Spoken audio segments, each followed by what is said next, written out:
Hi, welcome back guys. This is your friend, Lettuce Head Fanfics. Back with amazing fanfiction. This is the series of What If Deku Was the Nine-Tails Jinchiruku? Please give this video a like and subscribe to the channel if you want more videos like this. Now let's get into the fanfic. Mustafa City. Izuku Midoriya, a teen with green hair on his head and green eyes. The guy is wearing normal school clothes as he walks into a tunnel that will lead him to home. He seems to be a bit on the short side, with a bit of a weak body and several self-confidence, a bit suicidal and depression emotional state. Why is that? Well, let's just give you guys a brief introduction of his world. You see, a few centuries ago the world exploded with quirks. What are quirks? That is a good question. Quirks are genetic mutation that occurs in the human that provides them with several abilities that could be shown as superpowers, and the people with quirks tends to have the dream of becoming superhero. The stronger the quirk is, the more powerful and famous you become, and then the government changed the superheroes from vigilante to a paying job. Slowly the world was taken over by the quirks, with more than 80% of the world now had quirks, and the rest were called quirkless, in layman terms the outcasts of the society. The quirkless in this society are treated worse than villains, with the bullying, the look of pity, and many considering the quirkless to be useless who can't do a thing. Izuku Midoriya falls under the category of the quirkless. He stills remember the day that he found out that he was quirkless and how the conversation after that with his mother that broke the heart of both him and his mother's. I am sorry, Izuku. The scene shows a chibi Izuku sitting in front of the screen of the computer as both him and his mother's shed tears of anguish and sorrow with how the doctors dashed his dreams and hopes. Truthfully, he can't blame his mother considering that he is the only child of his parents, keeping in mind the fact that his father is overseas for his job and try to make out as much time as possible for his family. But he still hoped for more time with his father. Both his mother and father still love each other, but he still resented the fact that he doesn't get as much time as he wants with his father. Well, he could get it if his father's boss wasn't such an but and would allow him a transfer near their home. But what do you know? The world loves to make his life miserable. It is enough to know that his father still loves him, and he will be coming back home in few months to meet him and his mother for vacation. At least something was good.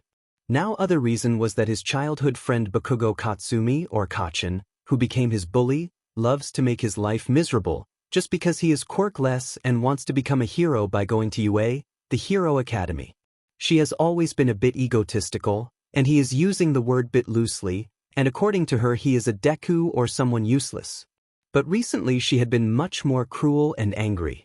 Izuku grimaced as he remembers what Kachin spoke just before they left the school. Why don't you just swan dive off the roof and hope that you get a powerful quirk in the next life? Bakugo Katsumi spoke with a serious expression, but he was sure that there was something else behind that expression. Stupid Kachin, Izuku mumbles as he kicked a pebble. Doesn't she know that she could lose her chance to go to UA if I followed his advice? There would be an investigation if I did that, and I can't do that to either mom and dad or her. They still love me. Well, maybe not her. But Izuku knew that in the corner of his mind a little voice told him to follow that advice, that nobody loves him, that nobody cares for him. Izuku ignores the voice again as he went deeper into the tunnel, not noticing the manhole of a sewer shutter as he walked right over it. There was a moment when everything was calm, and then everything happened in slow motion as the something started coming out from the cover of the sewer, and giant sludge creature came out of the sewer with two giant circle-like eyes and a mouth to speak, making the creature look like a giant sludge monster, which was uglier and more smelly than the mook. A medium-sized skin suit. The weird sludge spoke in a masculine voice as he looked at Izuku, who had a terrified expression on his face. This would work just fine. He quickly dived to run away from the creature, but a slimy tendril shot itself out of the sludge to grab him, but to its and Izuku's surprise, he jumped out of the way, dodging the tendril that was shot at him. At least there is something I gained by constantly running away from her, Izuku thought as he looked at the surprised look that was on the disfigured face of the sludge. You have some good reflexes, the sludge complimented him, and Izuku felt a bit weird being complimented by a villain, but you can't dodge forever.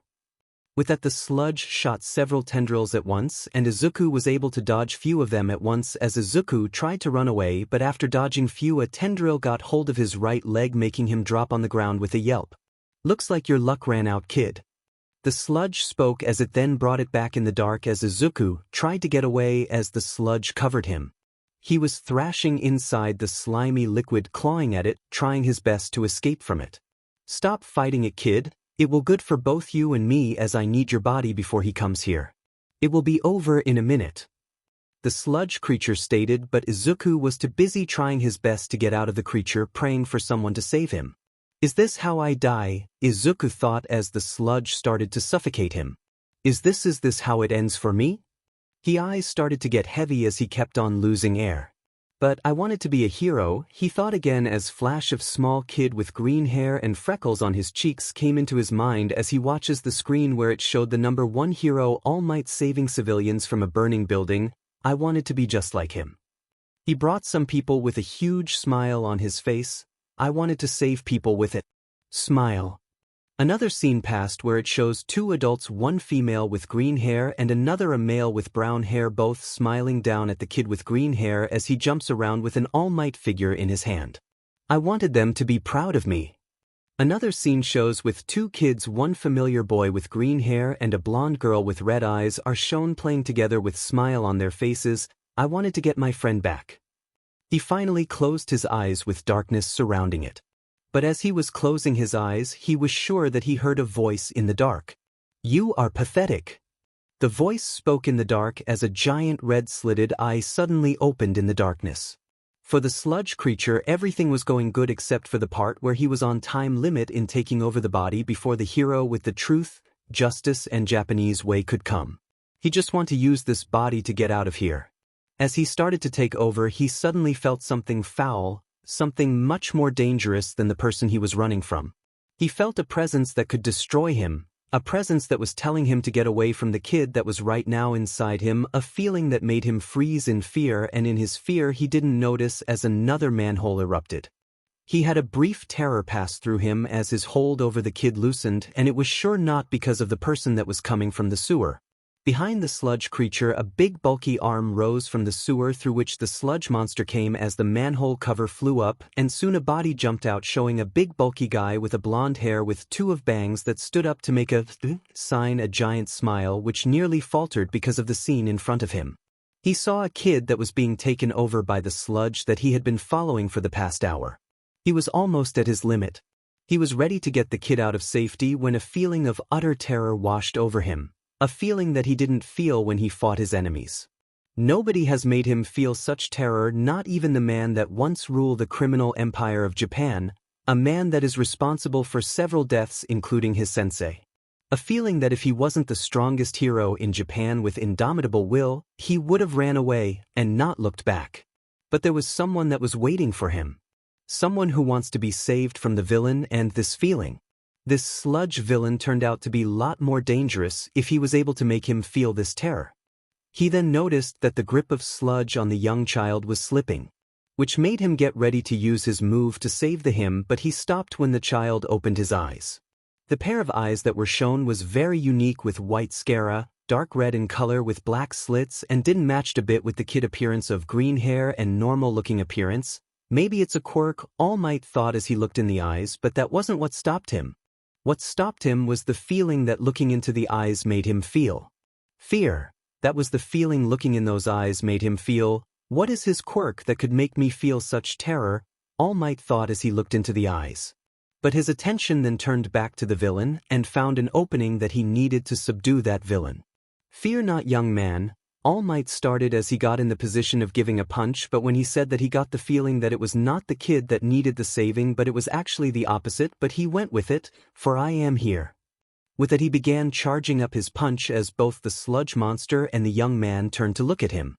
Texas, All Might said as he threw a punch towards the sludge monster and the kid. Smash.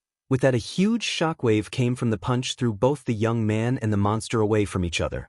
But the eyes of the child were still able to unnerve him even as the kid closed his eyes and fainted on the spot he had fallen to. What was that? All Might thought as he looked at the fallen kid who looked very peaceful. Maybe that was just my mind playing games. Let's take care of the villain first. All Might thought as bent down and picked up an empty soda bottle to take the sludge villain in it.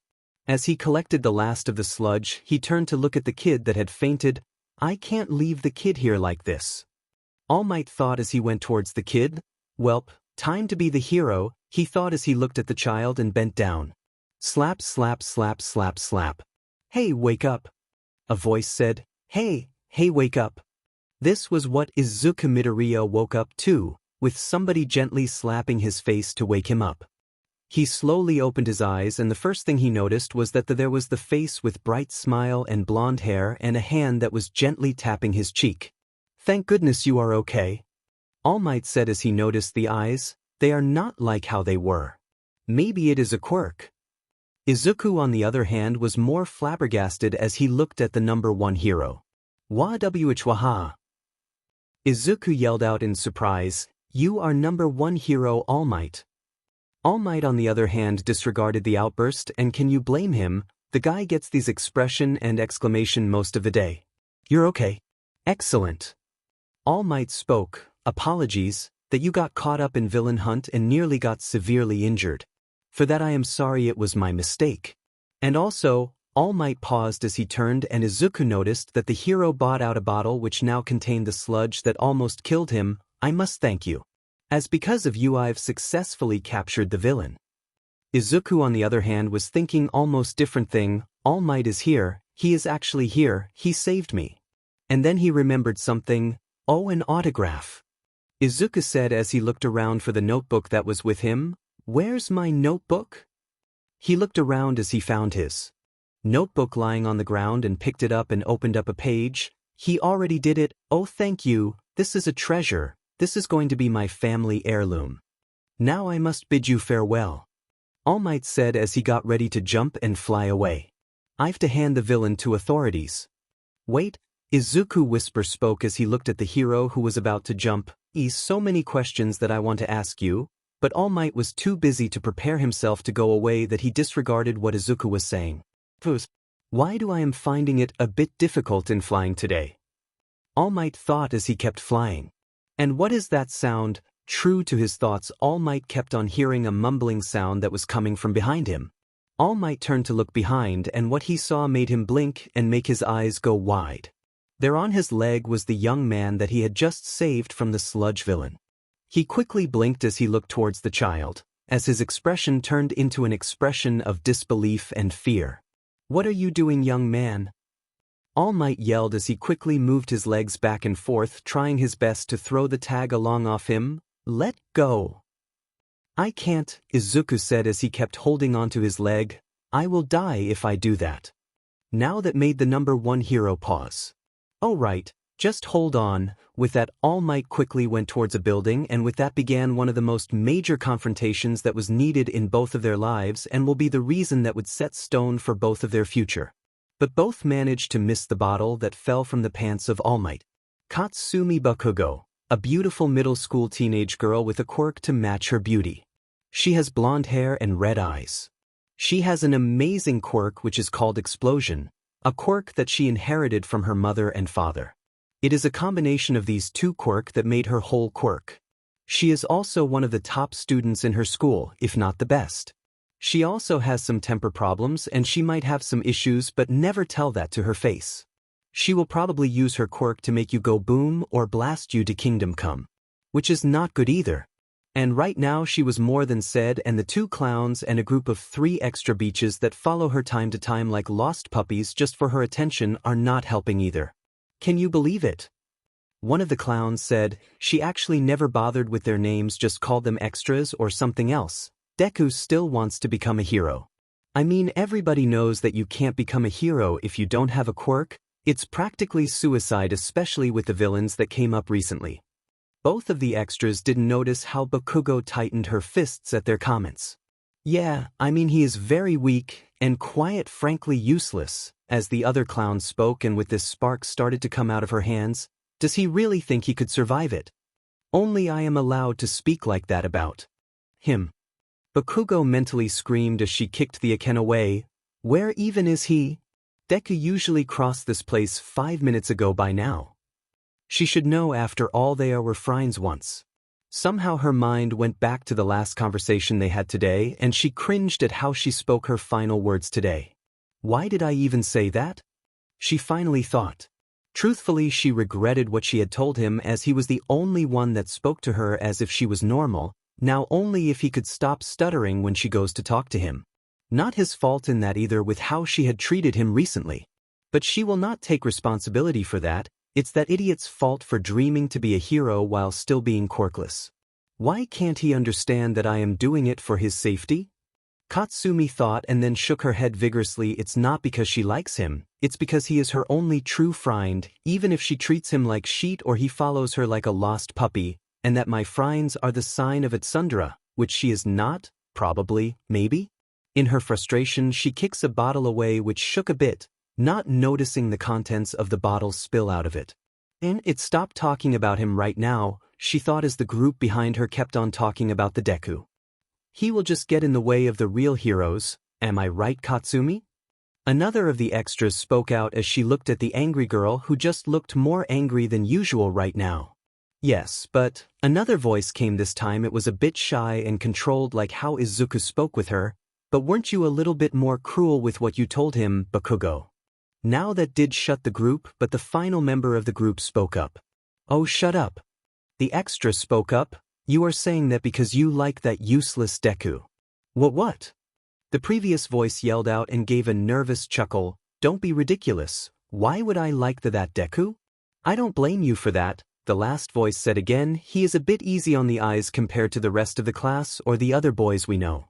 And that's why Katsumi considers the group of girls beaches, and her dangerous small explosion started coming out of her hands. As she said that, the two clowns nearly lost their smoke pack that they brought out and were ready to yell about it to the other two girls. Katsumi then turned around ready to shut the group, but she got to see the two clowns lighting a smoke. Hey, what the hell are you two doing? She yelled at the two. I thought I told you to stop smoking around me. If you got caught, then it will get on my record too.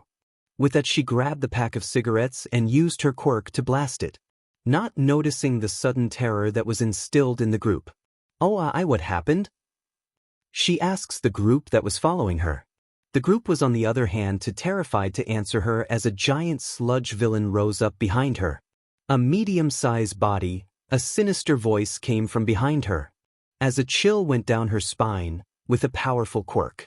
You will be the perfect cover for me. With that, the sludge villain that escaped from the All Might jumped at the girl to gain the control of her body. Katsumi, on the other hand, in defiance, let out a huge explosion in the area that got the attention of several people, including the pro heroes. A few distance away from where this happened, we see Izuku Midoriya walking towards his home with dead look in his eyes and more depressed than usual.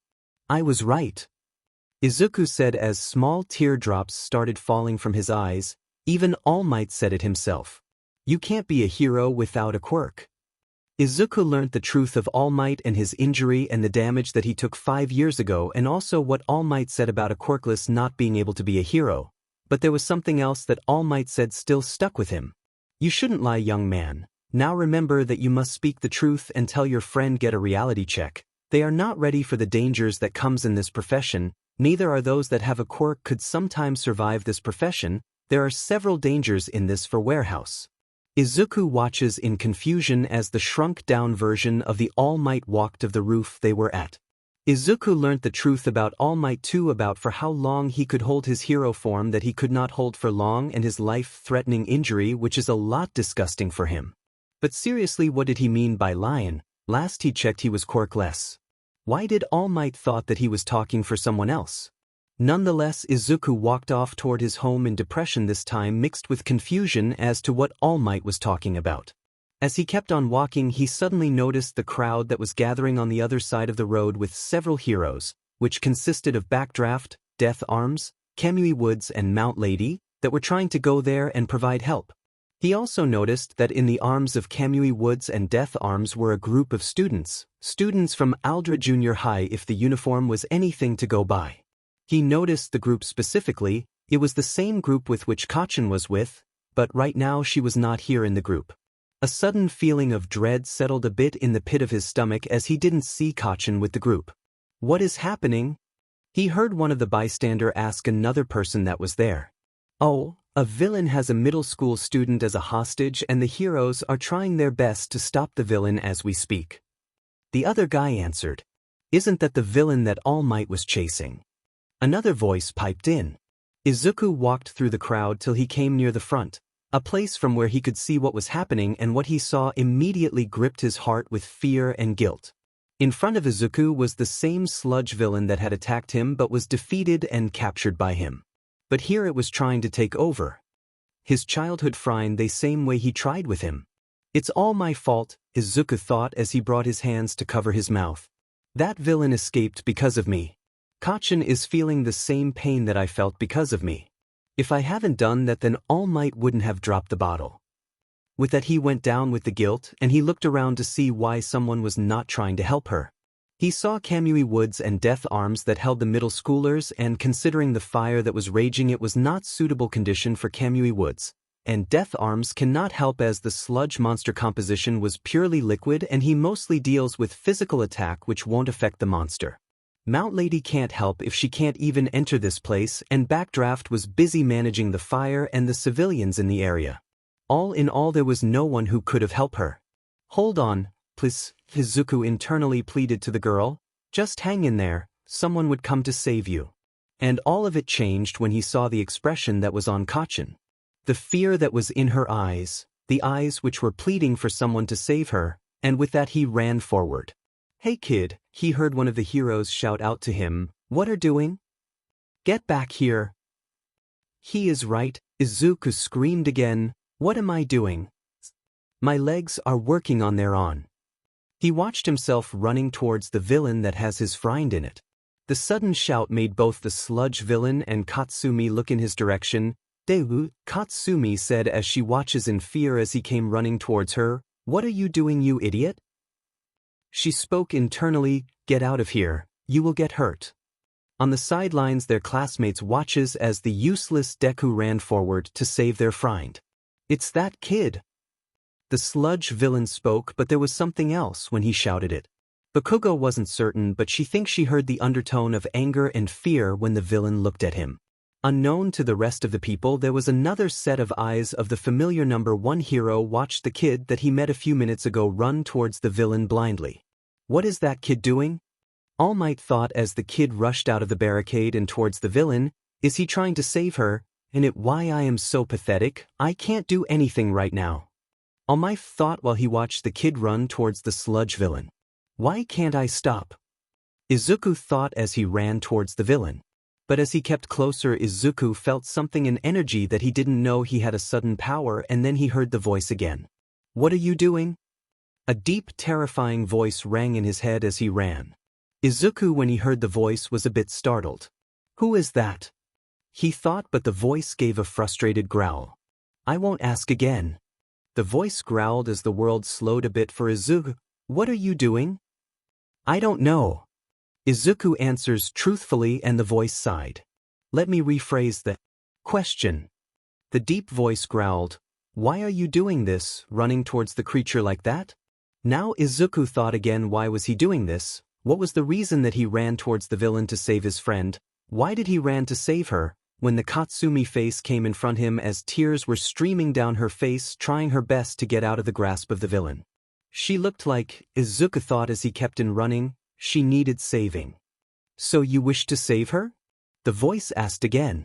Yes, Izuku answers the voice again. Very well then. The voice said as a sudden energy swept through him. Izuku was sure he saw a giant red slitted eye again.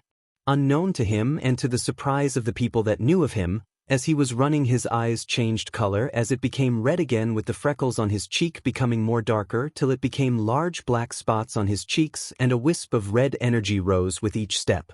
Save her. And with that a feeling of terror washed over everyone that was in the premises, a sudden terror that was making even the pro-heroes tremble in their places. The feeling was too dangerous and intimidating. What is this? Katsumi thought as the feeling of dread coursed through her veins. Why am I feeling such fear? She then looked towards Izuku. Why are his eyes red? Is that a quirk? No, he told me he is quirkless. He wouldn't lie to me, would he? Why am I feeling lightheaded? Get out of here, you idiot. He will kill you. Go away. It's the feeling again. All Might thought as he looked on towards the green-haired teen. What is his quirk that it could make me feel such terror? He looked around the crowd and saw that all of them were feeling the same amount of fear, even the heroes. Stay back! The sludge monster said in panic as the red-slitted eyes filled with rage and anger locked itself onto him, and in his fear he pointed the arm that he was controlling Katsumi with towards him. Stop getting in my way. And with that let out a huge explosion from her hands forced by the villain. Several heroes jumped in front of the civilian that were in the way of the blast as all of them watched in horror as the blast subsided to show nothing in the place of the blast. Even the ground took the damage. Katsumi looked on in horror as she saw her childhood friend incinerated by her explosion with silent tears dripping down her face. All Might fell on his knees as he failed yet another person. Other heroes and civilians looked to much shock as a child was disintegrated in front of them because of the fire let out by the hands of another person that was being controlled by the villain. While the villain himself let out a relieved sigh as a giant grin began to form on his face. He would have laughed if it wasn't for a voice that sent shiver down his spine. Sludge doesn't have a spine, right? So it sent shiver down his sludge? Whatever. Hey! The villain turned back, forcing Katsumi to turn with him to show Izuku. Midoriya, unharmed, standing there with his bag. Everybody watched in surprise as the kid they thought died in the blast stood behind the villain. All Might was relieved when he saw the kid was unharmed. Katsumi had tears of relief streaming down her cheeks, but there was something off. Izuku's voice was never that heavy. The villain on the other hand was terrified. Let her go. Stay back. The villain said again with fear leaking into his voice. I said, Izuku said again with a growl. Let her go. The villain, instead of listening to him, lashed out with a tendril attack in panic. But instead of being caught, Izuku jumped back and then turned to the side as he began running through the attacks. The sludge shot few more of the tendrils hoping to catch him off guard, but instead of being caught, Izuku jumped and dodged the slimy tendrils again. As he came a few feet from the sludge, when drew his hand back and grasped his backpack and then threw it at the villain where his eyes were, with the sludge being blinded because of the bag, which made it easier for him to get hold of Katsumi. He quickly used the extra strength that the energy provided and yanked her out of the sludge. He then slung her over himself and jumped away when the villain got his bearings. Meanwhile, the terrifying feeling and Izuku's red eyes and the darkened freckles turned back to normal. The kids are free. Izuku heard the voice of Death Arms. Somebody get them out of here. He commanded. Why? Katsumi asks quietly and lazily as her eyes dropped a bit as she looks down while holding Izuku, who turns to look at her in confusion along with a drowsy expression. Why did you do it? Izuku on the other hand gave her a smile. My legs just started moving on their own, Kachin. He stated in an exhausted tone, but before anybody could speak again, the sludge monster got his bearing back. You! The villain growled out as he looks at the teenagers, with his eyes locking onto the one with green hair who is the reason he got caught the first time and made him feel fear. I will kill you! The monster yelled out as he launched himself at him. Both Katsumi and Izuku watched on in horror and exhaustion as the villain drew near. The two Ws suddenly both vanished from the place where they were at. Look, it's All Might! One of the civilian yelled as he pointed towards a giant man crouching on the ground as he laid the two teens gently down on the ground, both of them knocked out because of exhaustion. I am truly pathetic, aren't I? All Might spoke quietly while looking at the teen with green hair. I should practice what I preach, the lesson I left you with, that a pro hero should always be ready to risk his life to save others. With that, All Might turned back in the direction of the villain, who was now more scared than ever, and took a punching stance. No, I can't lose now. I can't be captured by you again. The villain said as he made giant fist made of sludge. I will defeat you too. All Might. With that, the sludge villain yelled out his battle cry and lunged at the hero. Demon you, All Might. Detroit. All Might said. He reared his fist back and made his fist fly towards the villain. Smash! As he let his fist go, the power behind the fist made the sludge villain explode as the shockwave from the punch was able to put out the fire and was able to clear the weather. Holy shit, did you see that? Yeah, he was able to change the weather with his punch. Of course he could. He is called All Might for a reason. And with that, the crowd broke into cheers for the #1 hero. All the while the hero kept his gaze on the downed green-haired teen who was knocked out. Looks like I found the one I was looking for, Nana, All Might thought as he looked at him. Now only I need to know what his quirk is. After being checked on by the paramedics as the rest of the heroes collects the splatters of the villain, Izuku was scolded by the pro-hero for barging into the scene with carelessness. Moreover, the confusion that was there increased at least by tenfold when they began to question about his quirk. Do you know what you did, kid? Death Arms said as he loomed over Izuku as Katsumi was praised by the other heroes a few distance away in the ambulance. You do know that the use of your quirk without license is illegal. Quirk? Izuku said as he tilted his head to the side in confusion. Yes, your quirk. Death Arms said again as he watched the kid look more confused than ever. But I am quirkless, Izuku stated as all the heroes surrounding him stopped. Don't lie, kid. Kamui Woods spoke out from his place. You can't do the things you did without a quirk. Now this confused Izuku more than ever. But I am quirkless. Izuku was firm in his statement as the pro-hero Death Arms and Kamui Woods exchanged silent look between them. The quirk specialist said I can't have a quirk because of the extra joint in my toe. Both Death Arms and Kamui Woods looked at the teen who looking at the two in confusion. When Death Arms made a decision for the two. Hey kid. Death Arms started as he looked over the kid. What's your name? Oh, Izuku Midoriya, sir. Izuku answered the hero. Izuku, huh? Okay, listen here. Death Arms said as he brought out a visiting card for him. I want you to come to my agency with this card tomorrow and tell the person at the reception for me, you know the address right, if not, the address of the agency is on the card. Now remember I want you at my agency tomorrow by 3:00 in the afternoon. So here he was now, walking down the street to his home with the card that Death Arms gave him of his agency after they took care of the police for letting him go. Why did he ask him to come to his agency? Izuku thought as he walked down the street with confusion on his face. Deku. A female voice shouted, making him come out of his musing. Kachin. Izuku said in confusion, turned to look at Katsumi who was her. With her group. Why are all of them here? Katsumi hesitated to speak when she was given a push from behind which made her turn back to glare at the girl that was with her in the group. She turned to look at Izuku who was looking at the group in confusion. I didn't need saving today. You hear me? Behind her the two clowns face-bombed and the other two beaches sighed whereas the last beach glared daggers at her back. I didn't ask you to save me, I didn't need your pity, I don't need your help, hell I could have beaten that guy myself. No you can't. Katsumi turned back around to glare at the beach that said that with such speed that she might have gotten whiplash from it. She came face to face with a glare from the same girl. Now she remembers why she tolerates this girl, she could match her glare. She then turned back to Izuku who was looking at the group in confusion. But, Katsumi said as she looked at ground, thank you, for trying to help me. But don't think that this will be happening again, so that you could be hero, understand? With that she turned around and went to another street for going home. What she means to say is, the girl that was pinching Katsumi, and possibly the only girl in the class that hadn't treated Izuku that badly, thank you for saving her, when nobody was. With that this girl also turned around to hoe towards her home, and with that the group slowly dispersed giving him their thanks for helping Katsumi. But this left Izuku with nothing much more than more confusion. What was that about? He watched as the whole group dispersed and went for their homes. After the whole street was empty Izuku turned back so that he could go back home, with the visiting card of Death Arms safely tucked in his pocket. I am here.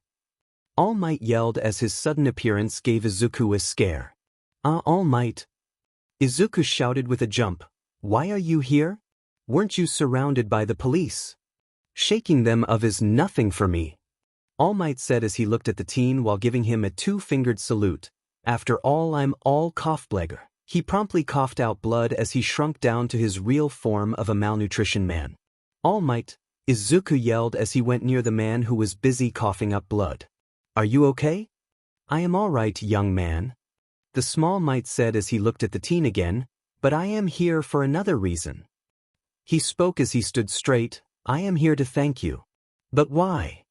Izuku said, interrupting the small form of All Might. I mean, what happened today was my fault from the start. If I hadn't gotten in the way, then there wouldn't have been the situation that happened today. And then I got in the way of the pro heroes when they were trying to save Kacchan. I will stop you there, young man. All Might said as he brought his hand up to stop him. When you jumped in to save your friend, what were you thinking? He asks the teen sincerely as Izuku tried to think what was it that he was thinking when he jumped in to save her. And Izuku knew that he was not thinking when he did that. Let me take a guess, you weren't thinking, your legs ran on your own. When All Might said this, Izuku looked up to him as he told him exactly what he did. Most of the true heroes shows greatness even as children. They say that their bodies move before any of them could even think. That's what happened back there, is it not? He spoke and tears started to stream down Izuku's face as all the memories from the past went by his eyes.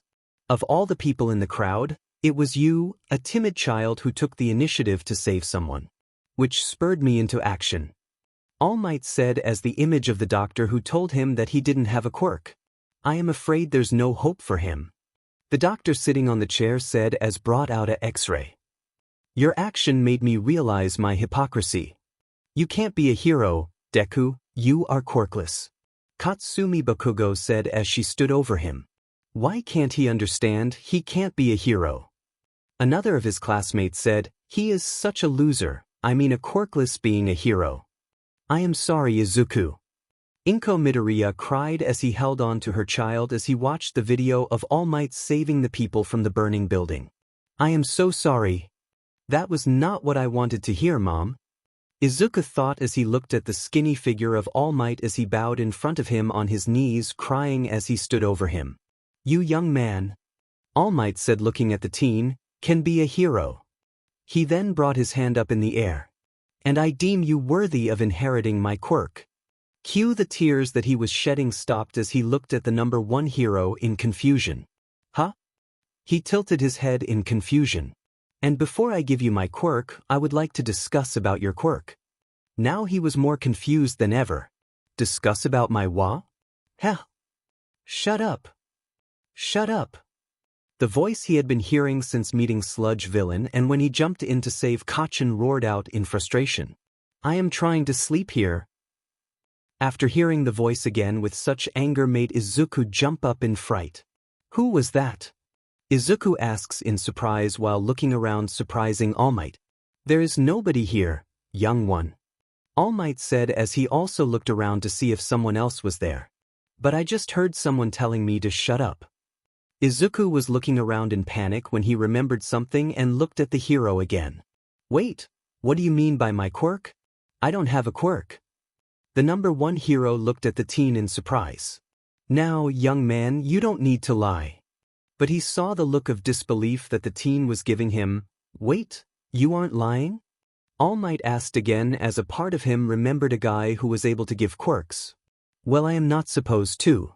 Izuku told the man as he looked at the hero. The quirk specialist said that I can't have a quirk because of the extra joint in my pinky toe. All Might waited for some more things to come from him, but when Izuku said nothing, he was downright horrified. Wait, that's it? All Might asks him as Izuku gave a nod of confirmation. He didn't do any blood test or level readings or other tests?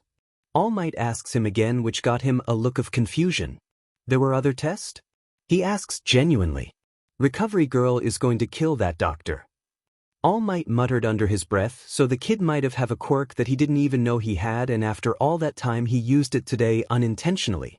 So there are chances that you might have a quirk, so before I give you my quirk, we would have to find out about your quirk. So why don't I take you for the quirk examination test tomorrow? A proper one this time. Izuku, on the other hand, was more surprised than ever. So what do you say, kid? Oh, All Might. Izuku started as he brought out a visiting card for a hero agency. Death Arms asked me to come to his agency tomorrow. Izuku said, looking apologetic before his eyes widen in surprise.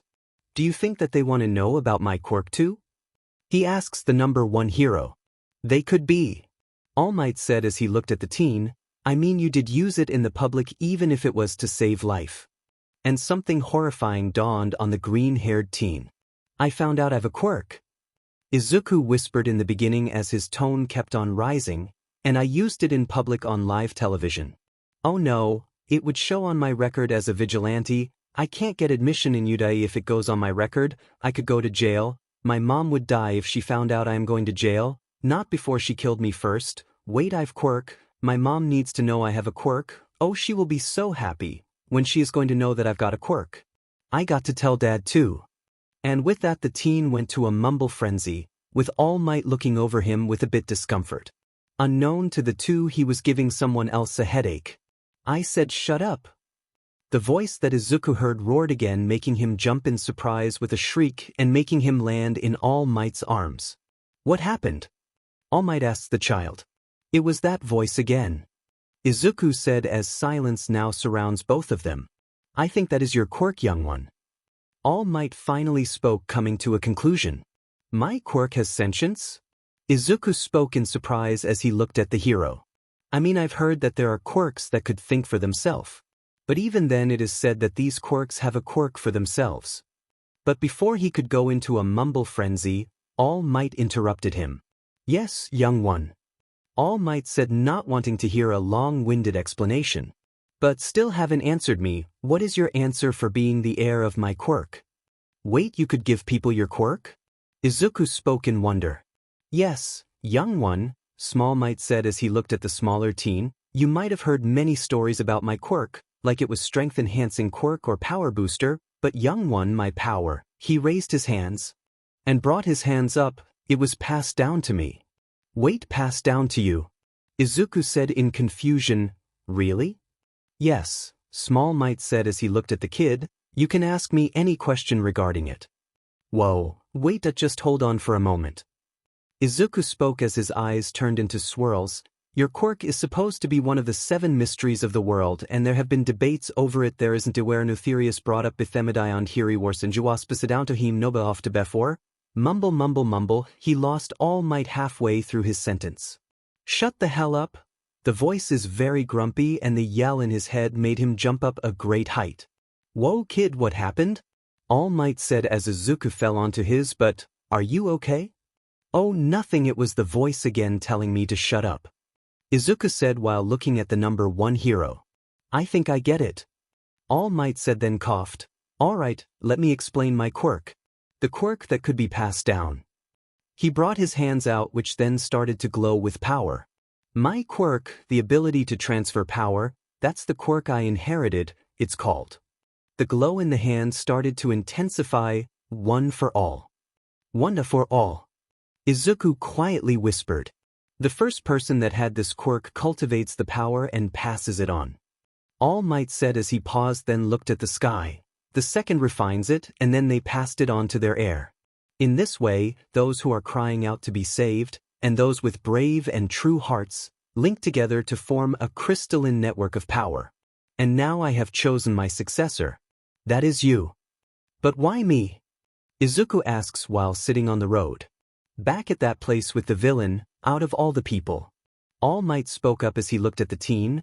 Only you, a mere child, who didn't even knew or understood his quirk, ran in there to save someone. You were more heroic there than anyone else, even me at the time. And for that I've chosen you to be my successor. He then gave a small grin. Of course, it will be only if you choose that. As he said this, Izuku rose up from his place as began to think over what has been spoken up by the number 1 hero. He chose me. Izuku thought as he rubbed his eyes. He told me his greatest secret, putting his faith in me. Do I have a reason not to accept? And he finally gave his answer. I accept. Izuku answered the hero. A quick answer. All Might said as he rubbed his hair. I expected nothing less. Now the only thing left is to find out about your quirk, and why did it take too late for you to activate it? Also, why did Death Arms ask for you to come meet him tomorrow? All Might said while pondering his thoughts. He then turned to look at the young teen who was looking at him for answers. Young man, do you mind if I come tomorrow with you to his agency? No sir. Izuku said as he brought his hands up. You can definitely come with me. All right then, give me the time when he asked you to meet and your address. I will pick you up tomorrow, okay? With that, Izuku happily wrote down his contact and house address as he also told him the time when he has to reach there. All right then, young Midoriya.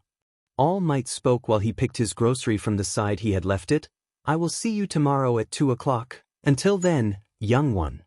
With that, both Izuku and All Might walked off in opposite direction, both with new hope for the future. All the while both forgot one single thing, which Izuku quickly found out when he reached home, when his mother came through the door of their home, hugging the life out of him as she bawled her eyes out.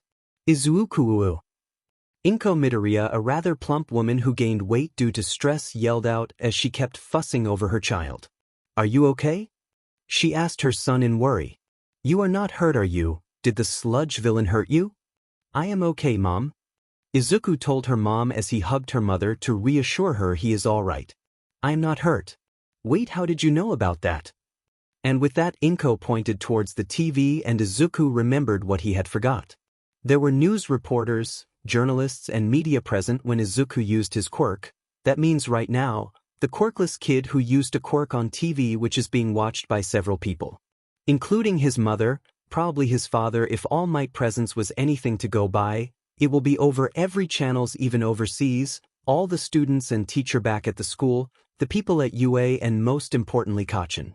Sheet, Izuku mumbled as he looked at the TV, knowing what his childhood friend Bully will be thinking right now. An image of Katsumi with angry expression, 2 horns as the world behind her burns to ground and making him explode appeared in his mind. How dare you hide from me that you had a quirk, you quirkless Deku? Kachin. Izuku called out to his friend. The sentence did not make sense. You dare to question my grammar, Deku? Cue explosion as Izuku fly away because of the said explosion. Back in reality, Izuku whimpered from it. You have a quirk. Inko stated as she looked at the screen properly this time, and noticed the darkened freckles and red slitted eyes. My baby has a quirk. She spoke a little loudly this time as she looked back at her son. You have a quirk. Inko finally shouted in disbelief, in excitement. But how the doctor said that you can't have a quirk? Izuku gave a dry chuckle as he looked at his mother. Yes, Mom, I know. Izuku said as he dried her tears. Turns out he was scamming us this whole time. After hearing this, the worried expression on the face of Inko Midoriya turned into one of pure rage. Oh, that no good doctor. Inko mumbled under her breath. When I find him, I'll... Mom. Izuku called out to his mother, forget about him. I found out I have a quirk. I can achieve my childhood dream now. Izuku noticed an uncomfortable look on his face as he looked at her. What happened? Do you really want to be a hero, Izuku? His mother asks as she looks at the ground as tears started slipping down her cheeks. He was about to speak up, but Inko continued, I know that it is your dream, and I know you wanted me to support you for that dream, but... She then looked back at the screen where the news still showed the scene where Izuku ran into the danger. When I saw you ran headfirst into the danger, my heart stopped, seeing you in that kind of danger. I know you did that to save Katsumi, but seeing you running like that. And when the sludge villain let out that explosion, I thought that I lost you, that I won't see you again. And then I remembered what you dreamed to be. You wanted to be a hero, and hero takes risks like that all the time. And I don't want to see that, one day waiting on the couch hearing about your death. And with that she broke down crying again. Izuku on the other hand tried to understand what she was saying. A part of him wanted to be angry, but another part of him wanted to comfort his mother. Hey Mom. Izuku called out after few moments. You remember, when we used to play pretend where I would be a superhero and I will come to save you? Inko nodded her head as the tear flow became a little slow. You know what I told you during that time. I will always come to save you. Izuku said as tear formed in his eyes too, so I want you to trust me when I tell you that I will come back. I know that you will always worry, but I want you to know that I will never do something that will make you upset, especially something like that, so please Mom, don't worry. I finally have a way to achieve my dream and it won't be same without you by my side. You made me the person I am today, the same person that ran in there to save Kachin. You are my first teacher. I can't complete my dream without you, Mom. Now tears were falling freely from his face. So please Mom, believe in me that I could become hero and I will be okay. With that said, both mother and son drew in for another hug as both bawled their eyes out for another 15 minutes. Inko called out to her son after getting out of the hug. I am sorry, for not believing in you when you asked me if you could become a hero like All Might. Don't worry, Mom. Izuku answered her mother as he stood up from the place where he was hugging her. I know you were worried and sad. And Inko spoke again as he turned to look at her. You will always be my hero, remember that. With that, Izuku gave his mother a bright smile, which she returned. I will, Mom. Now this called for celebration, don't you think? With that, both mother and son went towards the kitchen, enjoying and celebrating the fact that Izuku now had a quirk, not knowing the amount of people who are going to watch that news and how many people that are going to show interest in him after today. League of Villain Base. A man sitting on a chair with shadows obscuring the upper part of his face and several wires that were sticking out of his face that were connected to several medicines and along with his hands. The person wore a full black suit as he watched the news that showed All Might saving the child. But it was not the hero that held his attention, it was the child with the red eyes and green hair that grabbed his attention. Plain looking, the person thought as he looked over the said child, also a weak body and initially no self-confidence, and shows uncertainty and fear in his eyes, not until he ran in to save the girl. Not only that I think I knew someone like him, but whom, not important right now. He then looked directly in the eyes. Yet why did those eyes make me feel? He looked deeply in the red-slitted eyes, watching as the news paused as it showed the darkened freckles and red-slitted eyes glaring at the sludge villain fear.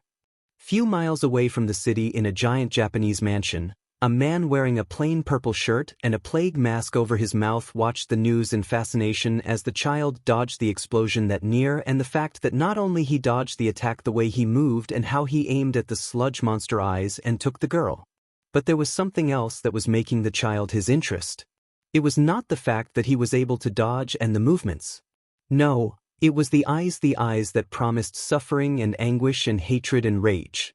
The eyes made him feel the one thing that he thought that he would never feel, never in a million years, a feeling that a Yakuza like him should never feel. The eyes made him feel terror. Sir, one of his subordinates came running in the room. Eri ran away again. The person could only sigh as he stood up and went to find that troublesome child again. England, London. Hey man, Hisashi, come here, look. A man with brown hair in a mop top looked up from the dish he was making, saw another person with burgundy hair waving his arm at him, calling him near a TV. This man was Hisashi Midoriya, husband of Inko Midoriya and father to Izuku Midoriya. He is one of the head chef in one of the most popular hotels and restaurants chain. He looks at the man with who was calling him and quickly watched his hands on his apron and went to look at what his friend was calling him to show. Look, Hisashi. The man called out to his friend who was looking at the TV, it's your son, Izuku. Now that confused him. Why was Izuku on T.V? What do you mean, Tom? He then turned towards T.V to see what was it that made him so antsy. Is that Izuku? What's he doing? And is that Katsumi? Yes, apparently he used quirk to save that girl's life. Tom said as he looked at the news. Now that is something his son would do. He did the same thing a few times himself. Wait, did he said quirk? What do you mean he used quirk? Hisashi asks his friend as he looked at the news with concern. That's the thing. Tom said as he looked at his friend from Japan who also makes some of the best dishes in the place. You told me that he was quirkless? He is supposed to be. Hisashi said as he looked at the screen. I mean, the doctor did say that, and so did the report that was sent by him. You think that the doctors made some kind of mistake while he checked for his quirk? Tom asks. Well, it could have happened? Hisashi spoke in an unsure tone as he looked at him. Well, we need to figure it out because your son used a quirk in public without license. He could land in trouble. Wrap all of it up and we will head out so that you could call home?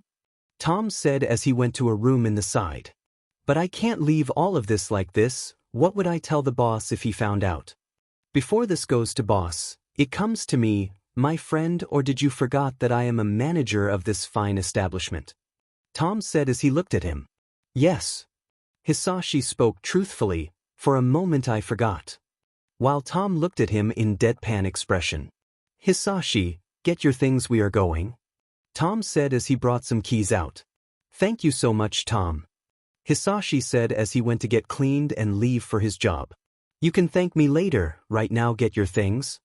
Detnerat Company. A middle-aged man with spiky orange hair and a long pointed nose and as well as dark red eyes. He looked at the screen that showed the child with red slitted eyes. Fascinating, he noticed that when the eyes of the child changed from green to red the whole crowd went silent. If he could join LA, there are chances that we could force the plan of our group. Bakugo household. Katsumi watched the news in surprise. She was still reeling from the events of the day. She was not yet ready for this. Especially this, finding out that the Deku had a quirk all this time. But if he had a quirk, why didn't he told her that he had a quirk? She knows that they were not as close as they were before, but still, if Deku had a quirk he would have possibly told her.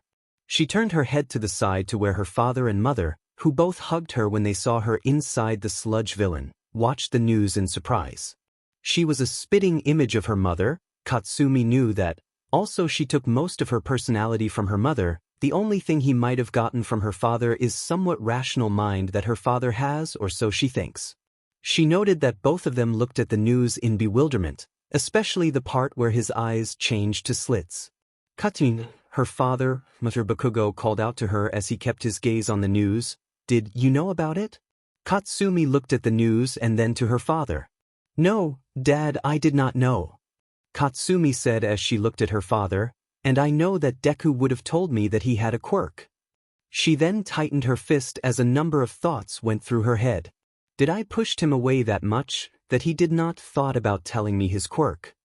She thought as she looked at the screen where Izuku red eyes. Mitsuki Bakugo on the other hand stood up and went to the landline. Alright, I need to figure this out. Mitsuki said as she dialed the number of her best friend. I know Inko would have told me if she knew Izuku had a quirk. And Masaru didn't say anything else. He knew that Inko and Mitsuki were best friends, they share every news with each other. She was there with Inko when they found out he was quirkless and she let her cry on her shoulder, crying about breaking her son's heart. She is probably as much hurt as her daughter right now. He knew that recently both Izuku's and Katsumi's relationship was a little strained with how Katsumi takes most after her mother, but he knew that why she was doing it and he did not like that reasoning. He tried to dissuade her from that, but alas, she is her mother's daughter and in the end she did not stop. Hey! Masaru called out to her daughter. Don't worry, he would have a very good reason to hide the fact that he had a quirk. Unlike some people. He thought as he looked at his daughter and wife. Sometimes both of them lose it without any sound reason. But Katsumi only tightened her fist around her hand at his reason. She knew that he wouldn't hide this from her, but a part of her was afraid that he hid this news from her on purpose. Tell me if you are okay? He asked her daughter who almost died today. I am okay. Katsumi said as she turned to look at her mother. Mitsuki waited as the phone of Midoriya house rang for 3 times before the phone was picked up by Inko Midoriya. Hey Inko. Mitsuki started as he leaned on the wall. How are you? On that note, how is Izuku? There was nice on the other side of the line as Mitsuki heard the question. Yes, I saw the news Inko, and Katsumi is fine thanks to Izuku. Are you sure he is okay? She asks, and there were few more words that were spoken from the other end of the line. Hold up 1 second. Mitsuki said as she stood up in straight position and walked around the room. What do you mean, you guys found out he has a quirk? Now this brought the attention of father-daughter duo who were listening in the conversation. Didn't you told me the doctor said he is quirkless and couldn't get a quirk? There was some more chatter from the other side which made Mitsuki eyes burn with rage. What do you mean, the doctor scammed you guys? Now that made Masaru surprised and made Katsumi hand tightened around the skirt she wore as her eyes burned with rage. She made Deku life a living hell just because of the doctor who gave a fake report. When I find that doctor, I am going to squish that jackass face. She then heard some more things from the other end of the line. What do you mean calm down? Mitsuki shouted into phone. I am going to have that doctor's license for this. Some more chatter. Of course we will come. Even Katsumi will come. She has to thank Izuku for today. Katsumi glared at her mother for that. And then you and I are going to discuss what to do with that doctor, okay? She really needs to tone down a bit. Another chatter comes from the phone. Fine, we will discuss this tomorrow. Mitsuki then took a pause as she remembered something. Hey, Can you tell me what his quirk is, apart from the speed, reflexes, and the red eyes? Now this had Katsumi attention in a much better way than the other things they talk about. There was a pause on the line, and when the chatter began again, showing Inko Midoriya asking her son about the quirk. What do you mean you don't know? Now that is a surprise. The guy who could break down any quirk with a glance was unable to decipher what his quirk could do. He is going for quirk examination test again? Mitsuki showed a confused expression which was copied by her daughter, making Masaru laugh at the similarities between the two. Okay, then I will meet you tomorrow. We could also know about his quirk then, okay? There was some more chatter from the line as Mitsuki sighed. All right, I will see you both tomorrow. Mitsuki said, and tell Izuku thanks from us, Inko. There was some more chatter that was on the call. Good night, Inko. Mitsuki bid her friend as she went back to the couch where the family was, and don't cry, all right. With that, Mitsuki put the phone down as she looked back to her daughter. Well, brat. Mitsuki turned to, looks like we are going to Midoriya's tomorrow. Try to dress properly for tomorrow. Shut up, you hag. Katsumi turned to her mother, who was looking and at the screen. And Katsumi, Mitsuki said to the surprise of the two, never make me scared again, ever, you understand, brat.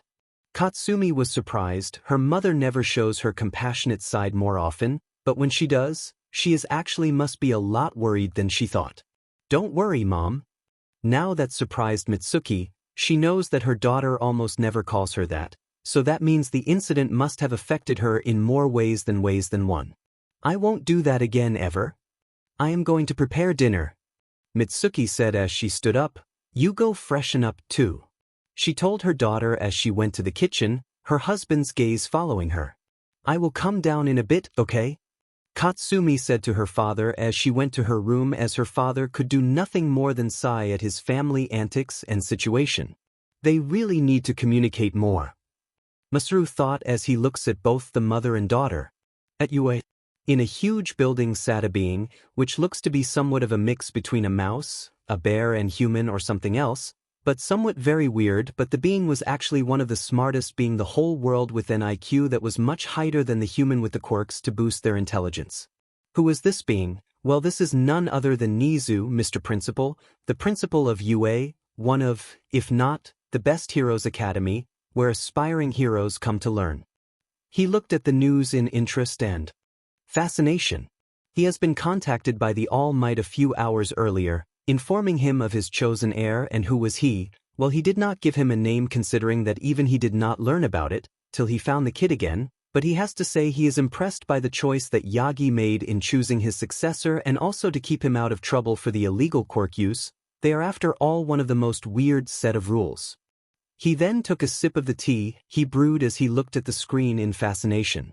The year to come is going to be much more interesting, Nizu thought while looking at the screen. Now why did Eraserhead expelled the whole class this time? Few students I could handle, but a whole class. Doesn't he know the backlash UA will get from this? He thought while looking at file of complaints from the parents this time, about an incompetent and a rude teacher.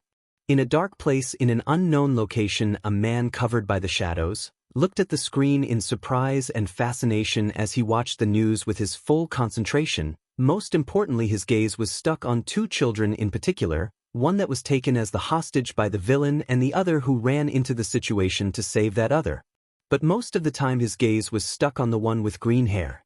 The man brought his hand to his chin and rubbed it. Well, look at that, Hisashi. The man spoke as he watched the news show how the kid ran into the situation. Your son takes after you the most. Now I need to make sure they don't end up in any more trouble. God knows how many people were after him. He then looked closely at the bright red slitted eyes. Now only have to figure out what his quirk is.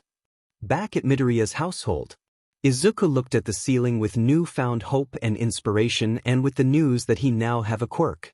He was sure that now, with All Might teaching him and his quirk, he could be a hero. Izuku closed his eyes going to sleep, but as he did that he saw a sudden flashes of images. A village, a giant moon that was being broken, huge animals with tails, a man with red eyes with tomos in one and purple with rings in the other. Then he saw another man who was covered in golden cloak of sorts glowing brightly. Then he saw that orange fur, giant nine tails and the red-slitted eyes glaring down on him. The eyes made him wake up with a jolt. What was that? Midoriya household teehee next day.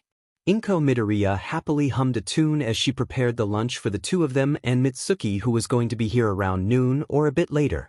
She allowed Izuku to sleep in today with what happened tomorrow, and with him getting his quirk, she had to let him have a calm day. She kept on making the lunch when the doorbell of their home rang. Coming! She yelled out to whoever that was on the door. She put the chopped vegetable aside as she went to get the door. Once she reached the door, she swung the door open to show the familiar face of her blonde best friend, who was also carrying several bags. Mitsuki! Inko hugged her best friend as who returned the hug and with bags still in her hands. How are you, and how's Katsumi? Aren't they here with you? She asks her as she stepped aside for her to enter. I am fine, Inko, and so is Katsumi. Mitsuki replied as she put the bags down. Katsumi decided to head school today, about how she wasn't going to pee out, just because of some villain attack, and yes, that's exactly the word she used. I wonder where she get these words from? Meanwhile, Inko gave her friend a deadpanned expression.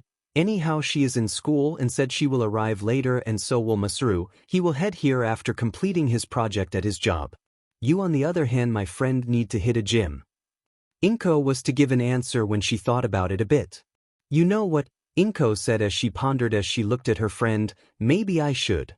This got a surprised reaction out of Mitsuki. Oh, don't be surprised. I was thinking of joining before, and now with the news that Izuku getting his quirk and Hisashi coming back in 7 months, I would be more than happy to lay off some of the weight I gained over the years.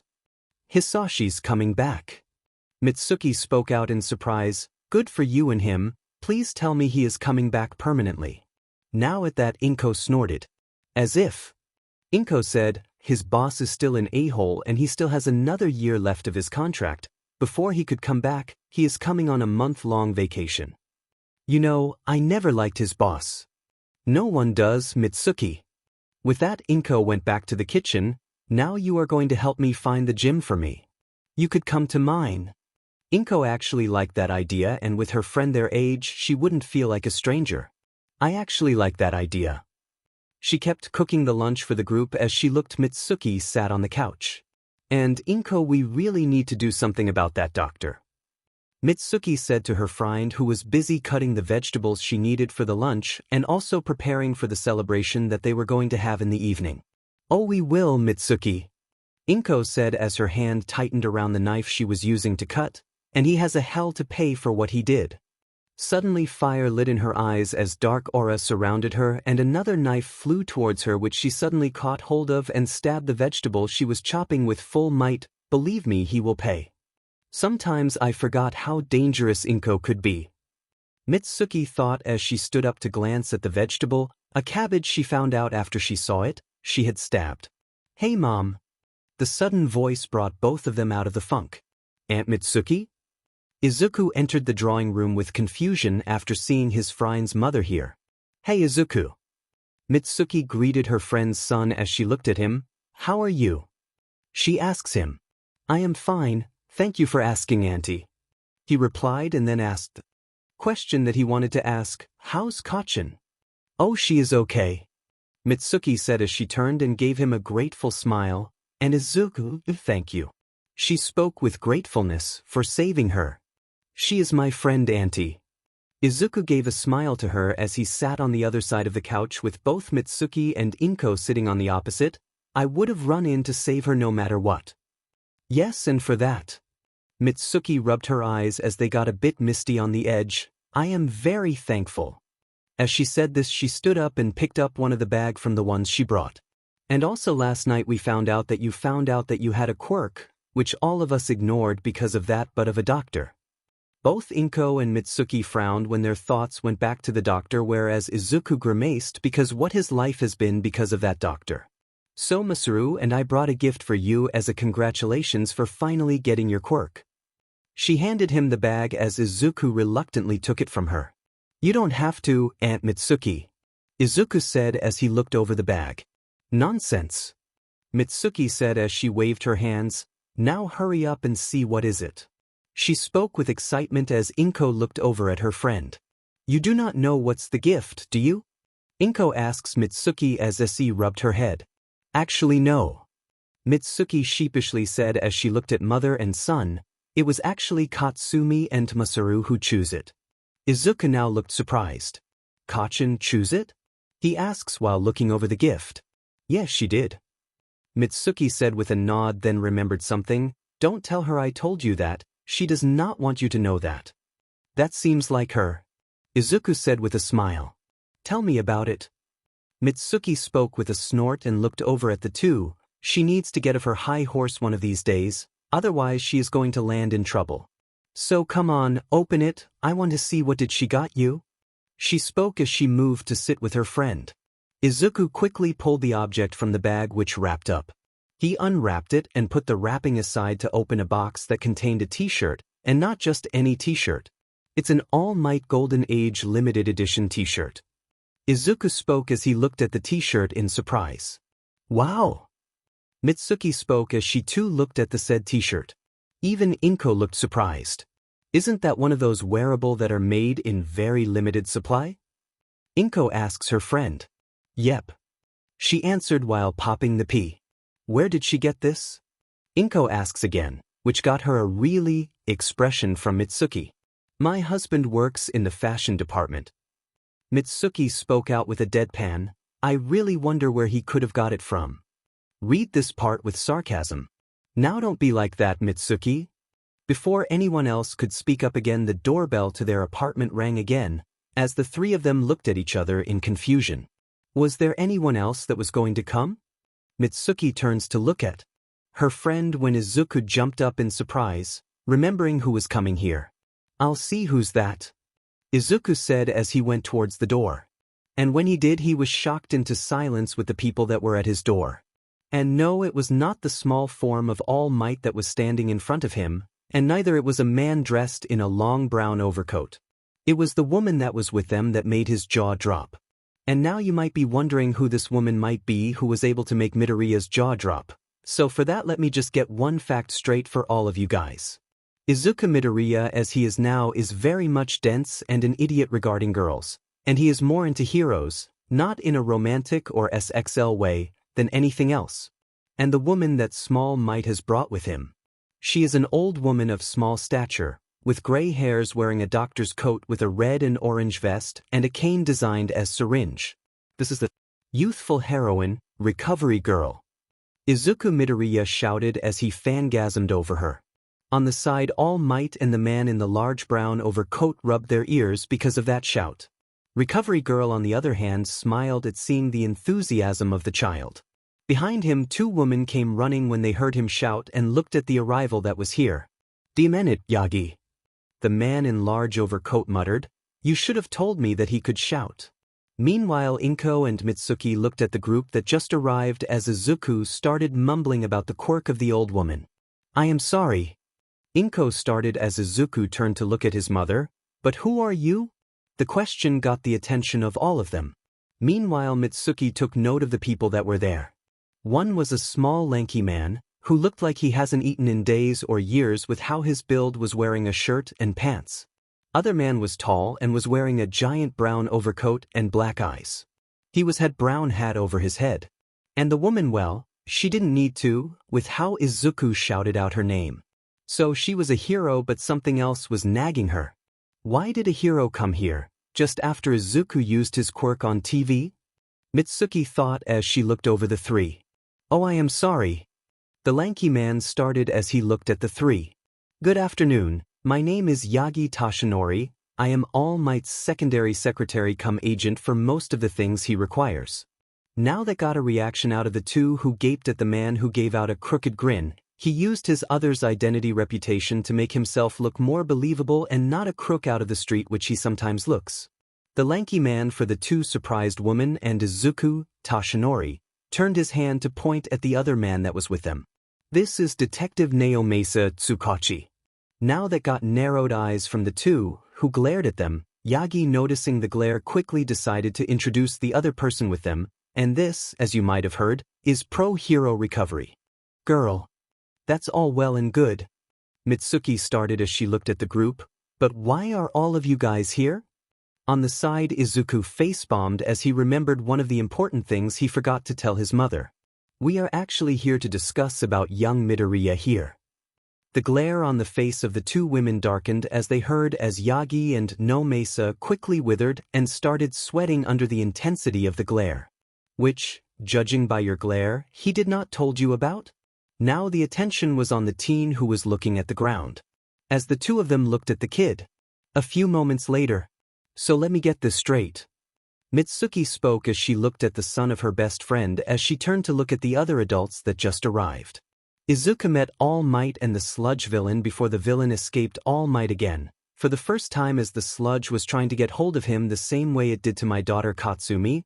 Beside her, Inko tightened her fist on the apron that she was holding onto, and then he asked you if quirkless child like him could be hero, with All Might telling him not to lie about his quirk because when the sludge attacked him, he activated his quirk for the first time. Yagi at his side nodded, but during the conversation the sludge villain escaped because of his slippery nature, quiet literally as All Might missed few pieces of it, so as All Might began to find the villain again, it attacked Katsumi and the rest is what happened on the TV. Inko's hand was trembling at her sides as she looks at her laps. Izuku quickly glanced at his mother knowing she was going to cry all out once the whole story was done. Then All Might decided to find him again, as Izuku used his quirk in public without license where he found out that the doctor lied to the Midoriyas about his quirk and that he activated it quiet later on accident. So you are here with the recovery girl, so that you could figure out more about his quirk and have it registered. Yagi nodded his head in confirmation. Meanwhile Inko broke down sobbing hard as she hugged her son close. Izuku. Inko yelled out as she, "Why did you not tell me about that? I actually forgot with what happened yesterday and finding out that I had a quirk." Izuku replied from within her mother's embrace. Yagi and Naomasa watched the interaction and the amount of tears in bewilderment. Mitsuki and surprisingly Recovery Girl on the other hand were unaffected. As the crying began to get back in control, Mitsuki turned towards the small form of All Might again, not that she knew about it. "Well, I could understand Recovery Girl," Mitsuki said as Inko turned to look towards the others and Mitsuki turned to glare at the detective. "But why the detective?" "Yes, him." Yagi turned to look at his friend whose expression turned serious but gave the two women and Izuku a smile. "If you don't mind, Yagi," Naomasa said as he moved a bit forward and turned to the three people, as Yagi introduced me. "My name is Naomasa Tsukauchi, and I am a detective in the police force." The two women straightened themselves, "And I am not here to harm your son or arrest him, Mrs. Midoriya." They did loosen a bit, the glare was still present. "I am actually here to investigate the case that Izuku has stated about the doctor." Now there was confusion in their eyes as the three looked at the detective. "I am sorry, but what?" Inko said as she looked at the detective. "I mean, I am glad that you are not doing that or anything, but we haven't even decided to do anything about it, not until Izuku learn more about his quirk, that is." "It's nothing, Mrs. Midoriya." No Mesa spoke up. "I can understand your concern and where you coming from. And regarding the usage of quirk out there. Even if he knew about his quirk, then there are protocols that has to be followed. Let me tell you about the quirk usage laws. As you know, there are several laws regarding the usage of quirk, and apart from hero license there are other licenses too." The information surprised Izuku as he was much more interested in being a hero than anything else. He forgot to look over the other line of works, but both Mitsuki and Inko just nodded their heads in confirmation. Police gets their own license for the quirk use, but that is limited to police work only. They can't use quirk outside like heroes do. Similarly, mine workers gets their own licenses, but it is limited to only their work, and so on it goes for different jobs that is limited to the said jobs. Izuku soaked up this information once he heard it and wrote it down on the notebook that was by the couch. Now to the other set of the quirk, rules that relates to the illegal usage of the quirks. Naomasa said as the three other person looked at the detective with intrigue. "A person that has used the quirk, if he used it for committing a crime like stealing or other things, gets the term criminal and a warrant is issued against them." Inko and Mitsuki kept their gaze on the detective as he said this, but if the quirk is used to provide help or has unknowingly been activated because of an attack or defense or a panic attack, The person that has used the quirk is given a warning and a slap on the wrist telling a person not to do this again. Now this goes different for different people and how the quirk got activated or used, but we are discussing about Izuku here, so we will focus on his situation. He used it unknowingly. And as I said, the first time he only gets warning. If he does it second time he will get another warning, and if said person is a minor we send a report to their parents or guardian. Third time we include heroes to make the point clear with institutions and the individual's school being informed of the child with him having the threat of being expelled from the school, and fourth time, the person receives the title of a vigilante and a criminal making us issue a warrant against that person. Doesn't matter if he is doing good, except for few, many have been called vigilante and criminals. A few? Izuku asks.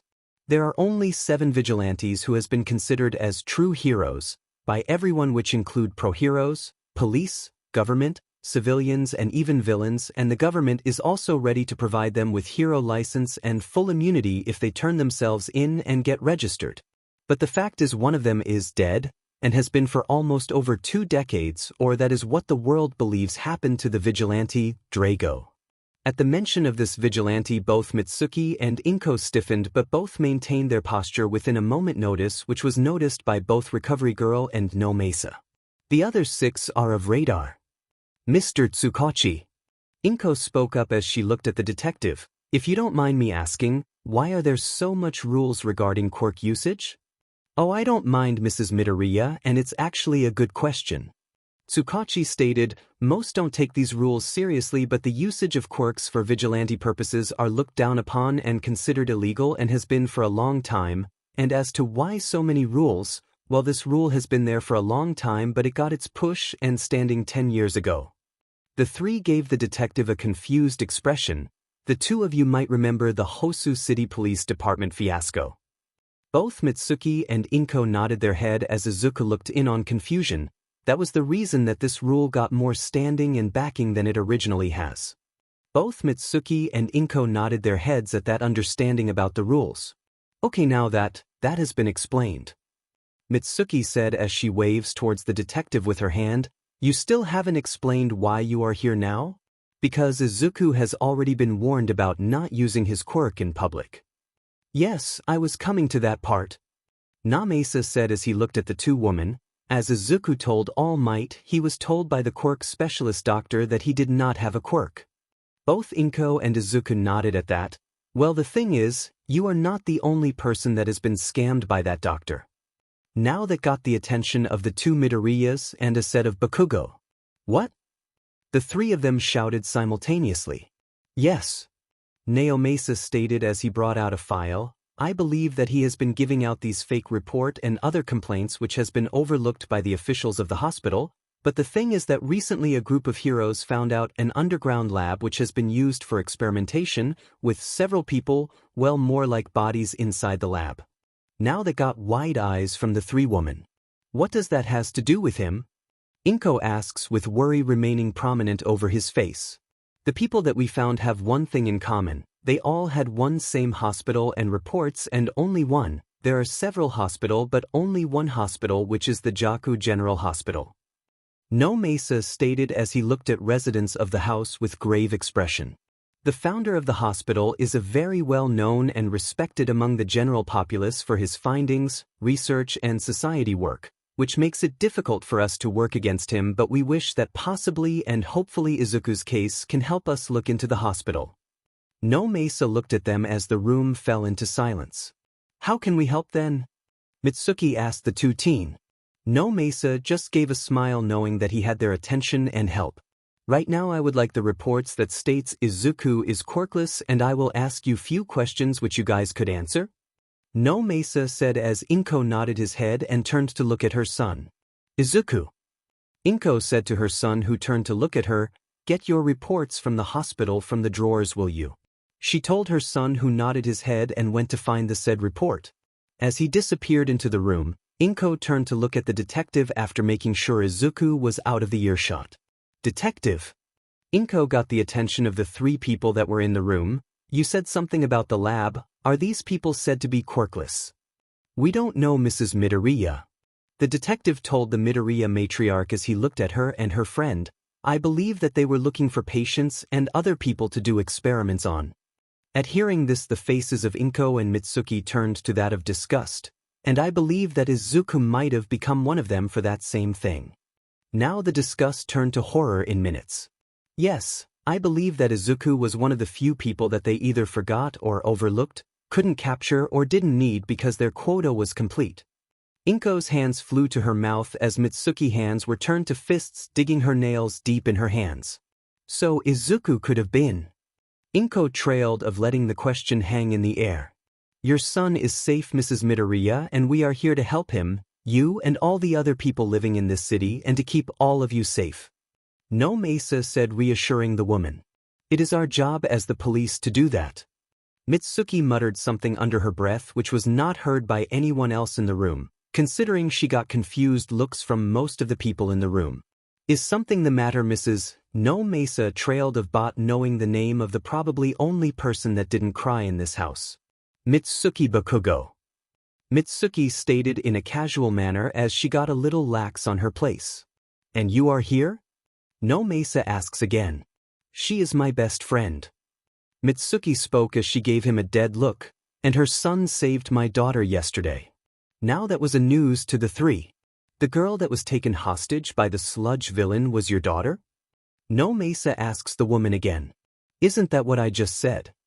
Mitsuki said with a twitch in her eye showing that she didn't got the tone in which he asked. Oh, I am sorry about yesterday, ma'am. No Mesa said again as he looked at the blonde woman, but she just waved him off. Relax. Mitsuki said as she looked at them, it wasn't your fault, a part of wants to blame All Might, but even he is a human, he could make mistakes. Yagi looked at the woman in surprise as this was the first time that someone had something like this, otherwise they all would mostly focus on the fact he caught the villain. They tend to sometimes overlook his mistakes, which makes him drown in guilt, but if something must have happened then the mistake might have cost more than anything. The lax look then turned vicious as she glared at the table, making holes in it, and All Might sweated from where he was sitting. But all of the people turned at once when they heard the steps, their heads turning towards the direction where Izuku was coming from. I found the reports, Mom. Izuku said as he walked back with reports in his hands. Izuku handed his mother the reports from the hospital. It was a very thick file with the X-ray attached in the file. Inko looked at the file, making sure it was complete, then handed it to the detective who, after checking once over, grimaced at the lack of many things in the reports. Recovery girl is going to throw a fit. No Mesa thought with a grimace as he looked at the extra thin file. Is everything okay, No Mesa? Recovery girl asks the detective who looked at the hero, then turned to the matriarch of the house. Is it all, Mrs. Midoriya? He asks her. Yes, these are all the reports. Inko answers, is there a problem? She asks with worried expression on her face. She then saw Recovery Girl take the reports from No Mesa and saw the expression turn quickly from a grimace to disgust to horror and finally settled on rage. What is this? Recovery Girl shouted as she looked over the file. This is a blasphemy to U.S. doctors. She was seething as she looked at the minor details that were in the file. Oh boy, was she said. Recovery Girl turned to look at the woman and the son as she handed Yagi the reports, whose eyes then widened and eyebrows shot up towards his hairline within moment notice. No wonder she is losing it. Yagi thought as she looked at the report that has basically nothing, who looked over the report which was there. He did told me that the doctor didn't do any test, I didn't actually thought that he did none. Mrs. Midoriya. Recovery Girl calls out to the woman who was looking over the files, is it actually all the reports? She asks the woman again. Yes. Inko answered firmly as she looked at the files that were in her hands again. Well, I found out that the doctor actually did not do any kind of test on your son, except the X-ray. Recovery Girl stated as she looked at them both, and after reading the report, I am actually quite reluctant to believe that too, so with your permission I would like to perform test on him to find out about his quirk. For that I would like him to come with us for the tests. Inko looked reluctant to let him go right now, but looked at her son. She knew that he needed to know more about his quirk with the heroes or without them doesn't matter, and it was better if he does it in the presence of the heroes and have help, than without them and possibly get injured and have no help at all. She nodded her head, showing giving Recovery Girl her permission. Okay then. Recovery Girl said as she stood up, "Yagi and I will take your son with us and we will be back by the evening. Meanwhile, the detective here is going to ask you few questions that you can answer for him. I hope that won't be a problem." Both Inko and Izuku blinked as Mitsuki just nodded her head. "Young man, get your bag and the things you may need. We are going to find your quirk today." Inko watched as her son got his bag and followed the lanky man and Recovery Girl outside to find more about his quirk. "Detective." Inko spoke up as she looked at the detective as she kept sitting on the couch. "Was there nothing on the report that I gave you?" She asked. "Well, to tell you frankly, Mrs. Midoriya," No Mesa said as she looked at the woman, and reading the report, what she said is very true. There are high chances that the reports for Izuku were either tampered with or the doctor on purpose neglected doing or performing any test on him, and with this fact only I could make a warrant to search hospital, but I would like to ask few more questions that could probably help us in the future. "Well then, what are we waiting for?" Mitsuki said as she slid near her friend to give her support if she break down in between the question. "Let's start so that we could be done with it." "Very well then." No Mesa said as he brought out few cards with the question that he wanted to ask. But Inko's mind was on something else entirely. Her son could have possibly been dead or a lab experiment. In that situation they got extremely lucky because they forgot about him. Her son, who is right now going with All Might's secretary agent and a pro-heroine, learning about his quirk. She thanks the god for keeping her son all these years and pray for his safety in the future and hope that he won't land in any more trouble. Mustafu City Death Arms Agency. Izuku watched in fascination as he watched the giant building he was in front of. This is a hero agency. He watched in fascination as he looked around the building. From the outside, the building didn't look like much. It was a normal 8-story skyscraper having the insignia of Death Arms and Kamui Woods on it. He right now had stars in his eyes.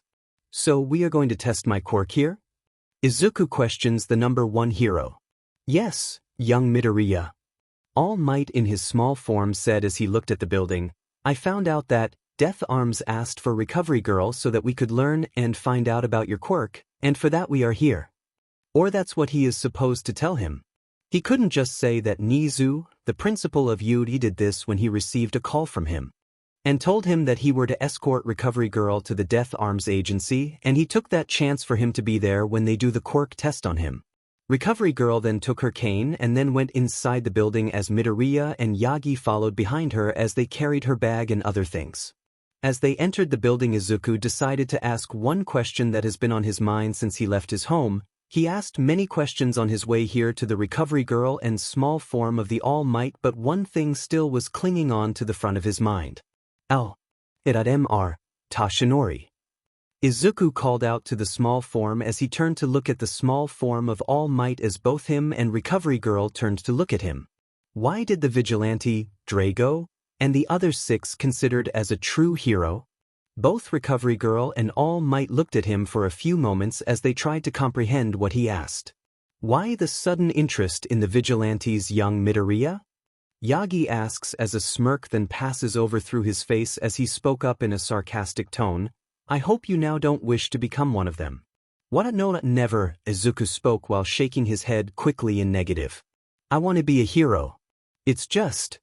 Izuku took a pause for a moment as they went inside the elevator that will take them up to the desired floor on which they are supposed to be on. Detective No Mesa called them true heroes. But aren't vigilantes considered as the people that are even lower than the villains and criminals? He did have a point. The people hated the vigilantes more than anything else, even if there were those who stood up for them and those that criticized them for butting into the heroes' work, and then there were these that loathed vigilantes more than anything else. "You are not wrong, young Midoriya," Yagi said as he turned to look in the front as the elevator closed. "The vigilantes are termed as criminals or scums, and to some degree even my friend No Mesa doesn't like them, but these 7 were different." "How were they different?" "Well, for that we need to start from beginning," Yagi said as he faced Midoriya as both stood as they leaned on the side of the elevator with Recovery Girl stood in the middle. "And for that I am not going to give you a brief introduction of quirk and its history, but something else entirely. Around 30 years ago, a vigilante named the Nightmare appeared in Hosu. It was not a superhero name and certainly looked to be villain, and in beginning he was termed that with that title, but instead of doing crimes he began to stop them. Safe to say many didn't like that, which consisted of heroes, villains, the government and police. He had been doing it for about 4 years when suddenly in Kamino Ward another vigilante appeared, this time by the name of Drago. Yagi just shook his head as if he remembered something. It was said that Drago was quite young when he became vigilante. And he took down the criminals and villains the same way as Nightmare did, and that's the only lead that we have ever gotten on this particular set of vigilantes, both that were then and those that are now. As such, many decided to capture them. Yagi then looked off to the side. One of them would have sufficed, but both were in totally different areas, as such that lead went down. So several theories were made and traps were laid, and even heroes of that time got involved, and there were several close calls that were made against them, but every time they managed to escape. Young Midoriya. Yagi turned to look at the teen who was listening to the story with his full attention. In the beginning the two were considered as nothing more than just myths.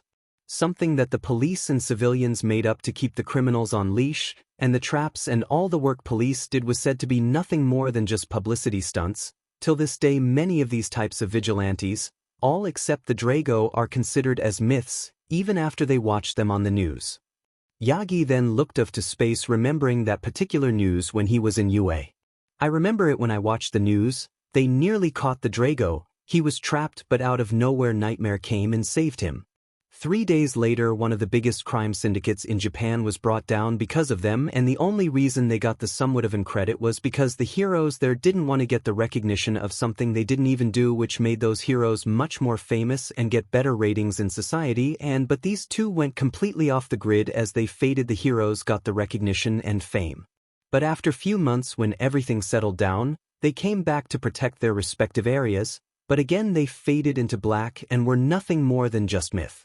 And with them there comes several vigilantes, each protecting a specified area, but nobody knew who they were or where they came from, but were myths. And since then many heroes gone up against these type of vigilantes.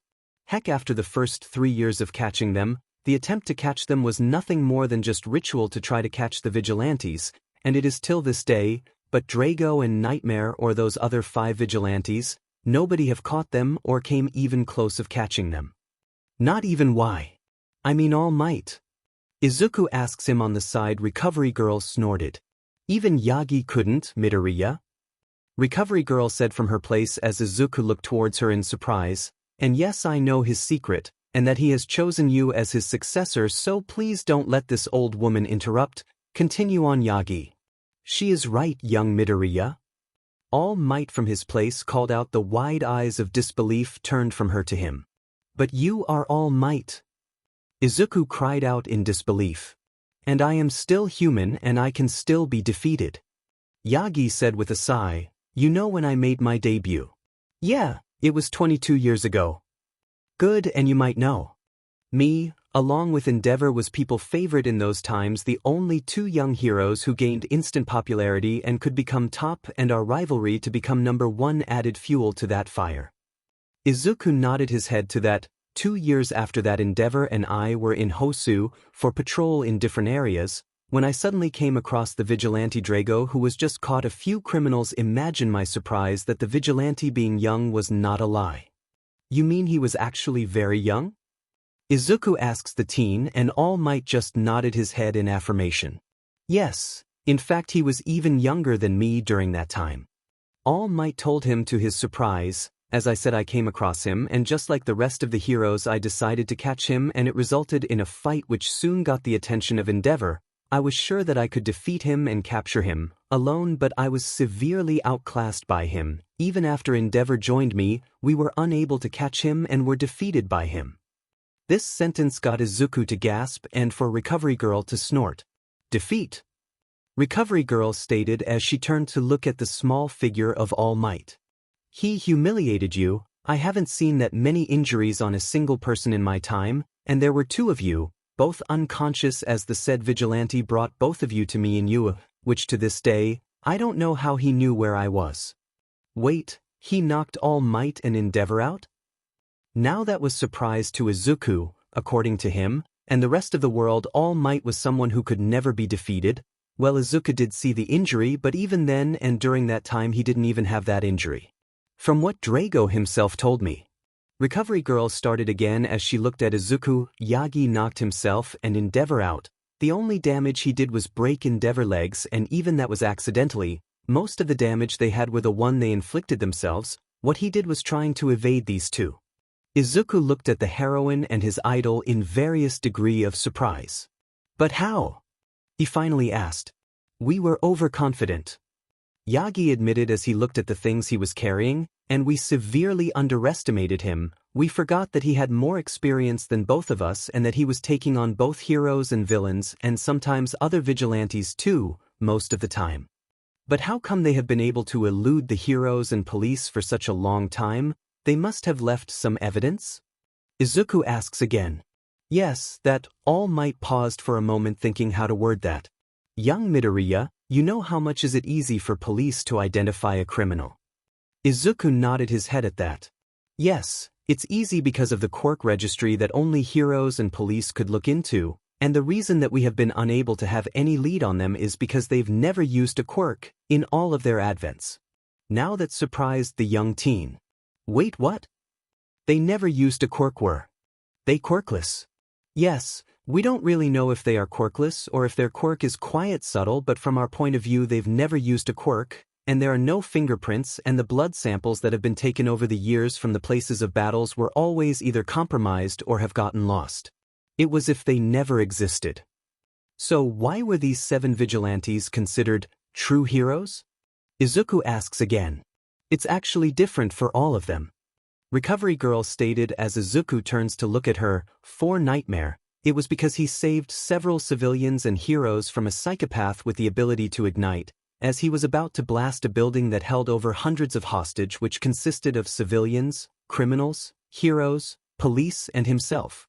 Yes, himself. Don't ask why that guy was loose in the head, many have acknowledged that. For Drago, she took a deep breath as she looked in the front. For him it was when he saved heroes, villains and civilians and many other people when the city was turned upside down, by defeating an underworld overlord from overseas threatening to nuke the city. Yes, he threatened to blast a nuclear bomb in the middle of the Mustafa city. He along with Yagi and Endeavor defeated criminals that were wanted in many countries, and the overlord was defeated by Drago himself, and after that he was taken in by the international police to be put under one of the best, maximum security prison in the world. Izuku heard it in fascination. He didn't knew that there was someone who have saved that many people and never even took the credit. And in the end what they did, they again faded in the background, making them nothing more than just a myth. Why didn't they take the offer of being considered as the heroes? Izuku asks again as the elevator doors opened and the 3 walked out of it towards a large gym with several equipments. He noticed the 3 heroes from yesterday, Mount Lady, Kamui Woods and Death Arms were there. Well, Death Arms and Kamui Woods he could understand, this was their agency, but what was Mount Lady doing here? He noticed that 3 were now looking from where they were, their eyes glued to Recovery Girl and the 2 stick figure that were with her and their conversation. Nobody knows. Recovery Girl answered for Yagi as they both walked behind her carrying the things she needed. All that anybody really knows about them are that they are very elusive. They appear when they want to, they disappear without anybody ever finding where they have gone to. They also known for leaving a calling card or letter of sorts, and are known to be troublemakers, leaving for the police officers for writing the reports of the bust and the criminals they leave at their doors. Hello, Recovery Girl. Death Arms called out to the Recovery Girl, who greeted him back in return, and then turned towards Izuku. Hey kid, how are you? I am fine, and I apologize, I am taking valuable time out of your schedule. Izuku apologized to the man. Don't worry about it. Death Arms spoke as he waved his arms, shaking off the apology. I noticed you were genuine when you told us about your problem, so I called you here. It's not your fault. He then turned to look at the man with lanky build. And you are? He asks him. I am Yagi Tashinori. Yagi said his civilian title as he brought forth his hand for him to shake. I am All Might's secretary come agent. Now that shocked the 3 people in the room as Izuku and Recovery Girl watched. The 3 looked at the lanky man in surprise. Yoda, you are All Might's secretary? Death Arms asks, and Yagi nodded his head, seeing this reaction never gets old for him. So what is All Might's secretary doing here? He asks again. Oh yes, young Midoriya here was approached by All Might after the incident. Now that surprised the other three, they didn't knew that the kid was approached by the number one hero. There he was inquired by him regarding his quirk as it interested All Might seeing the quirk. But then we found out that the doctor that he went to as a kid to check his quirk lied to him and his parents and gave them a fake report. Now that got wide eyes from the other three as they turned to look at the kid, and he lived as a quirkless child till yesterday. Now the eyes were wide enough to come out of their sockets. They knew how quirkless people are treated in the society. Is that true? Kamui Woods asks as he turns to look at the kid and got a nod in return. You can check the reports if you want to. Recovery Girl said as she handed them the reports. All three of them looked at the teen and back at the reports. What is this? Mount Lady asks as she looked at the extra thin file. That's his report. Yagi said as he looked at them. This is his report? Kamui Woods said as he opened the file. It only has an X-ray. He looked at it in surprise. Oh, you poor soul. Mount Lady said as she looked at the teen. What would happen to the doctor now? An investigation is taking place as evidence is being collected by a friend of mine. Once it is done, we will be arresting the doctor. As he said this, the three heroes nodded their heads and Recovery Girl went to set up the required equipments for the test. Mount Lady meanwhile had her thoughts on something else entirely, and as such she decided to ask the teen about it. Hey kid. She called out to Izuku, who was busy looking at the equipments in fascination. I overheard something when Recovery Girl was talking to you. What was that about? Oh, that. Izuku said as she looked at him. We were talking about the Vigilante, Nightmare, and Drago. He said as she looked at the teen in confusion. Meanwhile, someone else entered the conversation. You are talking about two of the elusive vigilantes. Kamui Woods asks the teen. Elusive vigilantes? Izuku asks the teen, and Mount Lady looked on in confusion. Oh, that's what we call the vigilantes of Hos, Mustafu, Kamino wards and many other places. Kamui Woods told the two. Currently they consist of Nightmare, Assassin, Elite, Dark Angle, Black Blade and Black Spirit. Dargo once came in this group. Yes, I know that the names are quite dark compared to many other vigilantes that are unlike them or the people that comes under their group.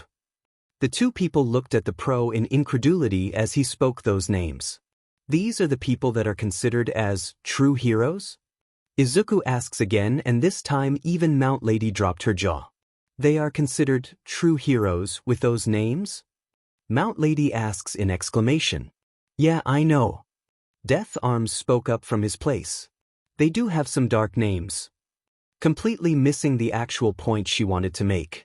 But weren't these are considered as myths? Mount Lady asks the others. Oh, they are if you haven't met them. Death Arms said while nodding his head to the side. What do you mean? Mount Lady asked again. Nobody knows who they are, where they are or where they come from or where they go to.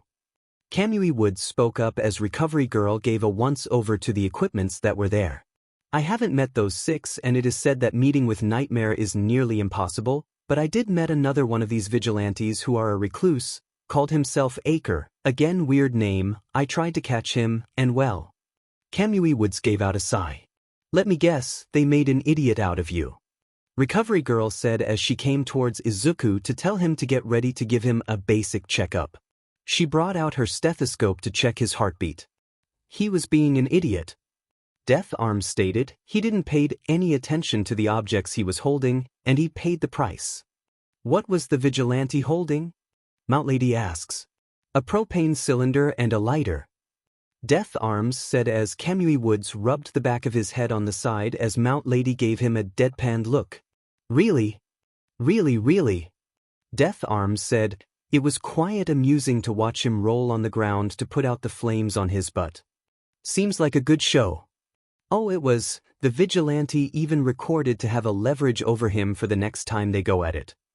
Death Arms, he himself said that. We can talk about them later. Recovery Girl said as she started jotting down the notes for the examination. First let's complete the quirk test. And with that Izuku's test began. Recovery Girl also asked him several questions with the 4 pros standing on the side watching the examination. She did hit him on the head once or twice or many times whenever he went into his mumbling spree. She even made him run, eat and drink and took a blood sample. And then they finally reached a point where he had to use his quirk. Now you are going to use your quirk for me to document it properly and give it a name. Recovery Girl said as she looked at Izuku with expectations. After when Izuku never said anything she lost her patience. What are you waiting for? An invitation? I said to use your quirk. Izuku on his place scrambled. Oh yes ma'am. He shouted and then stood there again. In one place doing nothing, standing in his place looking directly at Recovery Girl. She on the other hand gained a tick mark on her head. I would certainly like it if you use it today. Recovery Girl said as she griped her own tightly. Yes ma'am, it's just. Izuku paused for a moment as others shifted a bit closer to hear what he was about to speak. How does one use her quirk? There was absolute silence once he asked that, and the others let the question sink in as if to understand what he was asking. They blinked a few times and Mount Lady rubbed her ears to make sure she heard it correctly. Recovery Girl on the other hand was totally different news. What do you mean by that? Recovery Girl spoke. You don't know how to use your quirk? All turned to look at him expectantly. Well no. Izuku said sheepishly, I mean both of the times I used it, it was more because of the need than me actually activating it. So I don't actually know how to use it. The doctor rubbed her head at that. Well okay, try to concentrate on the feeling that you were feeling that time. Recovery Girl said as she clicked her hands. Okay. Izuku said as he nodded his head and then closed his eyes. They again waited for a few minutes when nothing happened and opened his eyes. Nothing? Nothing. Recovery Girl said as she looked over at the reports. If I may suggest something. Yagi spoke up from his place as he looked over at Izuku. I remember an advice All Might told someone so that they could use his quirk, or how he himself uses his quirk. Really? Both Izuku and Mount Lady spoke up. Recovery Girl on the other hand rubbed her face in exasperation. Yagi nodded his head. Wanna hear it? Both nodded their heads with much ferocity. He said, when I use my quirk I clench my butt hard and yell with everything I have, smash. Rest just gaped at his expression of all might, which off in several ways, and mostly because of his build. Are you sure that is what he said? Death Arms asked hesitantly. Yes. Yagi answered confidently, and why wouldn't he? He was practically telling what he would have told him, in his alter ego form that is. Well, if All Might said it. Izuku started as he looked at the others, then it must have been true, isn't it? He asked as he looked around. All he got was a shrug from the Mount Lady. Let's just try it and see if it works. And then he clenched his butt. He clenched it with all his strength. He put everything in it when he was clenching. His heart, soul, strength, or much as he could have had, but he put everything in clenching his butt. And it was visible on his face as other looked on not knowing what to do. All seemed lost and Izuku was about to give up when he heard the growling voice again. What are you doing? The growling voice asks, and Izuku jumped up in surprise and elation. Worked. Izuku said as others looked on not noticing any difference. It worked. I could hear that voice again. He exclaimed but cringed when the voice growled again. Don't test my patience, boy. The voice growled calmly. Tell me, what were you doing? Oh, nothing, I was just trying to find out how I could use you. On hindsight, Izuku should not have said this with wide grin on his face. He understood that when a large amount of pressure was built inside the building which could even be felt outside. You wish to use me, mongrel? The voice yelled out in anger, making Izuku jump up and fall. Nobody can use me. I am the legendary Kyubi no Yuko, a being whose one swipe of the tail can destroy mountains and bring tsunami with other. What is happening? Izuku thought as he looked at the gathered hero that were now on the floor. I need to get that voice to calm down. No, I did not mean it like that. Izuku shouted as he brought his hands up. The pressure lifted up a bit, but still it was not completely gone. Then what did you mean this time? Speak clearly and properly. The growling voice commanded. It's just we were trying to find out about my quirk. Izuku started as he looked at the room and it turns out that you are my quirk. Before he could continue, the voice interrupted him with a snort. I am not your quirk. The voice growled out, much to the surprise of Izuku. But it was you who gave me the ability to save her. Izuku said, remembering the previous day, noticing that the pressure over them was lifted off them as they now stood up, and Recovery Girl picked up the pen to note down something. I did not give you the ability. The voice growled out again. What I did was give you an extra boost to your already pathetic reserves. I am an aspect of your quirk, and I am alive as long as you are, and when you ran in there I had no choice but to give you an extra boost so that you don't die. But then what is my quirk? Izuku spoke up, hoping to find out more about the voice in his head. And how come you are just an aspect of my quirk? Your quirk is chakra. The voice growled out. And the reason I am an aspect is because I am made of chakra. My quirk is chakra? Izuku asks again, and Recovery Girl noted it down quickly. And you are made of it? Do not repeat what I say, boy. The voice growled out in annoyance. Yes, it is chakra. Izuku couldn't believe it. He knew since yesterday that he had a quirk, but now that it was finally named, he was very happy. He then looked towards Recovery Girl. Ask the voice, what does it do? She commanded, and Izuku nodded. Hello, excuse me. Izuku started not knowing what to see the voice that was in his head, but when he heard a growl he decided to ask away. I just wanted to ask what it is, and what does it do apart from the large pressure? There was a pause for a moment when the voice spoke again.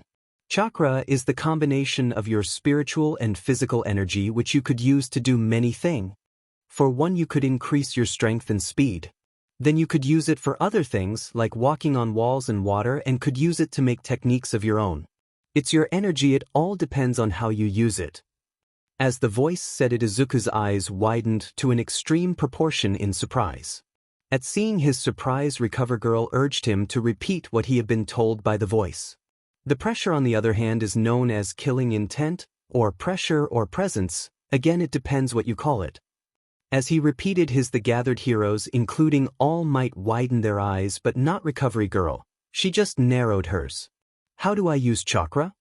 Izuku asks after he told by the small figure of All Might to ask that. Learn it. The voice simply stated. Izuku looked surprised at that comment. Will you teach me? Izuku asks. There was a pause for a moment.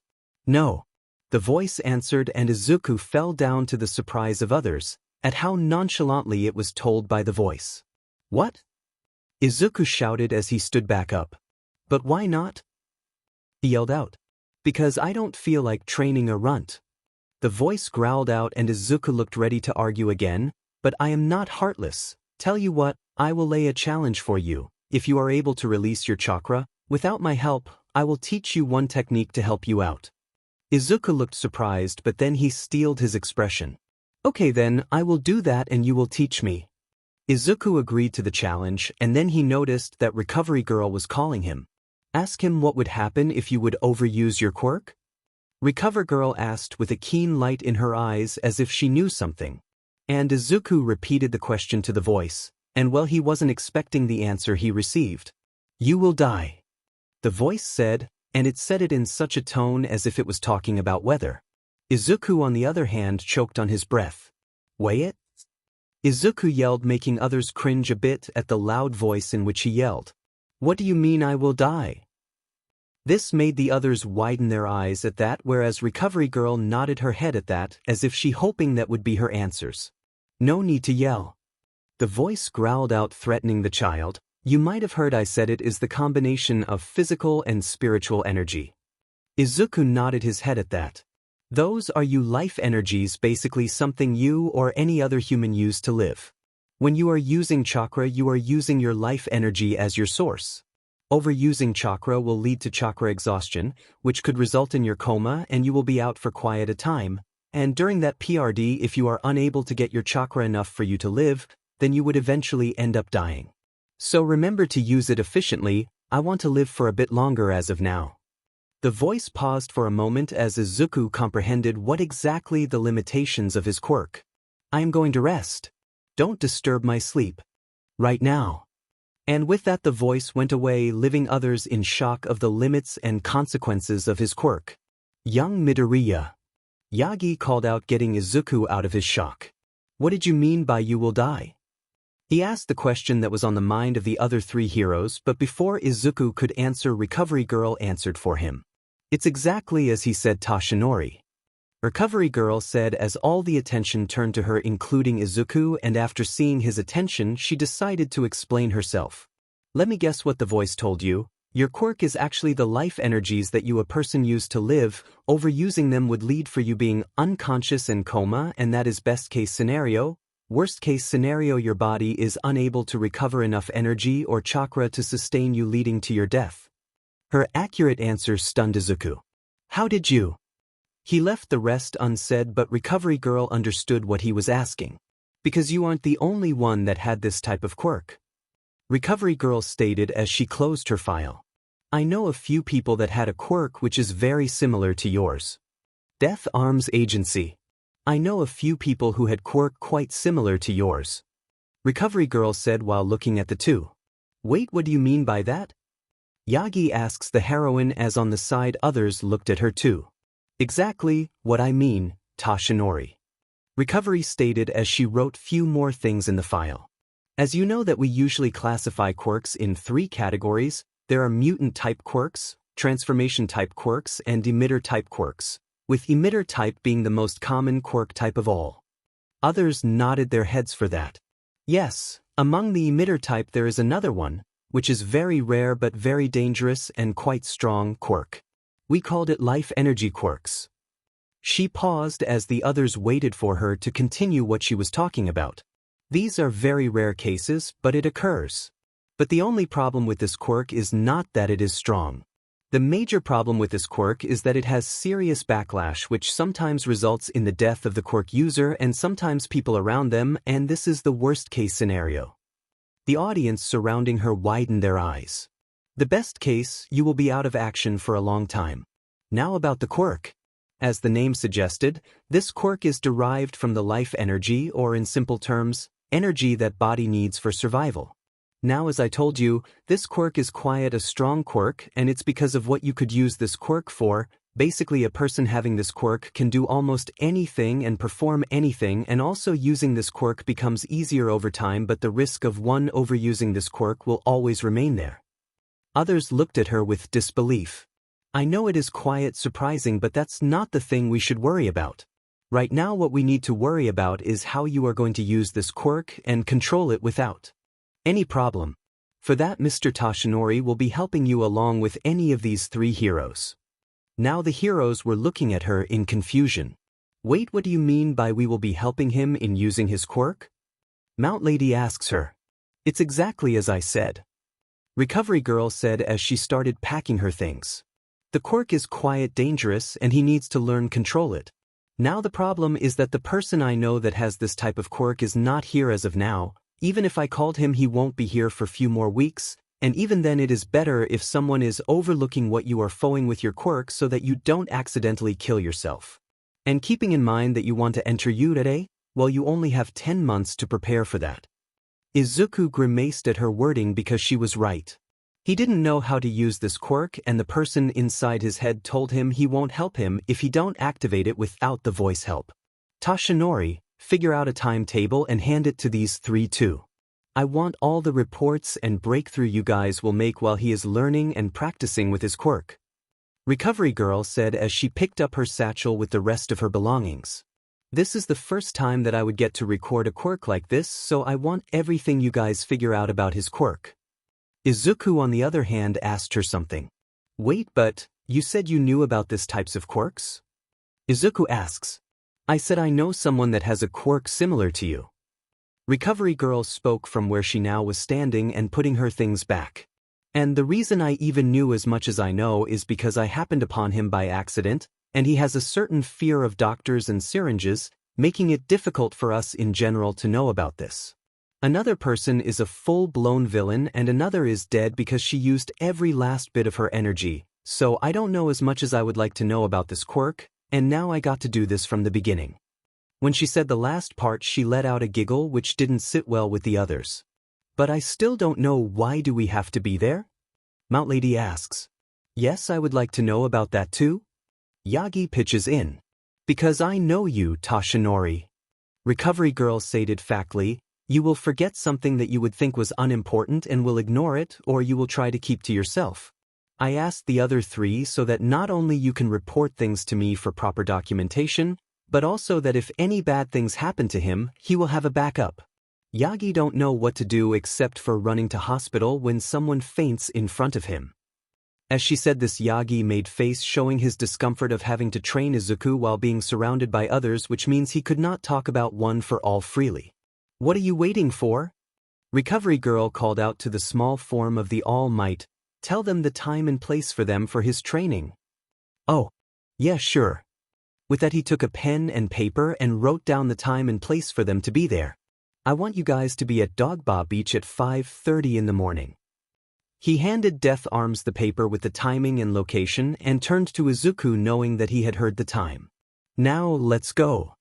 Yagi said as they stood up to leave the place.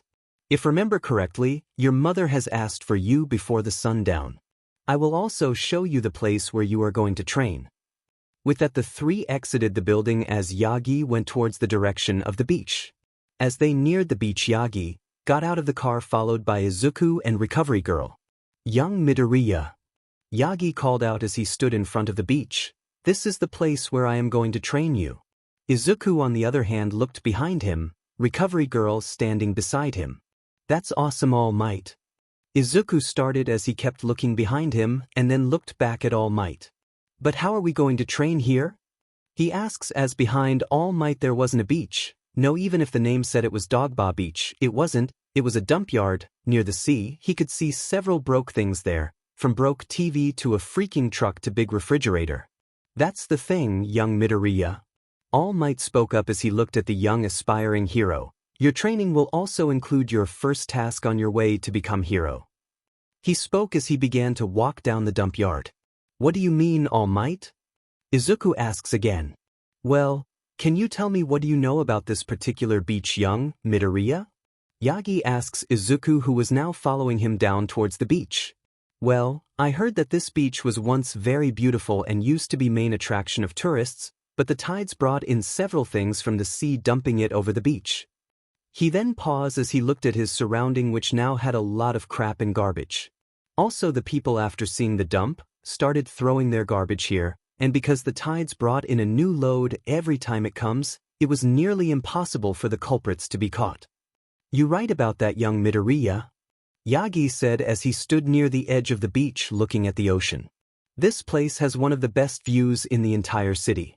But because of all this dump, it is nearly impossible for the view to be seen.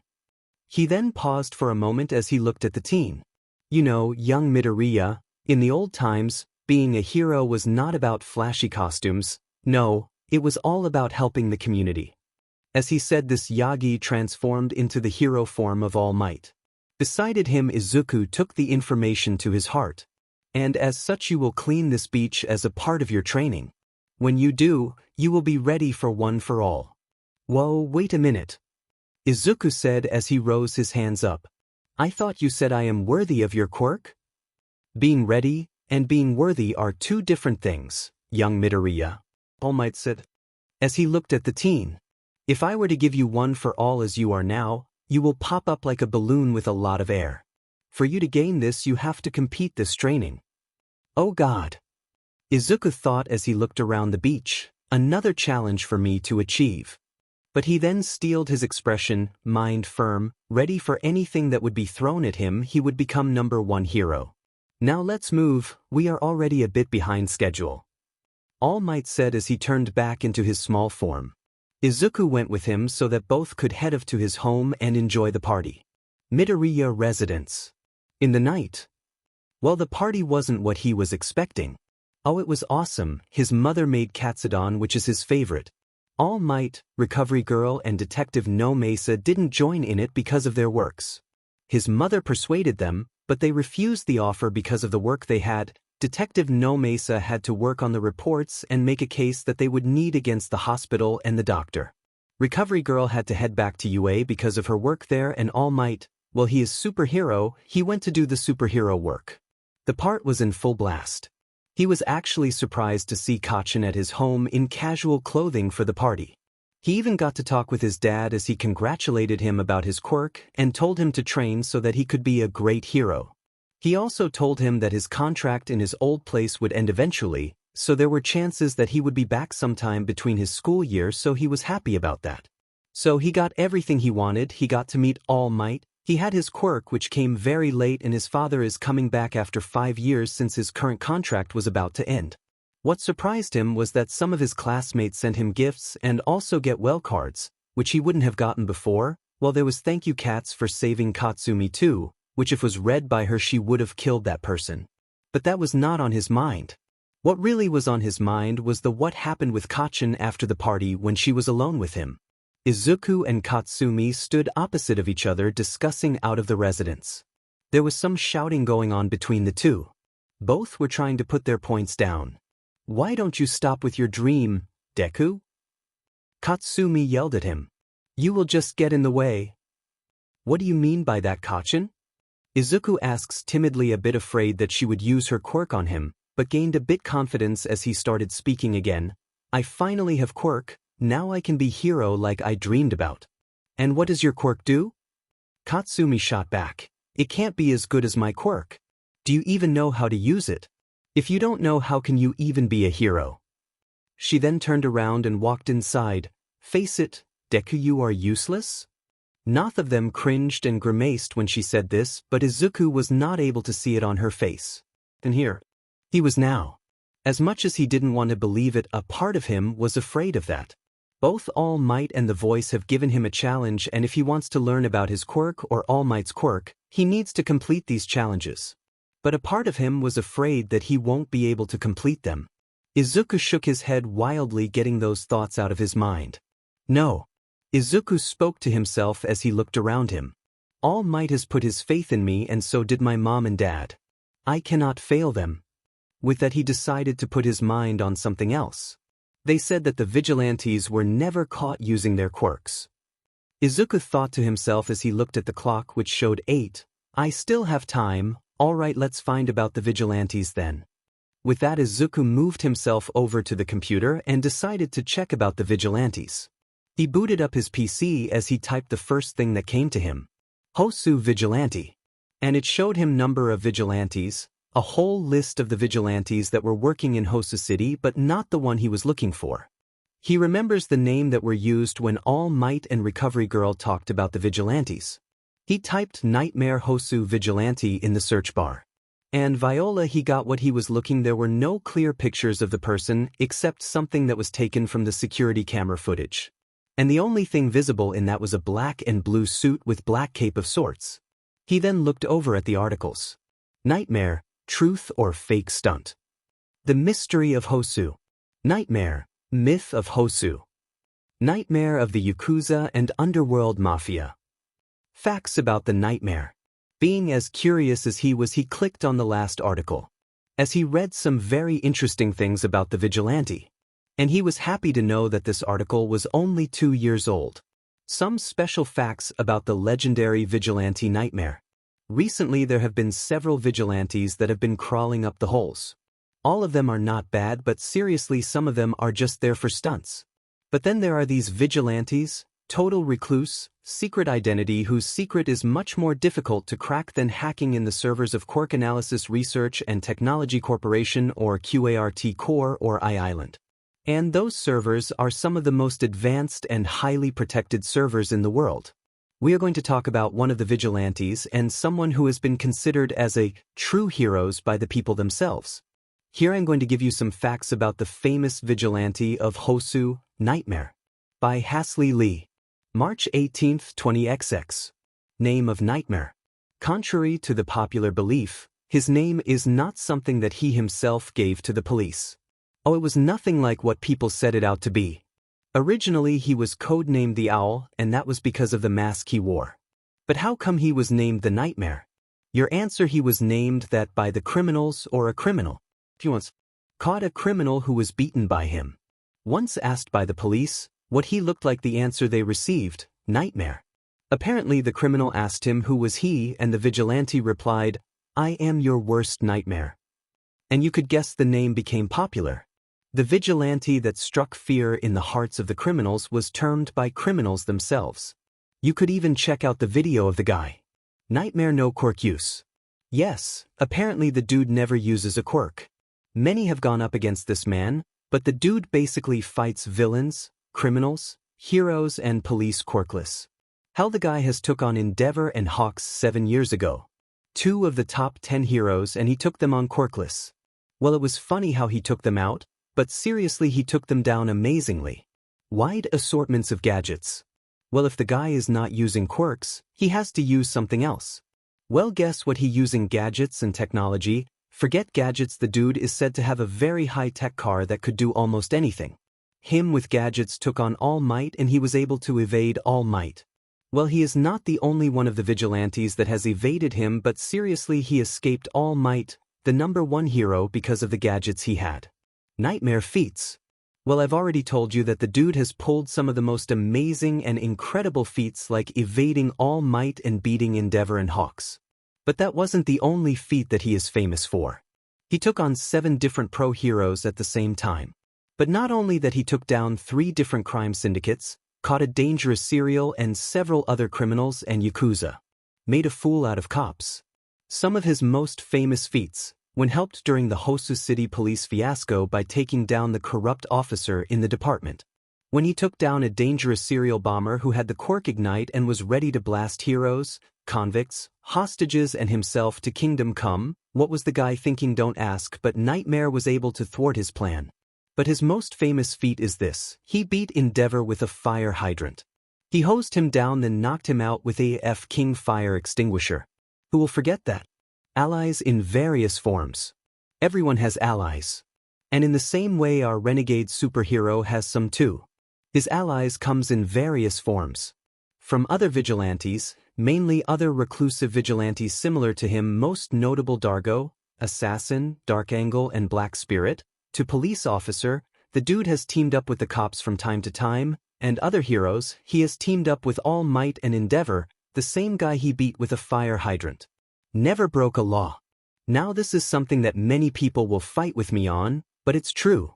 You might think I am one of those vigilantes lover or a person who supports vigilantism, but that is so not true. And if you think I am making this up, check up the quirk laws in law book. If you have trouble finding them, I will provide you the exact page number. Open the quirk laws book and go to page. It is clearly written there, and I quote, "One must never use his her quirk for vigilantism. If done, the person must be put on trial and will be considered as a vigilante and a criminal." And in all of the book, that is the only thing that has mentioned vigilantes, and there are no other law.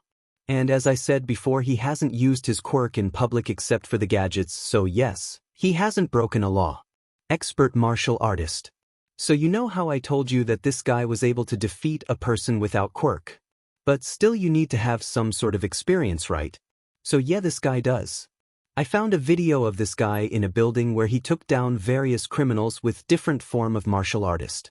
I don't know how to throw a punch, but I know a friend of mine owns a dojo. If you wish to check it out, go to Kendo Dojo. So I asked him if he could tell me what style he was using. Turns out he was using various different style, some which are Muay Thai, Karate, Judo, something called Taijutsu and Jiu-Jitsu. So yeah, he knows how to fight. Good acrobat and reflexes. Now this may not seem like much, but this vigilante knows how to move from place to place. One of the major reasons he can easily fight and dodge and escape from the authorities, he knows how to do a flip and land properly. Regarding reflexes, many might say that it might be his quirk in action, but that reflexes of his is not inhumanely fast that it would be a quirk, but those are reflexes gained through training. Again, I had my friend check the video for me to write it down. Meaning he trained his butt off to get those reflexes. Still a myth. Yes, this person and the others like him are still considered as a myth. We have proofs to say that these people exist, but no, these people are known for covering their track very well. And no one have came close to finding out about them. I've interviewed several pro heroes and heroes that are good at tracking other people, but they are able to avoid them completely. It is as if these people never even existed. They could be anywhere. I might have passed them by while grocery shopping, but I wouldn't know that they were them because nobody knows where they disappear to. And as such to this day these people are considered as myth. True hero. So you guys might have read that I said that this guy and few others have been considered as true heroes, and no, I am not making this up. These guys have many times stuck their neck out for people like us, like when he knowing that there were police, criminals, heroes and the serial bomber Ignite was there, yet he stormed that place, defeated everyone including the heroes, criminals and Ignite himself, saving the building from going boom and saving hundreds of life. These action made them known as heroes by both government and the police, and heroes like All Might himself have stated that these vigilantes are true heroes. In these comes Nightmare, Drago who is off the radar, Assassin, Dark Angel, Black Blade, Black Spirit and Elite. These people have never taken the credit for the criminals they've caught and the lives they've saved and are called as true heroes. This much only for this elusive vigilante. If you want to know more you can check my other articles that I've written about them. You can click on the links that I've mentioned below. After that Izuku ignored the rest of what was written in the article except for what was written in it. He then slunk back in his chair as he thought over everything that was written in the article itself. He then clicked on the search bar again to find about the other vigilantes, and he spent another hour reading as much as he could about the vigilantes that comes under the reclusive vigilantes. As he went to sleep he was deep in thought, still thinking about what he read about those vigilantes and the videos that he watched. A month later. It has been a month since Izuku gained his quirk and learned about the vigilantes. He questioned about them to the heroes that come over to look over his training, and he got a lot much information on them. He found out that 3 of them are female while other are males. That they never had shown any sign of quirk use except for the gadgets that they have, and that they are still looking for them. A month has passed and Izuku still haven't gotten anything on his quirk. He was able to clean up the beach and he was sure that might be able to clean it completely before the deadline, but his own quirk. That was another news all over. Today was the weekend, which means he was supposed to train extra today, and his training was supposed to be looked over by small form of All Might, also known as Yagi Tashinori and Mount Lady. Well, more like Yagi only because apparently Mount Lady is not a morning person. He quickly reached the beach where he trains usually, and saw for some reason Mount Lady was awake and was there with Death Arms too, and Yagi was talking to them about something. He quickly raced to where the 3 were. Mr. Yagi. Izuku called out to the small form of All Might, "Good morning." He then turned towards Mount Lady and Death Arms and gave them the same greeting as he looked at them in confusion. "Ah, Midoriya, my boy." Yagi started as he looked at the teen. "I've some good news for you." Now this confused Izuku a bit. What could be the good news? He looked at Death Arms, who gave a grin, and Mount Lady, who was sulking over waking up this early in the morning. "Really, what is the good news?" he asks as he tilts his head to the side. "You remember, Recovery Girl told us about a person she knew that has a quirk similar to yours." Izuku nodded his head. "Yes, well, she got in contact with him, and because he came here a week ago and will be living here from now on, and she asked him if he could train you in using of your quirk, and he had agreed to that." Now that made Izuku smile in anticipation. He will finally get to learn how to use his quirk. "Really?" he asked while nearly jumping in enthusiasm. "Yes," Yagi answers. "He actually said he will be here today to help in your training. He is actually running a bit late from what I know. He sent me message that he would be here in few minutes." "Isn't it a good news?" Mount Lady on the other hand snorted. "What's good about it?"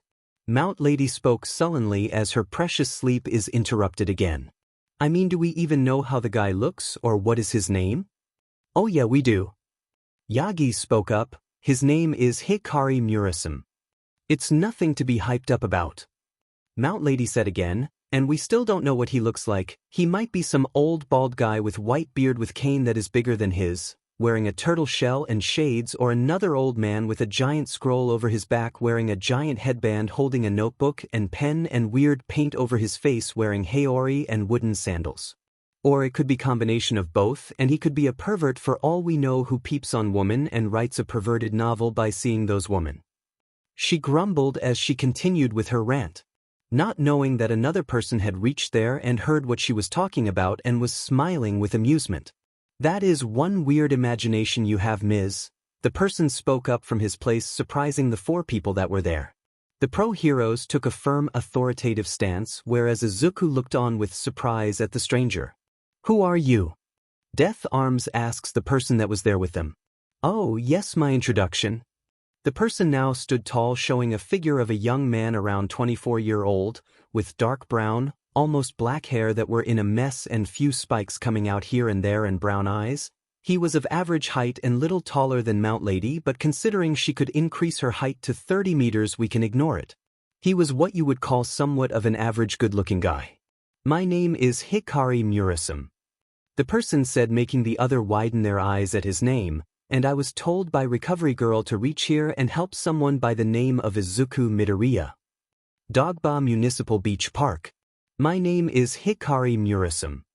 Hikari spoke as he saw that others widened their eyes at his name, and he couldn't blame considering what others were thinking he would look like a few minutes prior. He had to say that the blonde lady with horns and mask has some wild imagination, or it could be that she is very cranky because she didn't get enough sleep as it is. If he was right, and according to Lady Chio, she is supposed to be a pro by the name of Mount Lady.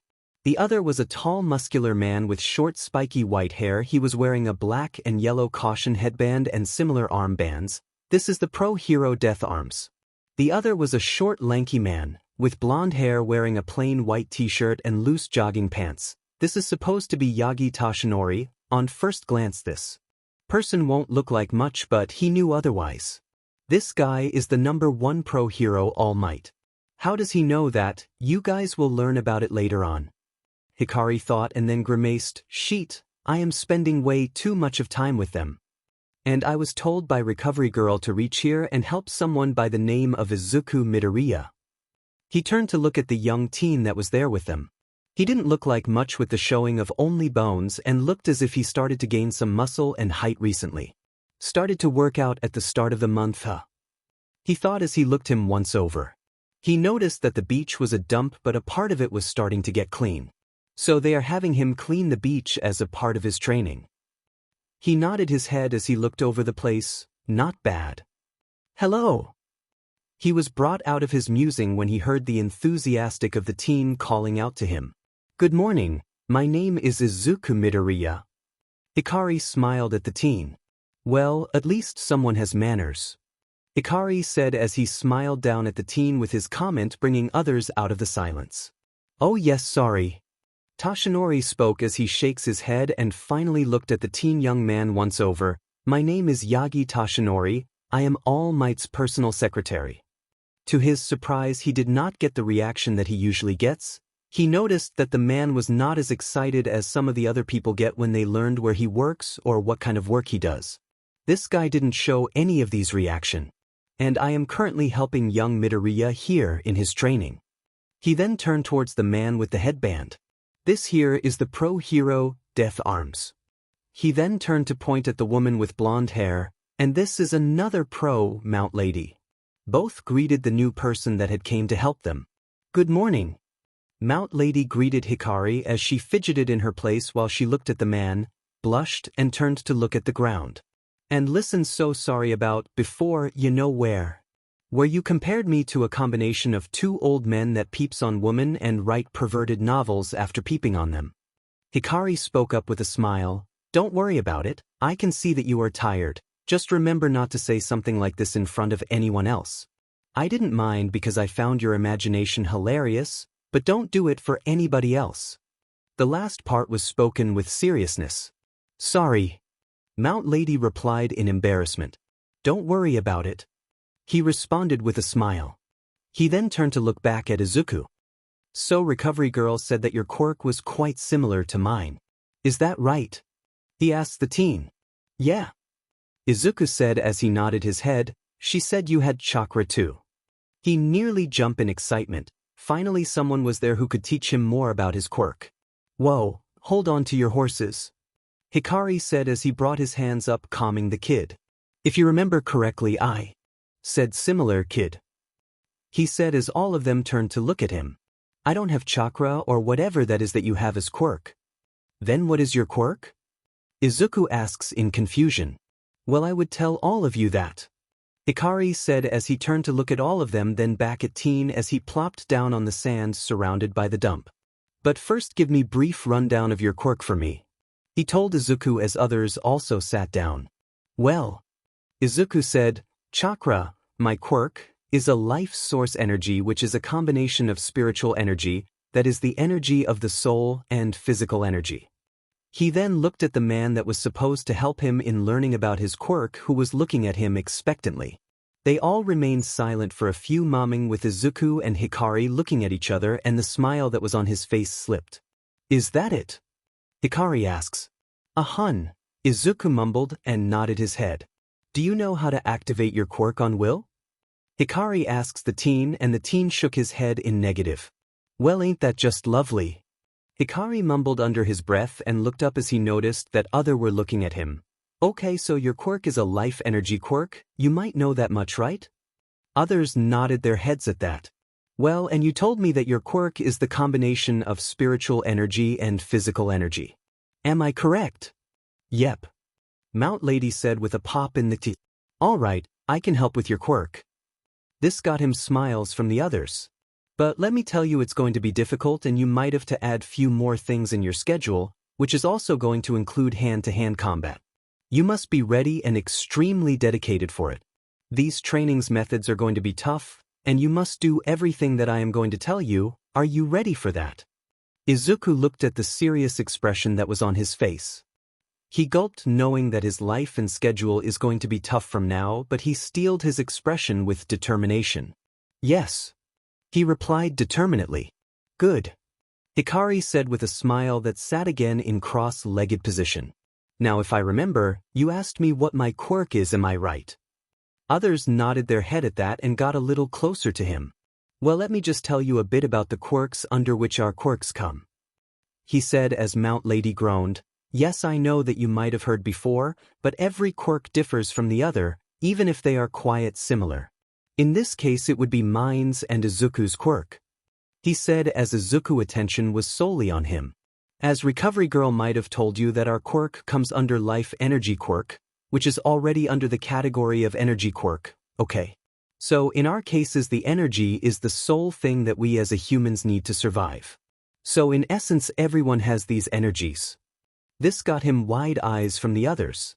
So you mean to tell us that all of us could use your types of quirks? Death Arms asks Hikari, who in turn snorted. As if. He stated and then went on with his explanation, everyone has them but no, they can't use them, reason because it ain't their quirk. He paused as others nodded at that. Now everyone has these kind of energy because they need it for survival. In our cases things get different, they became our quirk, and funny thing is that the quirk gets activated the moment of birth. Now the previous wide eyes were nothing in comparison to what happened to their eyeballs now. Yes, these quirks activates at birth but on smaller scale, not like the glowing child in China. Can you believe for few years they considered people with quirks a deity or a demon? It all depends on the user. That one child was a lucky brat. So yeah, it activates at birth but on lower scale. And gradually it started to become visible later on. Sometimes it would be subtle, sometimes not so much. You might not know, but your quirks sometimes work unconsciously, like you might heal quicker than others, or sometimes you were able to perform better than others in physical area because you were desperate. You may call it adrenaline, but your quirk had a part in it. Now to actually be able to use these quirks you have to train, and by training I don't mean what you are doing, by training I mean martial arts, DSPLN, meditation, those types of things. Hikari then paused as he turns to look at the people who were looking at him as they tried to grasp what he was talking about. Alright then, now let me tell you about my quirk. Hikari then cupped his hands as a glowing ball of energy appeared in his hand, and others, especially Izuku and Mount Lady, were fascinated by the little ball. Whoa! Both Mount Lady and Izuku muttered in awe of the ball. Fascinating, isn't it? Hikari said to the surprise of the four. This is my quirk. Key or official name that you can use for it are energy, latent energy, or life force. He then pushed the ball further from his hands, and others watched the ball move forward and stop in the little circle that the group had created. It's energy that resides in the body. To get mastery over it I have to get DSPLN, and not talking about the one in military, more like martial arts master kind. He paused as he moved his hands, aching the energy ball move along his hand gestures as it moves around Izuku and Death Arms and settles on Mount Lady's head, making her giggle. I basically have control of what I want my energy to do. I can increase my speed, can push it outside of my body like that little ball, make my body more durable, feel the energy of other beings around me, and also to do this. And with that he suddenly began floating up in the air, surprising others. What? Came 4 distinct voices. Yeah, and this ain't the best part. With that he brought the ball light back in his hands. I can use this ball of energy as long-range attacks. Now this baffled the others. Don't believe me? Well, let me prove it to you, he said as he looked around and saw his target, a refrigerator that was stopping the view of the sea from where they were. See that fridge? Pay close attention. And with that the small ball of light whizzed past them and struck the fridge, and the result? Well, the fridge was no more, and so was some of the things that were lying with it. The dump in the surrounding that didn't got stuck with the ball flew around aimlessly, and the people that were there, well, all of them surprised, and by all of them I mean all of them. Even the person that had threw the ball of light. Oops, Hikari said as he looked on at the remains of the sand as the sea was now clearly visible for them. All of them turned to look back at the young man who was looking at the scene with surprise, and that baffled them more than ever. Oops, Mount Lady started. What do you mean by oops? Yeah, I accidentally poured more power into that than I thought, Hikari answered. You mean to tell me that little could have taken my head off? She screamed in indignation. Well, actually no, Hikari answered. The only way it could have exploded if I willed it to, or another energy striking it, which is not possible. So you were safe. Mount Lady still didn't let the frown off her face. Don't worry. And then turned to look at the teen who was gaping at the place where the fridge once stood. Well, those are things that I can do currently, and there are more that I've yet to unravel. And from what you have told me, your quirk could do something like this too. You mean, I can make energy blasts same as you? Izuku said in amazement. Well, not same as me, Hikari said, but very close. But first we need to will your chakra out. So how are we going to do that? Izuku asks in excitement. Yes, before we do that, tell me your normal training regime. Hikari told him. Well, normally I clean this beach for 2 hours before doing normal workout, and then I go to school. After school I do other workout stuff like a 5-mile run, 50 push-ups, 50 squats, 50 pull-ups and other things. Izuku told his new teacher. On weekends, I clean this beach for 2 hours more than my normal weekdays and normal workout. Hikari nodded his head at that, then turned to look at his surrounding. He looked around for few more moments and then turned to look at the teen. Okay, then I want you to do your normal stuff when you are cleaning the beach. After you've done it, we will work on activating your quirk on will, Hikari said as he looked at the teen. Is that understood? Wait. Izuku tells out, why can't we do it now? He asks with Death Arms and Mount Lady, nodding their head. Oh, believe me, Hikari said as he looked at the teen, you will prefer that we are going to do it later, that right now. He then waited for a few moments as Izuku stayed at his place not moving. What are you waiting for? Get on it. With that, Izuku took off and started working towards cleaning this place. 3 hours later. It had been 3 hours since Izuku had started cleaning the beach. Izuku had been quite diligent in cleaning the beach. Hikari noticed that. He then turned to look at the only other person that was there, the lanky form of Yagi Tashinori, or also known as All Might. He had asked of both Death Arms and Mount Lady to bring few things here, and if he was right, it would take some time before they will reach here. He noted that they were currently out of the hearing range from Izuku. Perfect place to talk to the lanky form of All Might, right people? Hikari thought and then grimaced, need to spend some time away from them. Hikari then turned to look at the true form of number 1 hero. So he is your successor, He asks the hero, who looked surprised and then turned to look at him and narrowed his eyes. I don't know what you are talking about, Yagi stated as he looked at the man. Oh, save me, I am All Might's personal secretary and I can ask him for an autograph for Yuji Tashinori, Hikari said as he looked back to where Izuku was cleaning the beach. I know all about your quirk, One for All, and your nemesis, All for One, lame name by the way. He failed to notice that All Might's fist tightened as small arcs of electricity began to fly. "Oh, by the way, you don't want to do that right now. There are a lot of people around here right now." And he was right. Surrounding them, many people were going on about their day, while some were turning to look at the small teen trying to clean the beach. He was at a disadvantage. He could not transform here without his secret leaking to the public. In the end, he took a deep breath and turned to look at the young man with a piercing glare. "How do you know?" he questioned with authority behind the small frame. But to his annoyance, the man just smirked. "Wouldn't you like to know?" "I am quite serious about this, young Murasum," All Might said as the glare intensifies. "How did you know?" The man on the other hand still smirked.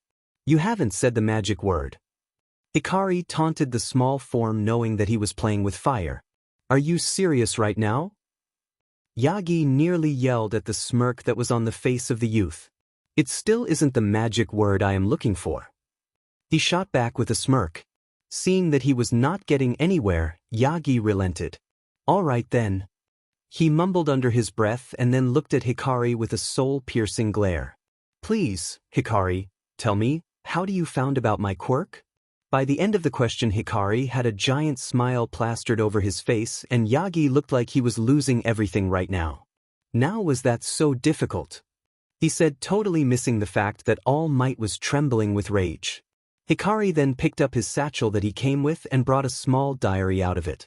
"What is that?" Yagi growled as he noted that he brought out an old beat-up diary from his bag. "You asked me how I knew. Well, here is the reason," Hikari said as he put the bag down and held the diary firmly in his hand.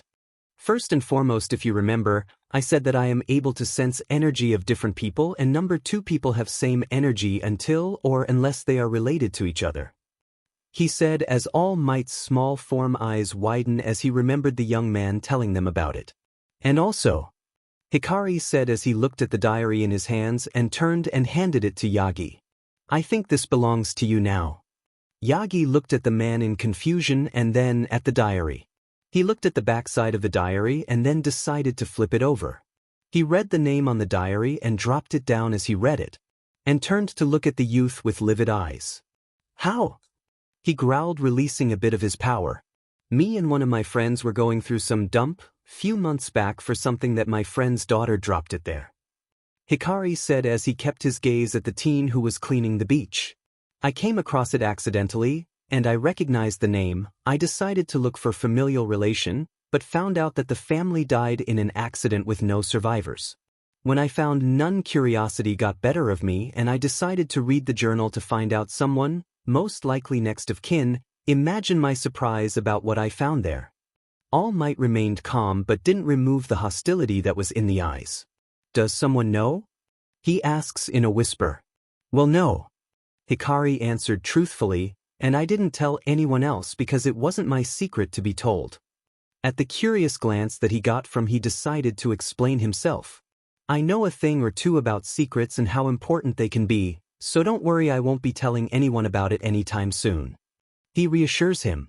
Yagi Tashinori looked at the teen. To him he was an enigma and an unknown variable that knew of his secret. But even he can't leave the gratitude that he was feeling for the journal that was provided to him by Hikari. He then picked up the journal and turned it over so he could read the name again. Nana Shimura.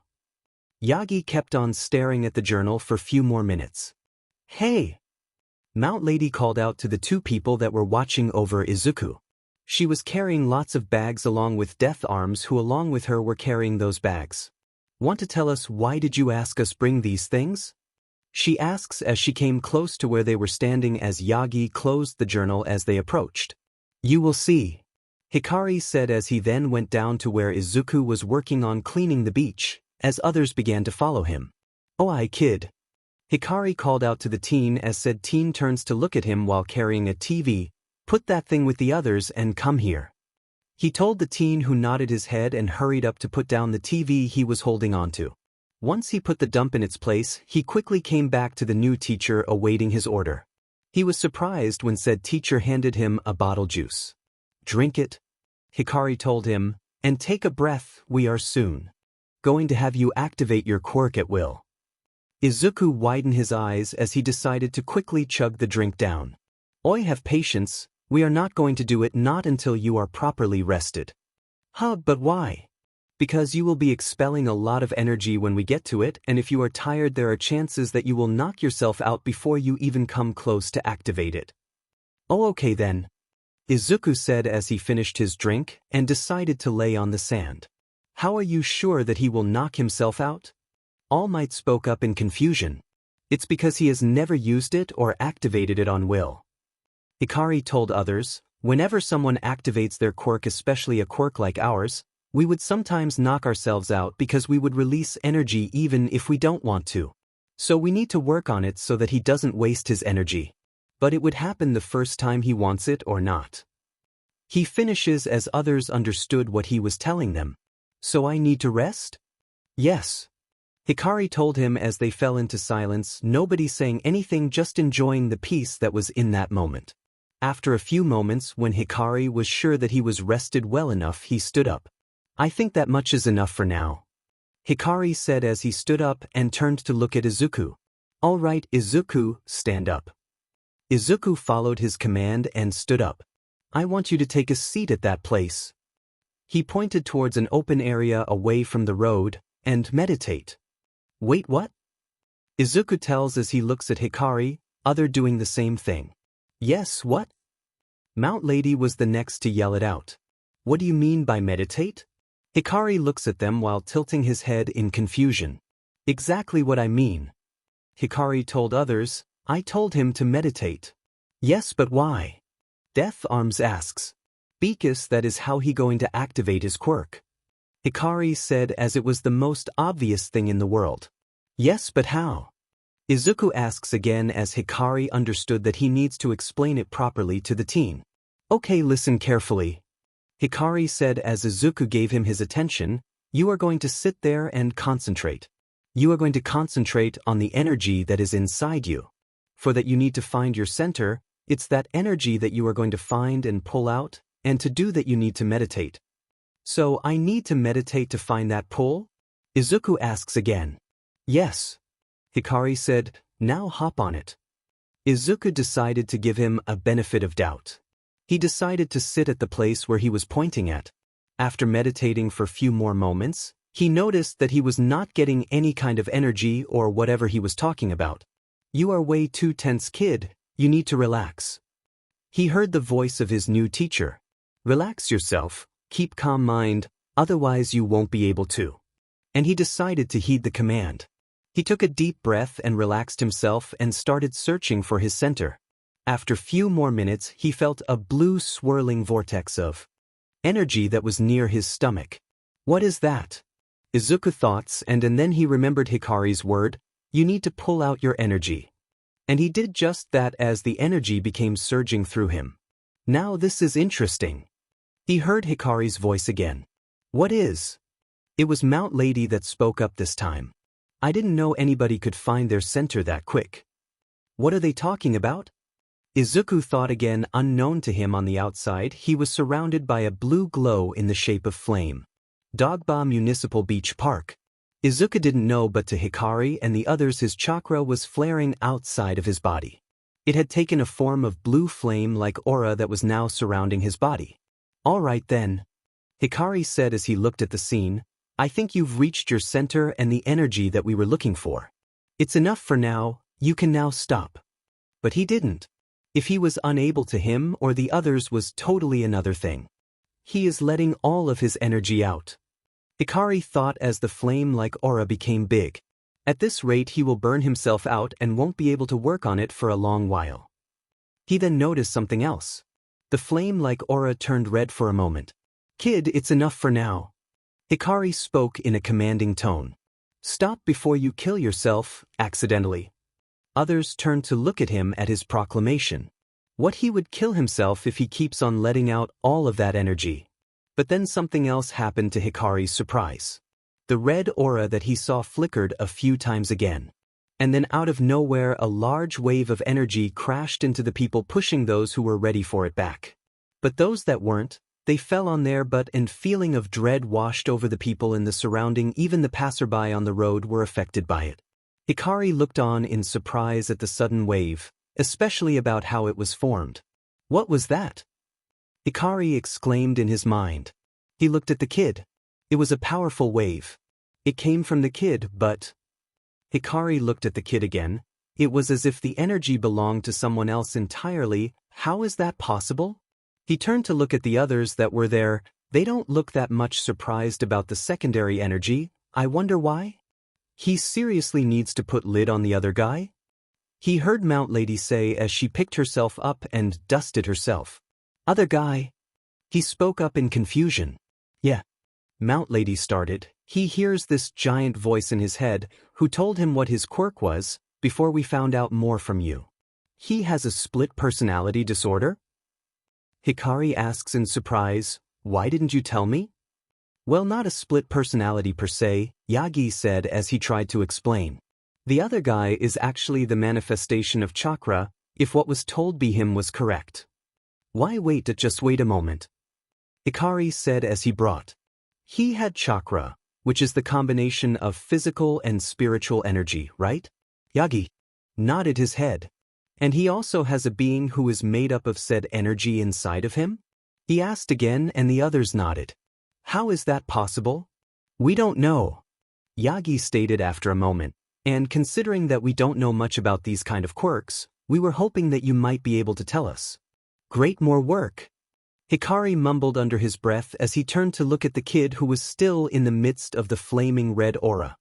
He needs to stop soon? He said to the others with steely eyes. If not, then I am going to stop him. Death Arms turned to look at him.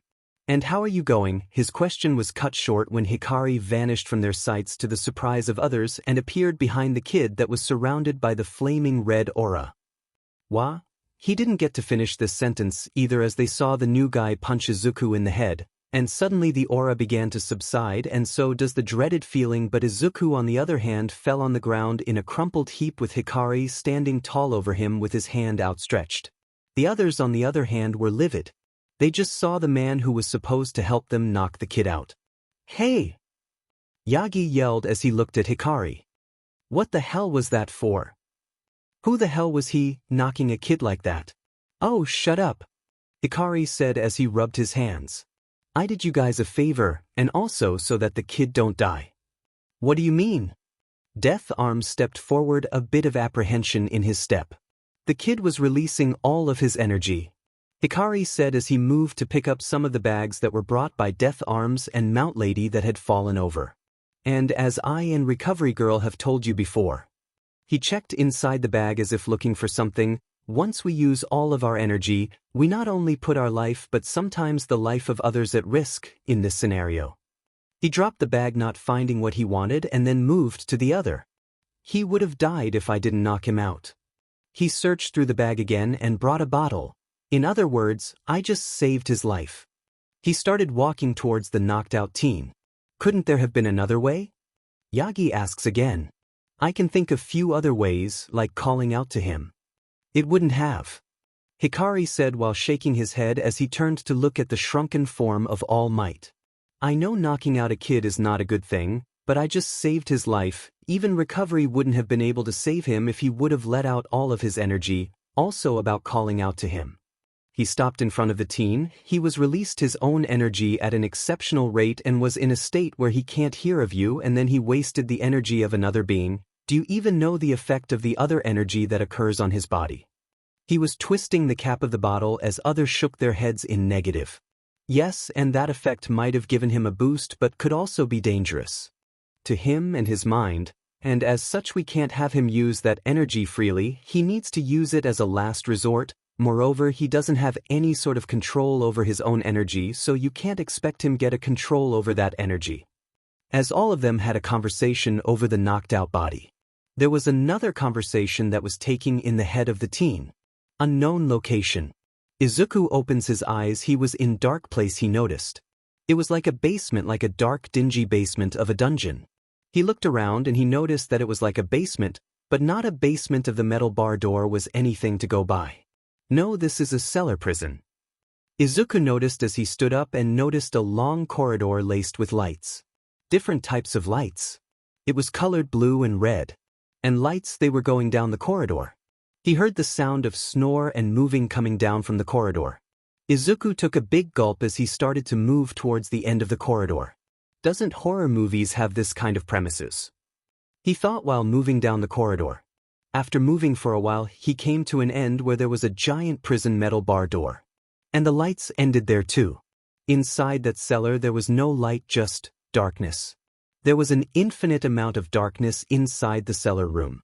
He tried to look, but the dark was prominent. He decided to look clearly inside it and squinted his eye to make sure nothing was in it. As squinted his eyes, he noticed a large silhouette lying on the ground inside the cellar. He tried to make out what was it, but he couldn't. As he squinted some more, the large red slitted eye opened up. The sudden appearance of the eye made him yelp and stumble back, making him fall on the fall. When he fell down, he noticed another thing. The floor was wet. There was no water, but there was dampness in the floor. Well, well. The voice that Izuku heard a few times growled out again in a mocking voice. What a surprise! Izuku stumbled back as the silhouette stood up. He was able to make out the outlines, but the figure still didn't come out of the darkness. You actually managed to activate your chakra? Color me impressed, Runt. The last part was said with disgust. Izuku then felt as if he was being looked over by the figure in the darkness. And you've started training too. At least you know you can't be one of those clowns without training. Now Izuku was indignant as his face drew in a frown. How dare a being who is basically hiding right now criticize the pro hero? Because I can. And that's exactly what I mean by them being a clown. These dresses are highly impractical and does nothing more than make their butts and other part have an outline more. How does he know what I was thinking? Izuku thought out in surprise, and on that note, where the heck am I? I know what you are thinking is because we share the same headspace, you mongrel. And you are yelling out your thoughts, so they are not that hard to pick. He had a feeling that the figure just shrugged in indifference. To answer your second question, this is your mindscape. Izuku looked at the figure as if he were an alien being, which, considering the situation, he actually was. This. Izuku started and pointed the place from which he came from. Is my mindscape? Like the place in my head? Yes. The silhouette stated. And Izuku looked around again, making sure if what he was seeing was right. Why does my mindscape looks like a prison? Izuku asks the giant figure. The mindscape is a tricky place. The giant figure spoke. It is the manifestation of what you basically think of yourself, and not only that but how you see your life. So I think of my life as a prison? He asks again. I do not care why your mind look like this. The voice growled again as the silhouette laid back down again. You have achieved the given challenge I laid down for you, and as such I have to give you an exercise and advise for you. Wait, what? Izuku asks in confusion. Don't make me repeat, Runt. The voice growled out again. I am telling you a way to better yourself. Do not take these teachings and me for granted, or else it will not be good, understood? Izuku hurriedly nodded his head. Good, now I see that you now have a teacher who has a quirk that is very similar to yours. Izuku nodded his head again. At least, now you can do things, learn from him. Izuku then shakily raised his hand to ask a question. Mr.H.Mr. voice. He then felt the piercing red eyes turn to glare at him, and he trembled in his place. Will you teach me more of these techniques in the future? No, I won't. The voice growled out. Not for free. Tell you what. You entertain me, complete few more challenges, and as such I will teach you other techniques, understood? Izuku wanted to argue, but he could felt that he was actually getting a better deal out of this, so he reluctantly nodded his head. Very well then, what I am telling you is called leaf exercise. You take a leaf and then you use a chakra to make it stick to your forehead. For this you have to direct your chakra to the leaf. And how will I do that? Izuku asks in confusion. And the red piercing eyes looked at him in incredulity. Great, you are both smart and dumb. The voice said, and before he could yell it out in annoyance, the voice interrupted. Ask your new teacher, he will help. On that note, use hand seals to help you concentrate your chakra. The eyes then closed themselves and the figure laid on the ground. Now get out of here, I need my sleep. Hey, wait a minute. Izuku started as he started to move towards the figure.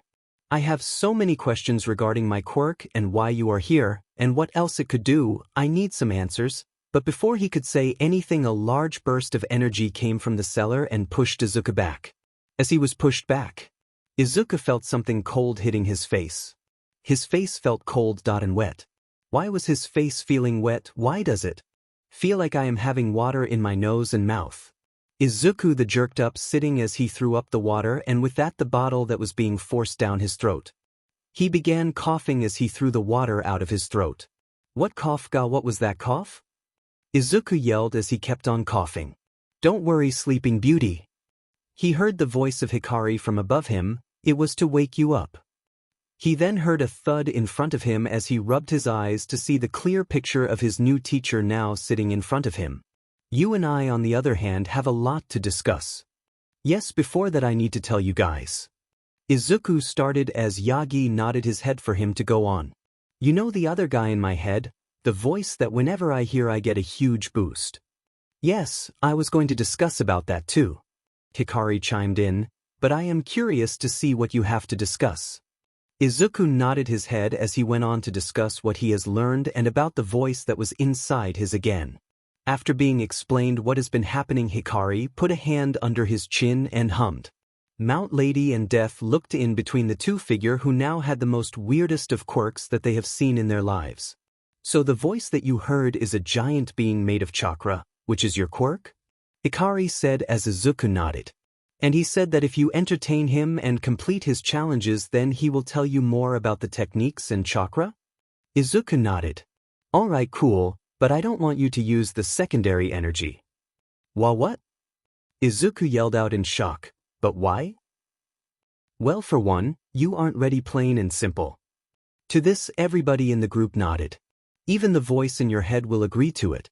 Second, it is a secondary energy, which I might add is not even yours. Yes, it is in your body, but the energy itself has sentience, which raises few more questions, and we don't even know the type of effect it could have on your body. Third, as I said, it is a secondary energy source, and you, my friend, haven't even learned how to control your own. Do you really think you could do it too?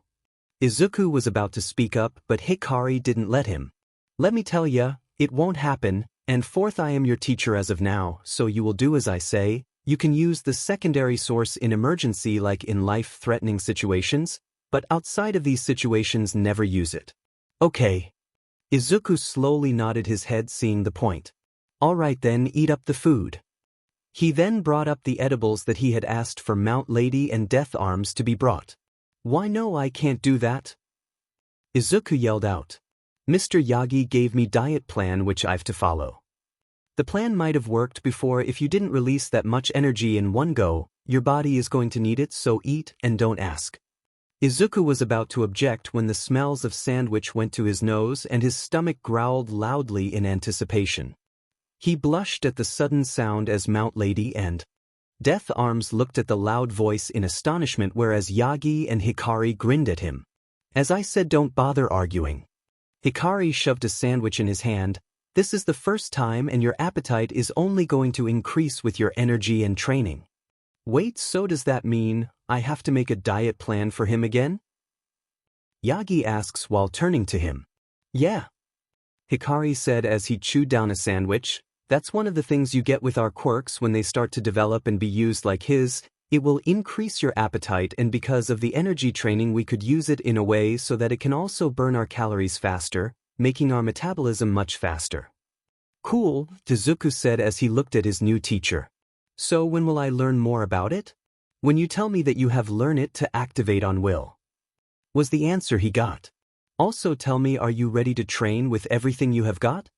Hikari asks him once again in a serious tone, and Izuku, hearing the question, nodded his head in agreement. All right then. Hikari then turned toward his satchel that he bought with him. I brought few things just in case, and I think I was right in bringing them with me.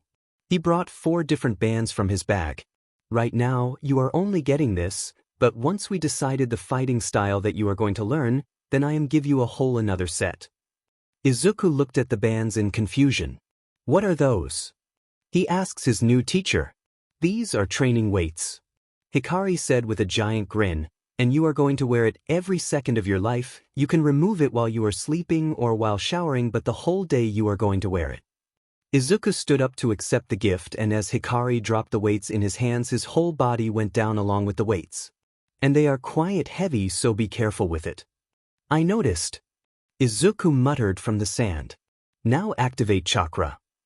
Hikari commanded and waited. Izuku looked at him as others also stared at him expectantly. Please, we don't have all the time, release your energy.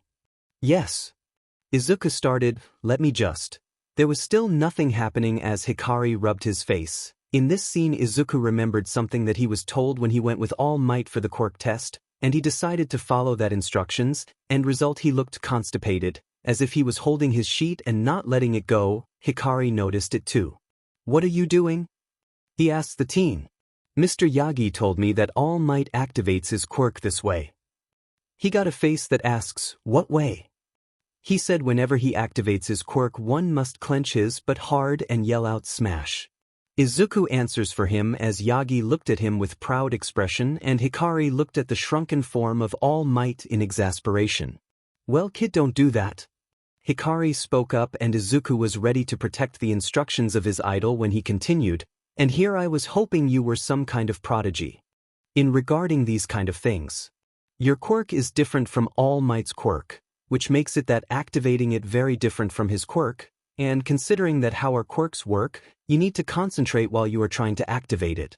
You did it once, that means it will become easier the second time, but it all depends on your concentration. You mess up that you will lose the control over your quirk, understand?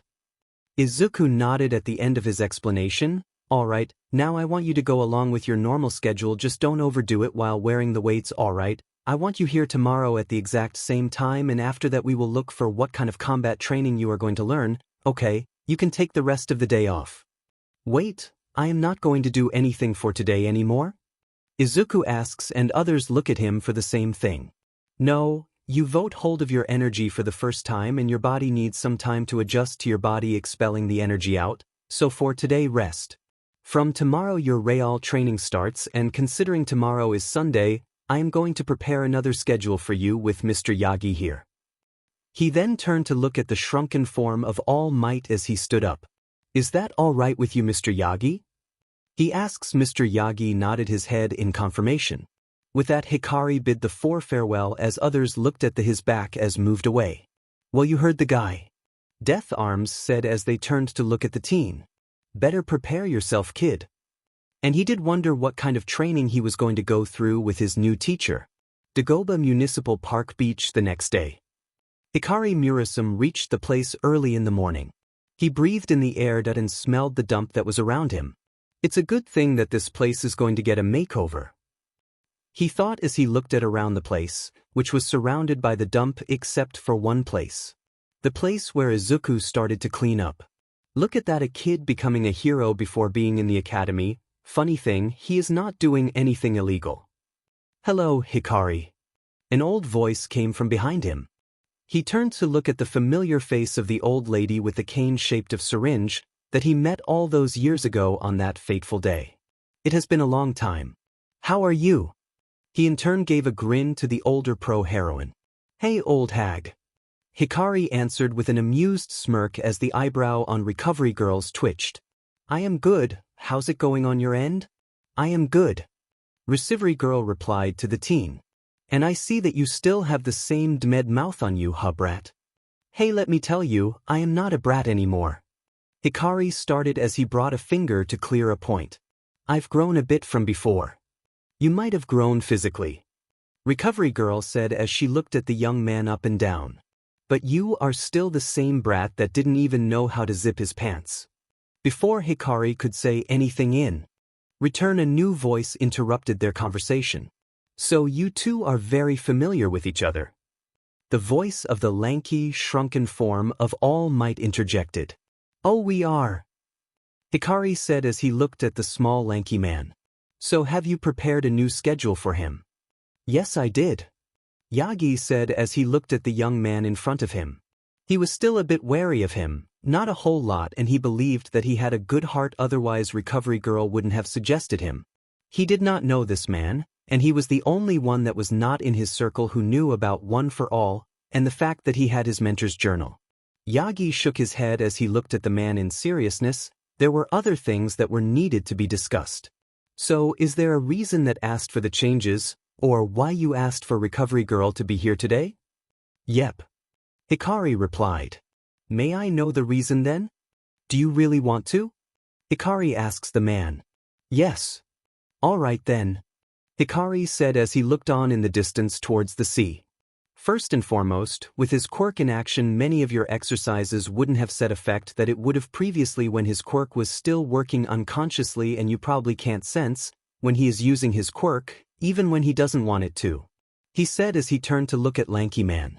And the reason I asked for the old hag, well, I saw the fire in his eyes. He wants to prove himself, not just to us but himself too. He has some serious issues that he himself needs to come on terms with, and with those and his drive, there are high chances that he will push himself even on the first day, and with those training weights. He then closed his eyes and took in a deep breath that's still taking nothing much more than the stink of the dump. There are high chances that he would push himself and tire himself out before he even reaches here. So Recovery Girl is here to help young Midoriya recover, if he is too tired to work. Aha! But, ow! Hikari yelped as he rubbed his head. What was that for? I am not someone's personal caretaker. Recovery Girl admonished the young man. Any more, that is, and you do know that my quirk doesn't work like that. Yes, I know. Hikari whined on his place, still rubbing his head where she stuck with the cane. The actual reason I called you here is because we are going to take him to several dojo and see if he liked any of them for him to join, and some of those dojo are really strict and sometimes test the people who wants to train in their arts, to determine what style fits them and from where will his training will be beginning, and they do not show mercy, and you milady are here for that. He then noticed the glare that was being given. Oh, you and I both know that he is not a fighter, not talking about his spirit but physically, he just started working, it will take some time, and by fighting them, he might have learned that he could have started it early on, also it will also help him to deal with his issues. So you are going to send a child who could barely defend himself or control his quirk, fight a professional, just for him to have an outlet and also so that he could be beaten down. Hikari nodded his head at that. Also, he is going to be half dead when he reach here. Hikari said, and Recovery Girl rubbed her head in annoyance. How can he be half dead? Yagi asks. If I had asked my teacher, he would be wishing he was dead, or if I followed even one of her schedules, that is, what I've prepared for him is quite lenient. Hikari said. Now on to other things, aren't there supposed to be someone else here too? Yeah. Yagi said as he nodded his head. They called me yesterday night, said Kemui Woods will be a little late, reaching here. Hikari and Recovery Girl nodded their head at that. So since nobody is here except us. Recovery Girl started. There is one thing I would like to know. She looked at the Hikari who turned to look at her. How did you learn about One for All? Hikari looked at her for a few moments, then turning to the shrunken form of All Might. She knows. Yes, she knows. Yagi said while nodding his head. And she knows because? She is my doctor. Oh, she is your doctor. And the she you guys are talking about is right here. Recovery Girl interrupted again. So before I use my cane again, please tell me how come you became aware of the fact about Yagi's quirk? Hikari was about to speak up, but Recovery Girl glared at him before he could even speak. And I don't want any half-baked explanation, understand? And with that, Hikari withered under her glare. I would like to know the full story too? Yagi said as Hikari. He looked at Yagi and then back at her before speaking. A few months ago, me and one of my friend went to the dump yard. Hikari started but was interrupted by Recovery Girl. Friend, which one? Recovery Girl asks. The other one, the same one who works with me time to time in the social working part, that one. So both of us went to the dump yard because apparently his wife threw away something that was a bit symbolic for both him and his daughter, so both us went to find it. I did not know how I got roped into going to dump yard of all place, so yeah, I went there. Hikari then paused as he turns to look at the shrunken form of the hero.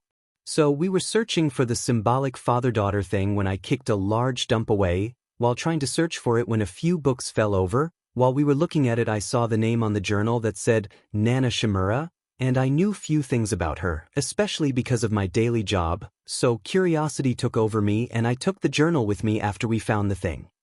He looked over at Yagi as he continued. I put it on my study table and nearly forgot because of my daily job, and when I remembered I first decided to look up her family. Found out that whole family died in a freak accident with no survivors. So I put it on hold again, but can't have it over for so long, something that isn't mine too. So I decided to take the course of action. I decided to read it so I could find out about the next of kin. I know that it is an invasion of privacy of someone that is dead, but I can't have it lying at my place, so I decided I will read it and imagine my surprise. The first few pages were of her hero times and with who she fell in love with, so nothing important, but in between I found something about a man, her sensei in a sense giving her a huge responsibility, and something about her student, Yagi Tashinori, who wanted to be named as All Might or Superman, whichever fits, and because of when she was active I came to the conclusion was All Might. She wrote about how proud she was of him and have decided for her to be the inheritor of One for All, the quirk that could be passed on, or was because of that I read the journal from the beginning and before the final battle against All for One. He finished. So you found out about it from her journal that you found? Yep. You still haven't told me everything, have you? Recovery Girl pointed out. Hikari looked at her for few moments before he spoke. No, I haven't. Hikari answered for her, making Yagi tightening his fists. And that would be? She prodded from him. I believe that there have been more users for this quirk, am I right? He directed this question to Yagi, who looked at him with same intensified look, before he finally nodded. Yes, there have been. Yagi told him. And I believe that some of them, he paused as he looked at them, left behind few clues about One for All, which I don't think is that good. This got him wide-eyed expression from the other two. Now I am looking for the user before Mrs. Nana, and considering that name is there in the journal, it would be easy to find out about family but difficult to even think where they might have left a clue. So you think that many of the previous holders of the One for All might have left some kind of information regarding this quirk? Yagi asks him. Well, one of them did. Hikari said as he looked at the others. Who's to say that others haven't? As the beach then covered in silence. So you are going to find some clues about them? Recovery Girl asks after a moment. Already on it. Hikari stated, one of the reason I was here, to find out All Might, then you told me he was teaching some kid here, got the chance, took it. He then looked at the distance where was nothing except buildings. We'll talk about this at a later time, our student just decided to come after all. He then looked towards the corner, Yagi and Recovery Girl turning to look where he was, and the sight did baffle them, because Izuku Midoriya came by, crawling with his hand. Told ya, he would be half dead. He said while glancing at the heroes. Yagi was about to go and help him up but was stopped by Hikari. Don't. He needs to do this himself, he will be. Here, just let him do it. Yagi glared at Hikari as he said that. And you want to tell me why should I not? Yagi asks with a growl. Because you aren't going to be there every time he falls. Let him pick himself up, will be good for his broken self-esteem and confidence. Hikari said as Recovery Girl nodded her head at that. So, till the time he reaches here, does anybody else have any other questions? Hikari asks while turning to the two. Yeah. Yagi spoke up as he looks at the teen then back at Hikari. What exactly is your day job? Oh me. Hikari pointed at himself as he looked at the shrunken hero. I am one of field researcher for the QART Corps. He ignored the glare that was being sent by youthful heroine. You mean the big company who is one of the leading tech company and also works as a quirk analyst branch with I-Island and government. Yep, we are creating a branch at the near the jungles here in Mustafu, made things for me easier. He don't, let him come here on his own. Hikari suddenly shouts when he saw one of the branch that was coming from Kamui Woods, about to pick Izuku off the ground. What? Kamui Woods asks as he retracts the branches and then goes near and stood beside Recovery Girl. But why? For his own good. Okay then. He didn't ask what exactly the new guy has in mind. So you're the new guy? The idiot who nearly blew Mount Lady head off. That was actually some mistake on my part, but I told her she was not in danger. Hikari said while looking at the new presents. So you are Kamui Woods, heard a lot of good things about you, nice work out there? He complimented the hero who blushed at the compliment. Thanks. Kamui Woods answers the teen. So why are you here, recovery girl? He turned towards the heroine who was watching the young teen make an effort for coming close to them. Because today's agenda includes ruthless beating of one Izuku Midoriya. Recovery girl answers as she glares at the young man that was standing by her. Kamui Woods on the other hand looks with surprise at her. Really? Kamui Woods asks. Yep, was the response that came. Why? He asks again. As finally Hikari turns to give all of them a baffled stare. Seriously, none of you see it? He asks while pointing at the crawling teen. The two hero looks a bit confused while recovery girl nodded her head in understanding. See what? Both Yagi and Kamui Woods asks. Forget it. Hikari said as he looked at the teen who was now close to them.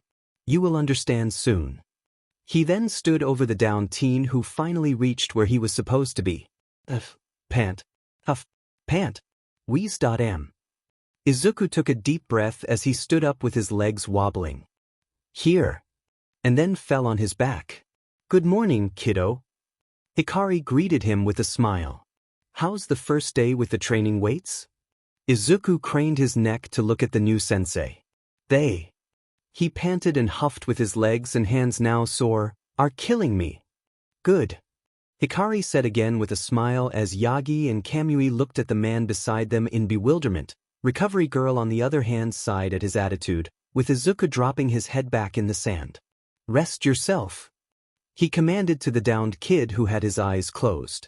We have a lot to do today. With that darkness filled Izuku's eyes. Izuku was having a blissful sleep. His hand and legs were relaxed, so much that he was sure that he wasn't that much relaxed when he goes to sleep. The bed was also very comfortable, he couldn't feel anything. But right now, not a single bone in his body wanted to move. But there was this cold feeling that he felt, something that was on his face. He had felt this before. He was having trouble breathing. Why was he having trouble breathing? And he jerked up when he felt something in his mouth and he threw it out. A bottle in his mouth again. His face wet. The sand beneath his body was familiar. He was on the beach where he trains, and the bottle in his mouth means that Hikari was also here. So wanna tell us? A voice spoke up from above him. Why were you so tired today? A hand patted him on his head as the person then handed him a bottle with juice. He looked up as he took the bottle to see Hikari standing above him, with Kamui Woods and All Might in his shrunken form there, along with Recovery Girl. I decided to run on the way here with the weights on. Izuku said as he quickly opened the bottle and chugged the contents down. For some reason he was really thirsty. As he said this, he noticed a weird smirk that appeared on his face. I got that from the way you were crawling. Hikari said as he then looked at the teen. Now tell me, didn't I told you to take it easy? Izuku tried to remember, and yes, he did mention it for him to take it easy after he was given the weights. Izuku nodded his head in confirmation. I wouldn't say anything because today is the first, but I want you to take this into consideration. Pushing your body is good, but what happened was you tried to skip few levels and your body isn't ready for it right now. It needs time to adjust. Don't push yourself. Your growth is going to be gradual, not in an instance, alright. Izuku nodded his head again. Today is going to be an easy day for you, so if you are rested I want you to clean this place for an hour. Before we are going on to your exercises, today you are going to do a half of the total count you usually do. So hop onto it, we got a lot to do today. Hikari said as Izuku scrambled to pick himself up from behind him. Wait. Izuku called out to his teacher. Why are we doing only half today? Today, my student. Hikari said as he turned to look at the teen, we are going on a dojo hunt for you. After few hours, Izuku Midoriya was dead tired. He had cleaned the beach today for only 1 hour. He wasn't allowed to do more than required amount of his workout exercise, which he thinks is a good thing for him. He has been taken to various dojo and martial arts gym in the last few hours. Also he did all of that while wearing those dead weights tied around him. out which he was severely injured in at least 2 of them. Recovery Girl wasn't happy with that, and one gym was destroyed by his new teacher Hikari himself, who also kicked the owner of the gym in the ball in front of several people after he was done thrashing the place and the trainers, whereas the last one was now a tree garden, courtesy of one Kamui Woods when he was called lame, and after that he and several of the people in the gym attacked the group, because Hikari apparently was a friend of the guy who recommended the gym. Why would you take us to that place? Kamui Woods asks while looking at the man that was with them as he was being glared down by all the adults in the group. I didn't know, all right. Hikari shot back as he held up his hands in placating manner. I thought it was a genuine gym, not the one where I might take him for testing his skill. If I knew about it, I would have put this place as a testing ground in the later days. You mean to tell me you would have taken young Midoriya to this place anyhow? Yagi yelled out in frustration as he pointed back at the place. Have you even seen some of the people inside that place? It looked like a den of thieves and criminals. Yeah, you are right. Hikari acknowledged his mistake at that. He then looked at the list and sighed as he saw the name. So only one place is left. Kendo Dojo. So the final place that is left is this. Hikari said as they now stood in front of wooden gates. That would be the entrance of this dojo. The dojo was somewhat empty, especially for an off day. All of them entered the place. It was quiet, empty for a dojo that was said to be best. It wasn't run down, which means that this place was taken care of, and there were also few people cleaning the place. They moved towards the place which was supposed to be an office, as Hikari knocked on the door. Hello, is anybody there? There was silence for a few moments before they heard sounds of footsteps heading their way. A middle-aged man with brown hair came out. He had brown eyes and tan color and was wearing a karate uniform with black belt. Good afternoon. The man said to the gathered group, which turned a bit surprised as he looked at the group, which consisted of 3. Well, he doesn't know about Yagi, so let's keep him out of it. Point 2 Pro Heroes, Recovery Girl and Kamui Woods. Recovery Girl and Kamui Woods. The man gasped in surprise. You are the pro hero Recovery Girl and Kamui Woods. The man turned towards the heroine as he began speaking. I am huge fan, ma'am. I loved how you used your quirk to save lives, and your effort during the Hosu police incident was something that made my whole family a very big fan of you. You are one of the idols for young girls and women who wants to be a pro. He gushed over the heroine. He then turned to look towards the young hero who was there, and the excitement that was before dulled a bit, but the excited expression didn't change a bit. And you are the rising hero Kamui Woods. You are a talk of the young generation. He praised the heroes. I am happy to know that people still remember about me in this age. Recovery Girl said as she brought the attention of the man on her. But we are here for this lad here. At that she pushed the shy teen in front of the man.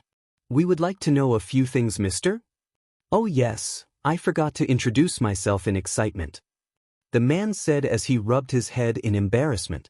My name is Kaiza Kendo and I am the prideful owner of this place, the Kendo Dojo, the best martial arts dojo and gym. The man said, now may I know the reason why heroes such you and others are here for? Yes, Mr. Kendo, Hikari stated, but was interrupted by the man. Call me Kaiza. Kaiza said as he looked at the group, Mr. Kendo is my dad, so how may I help you? Well, Kaiza. Yagi spoke up as he stepped forward. Young Midoriya here is preparing for the entrance exam that is in 9 months, but there is a slight problem. He paused as he looked on at the man and turned to gesture at the teen. Young Midoriya has no combat or fighting experience whatsoever. He is basically clean slate in the art of fighting, and we were hoping that you will be willing to teach him. He is preparing for the entrance exam, Kaiza said as he went into a thinking pose. My daughter is preparing for them too. Oh, how proud I am of her. The man squealed as he said that but got his composure back. Anyhow, but why haven't he trained in martial arts before? I thought that anyone trying to be in UA will have a bit of experience in that area, and if I am not wrong, then isn't he the same kid that was on TV a month ago? A quirk that give him a boost like that would make him have some sort of DSPN. Yes, well he didn't know he heard a quirk till month ago. Yagi said, and the man tilted his hand in confusion. What? Kaiza asks in confusion. Why don't we speak about this in your office? Recovery Girl said as she looked at the room behind them.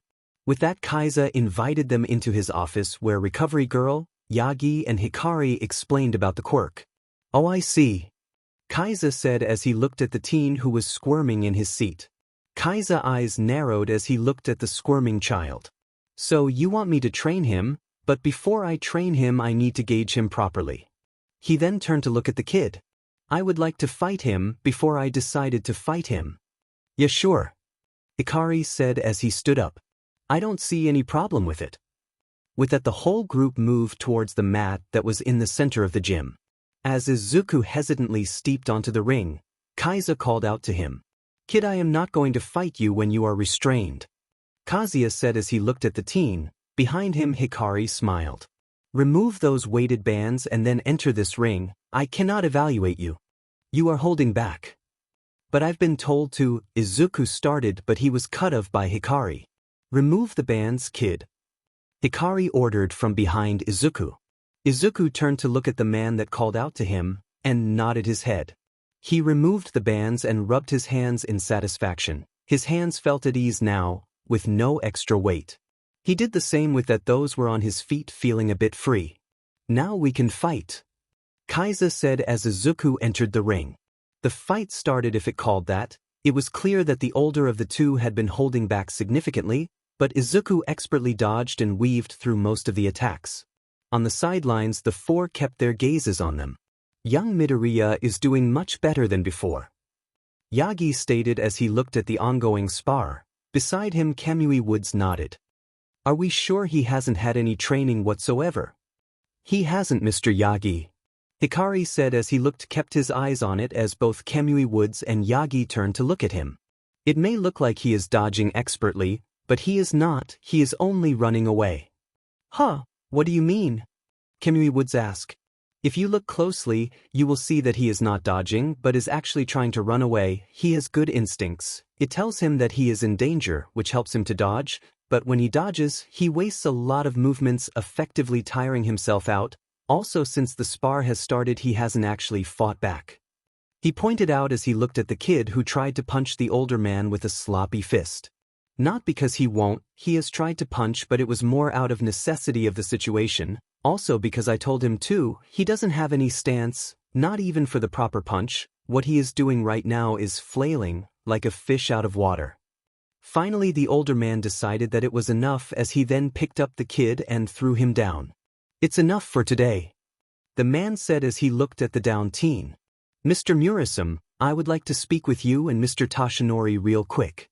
Kaiza said as he moved towards the office with the two men following him. Recovery Girl moved to heal the kid with Kamui Woods handing him a bottle of water. Inside the office, both Yagi and Hikari sat on the chair facing the man that dished out the current beatdown of the teen. Mr. Hikari and Mr. Toshinori. Kaiza said as he gazed at the two men in front of him. You are the two trainers that are helping Mr. Midoriya regarding his quirk, right? Yes. Hikari said for the both of them. I can see the necessity to train him regarding his quirk. Kaiza said as he looked at the two men in front of him. But are you sure he will be ready before the entrance exams? Yes. We all have seen the kids drive, have we not? Hikari asks the man, who nodded his head. And you have fought him right now. Yes, he doesn't have form. Forget form. He doesn't have anything regarding any fighting abilities, but he has the fire to learn, and that will prepare him for the exams. He won't stop coming here after the exams if that's what you are worried about. I doubt he himself will stop coming here, but right now he needs someone to teach him to fight, which you certainly can. The man sighed as he looked at the two that were sitting in front of him. You are right about that, Mr. Murasame. I have seen the drive he has, a fire which won't be extinguished easily. He paused for a moment as he tried to think this thing through. After a few moments the man sighed and brought an application out. Very well, I will help him teach with his fighting capabilities, but he has to give it his all when he is here. I will be giving you this application which has to be filled and signed by his parents or guardians. He can join the dojo from tomorrow. At what time can he come here? Well, the morning we do some training elsewhere regarding his quirk, and after that it's his school, so he can come here around 3-4 o'clock. Yagi said as Kaiza nodded his head and handed Yagi the application. Make sure that when he come here, the application is filled and submitted at the reception. Yagi took the form from the man as he looked over it once. Mr. Yagi, why don't you go give Izuku the good news? Hikari said as he looked at the shrunken form of All Might. Meanwhile, let me discuss few things with Kaiza here. Yagi looked at him in surprise but nodded his head as he went to give Midoriya the good news. As Yagi left the office, the two men fell into silence. So what do you think of the kid Kai? Hikari asks the man that decided to slump on the chair. Why are you here, Hikari?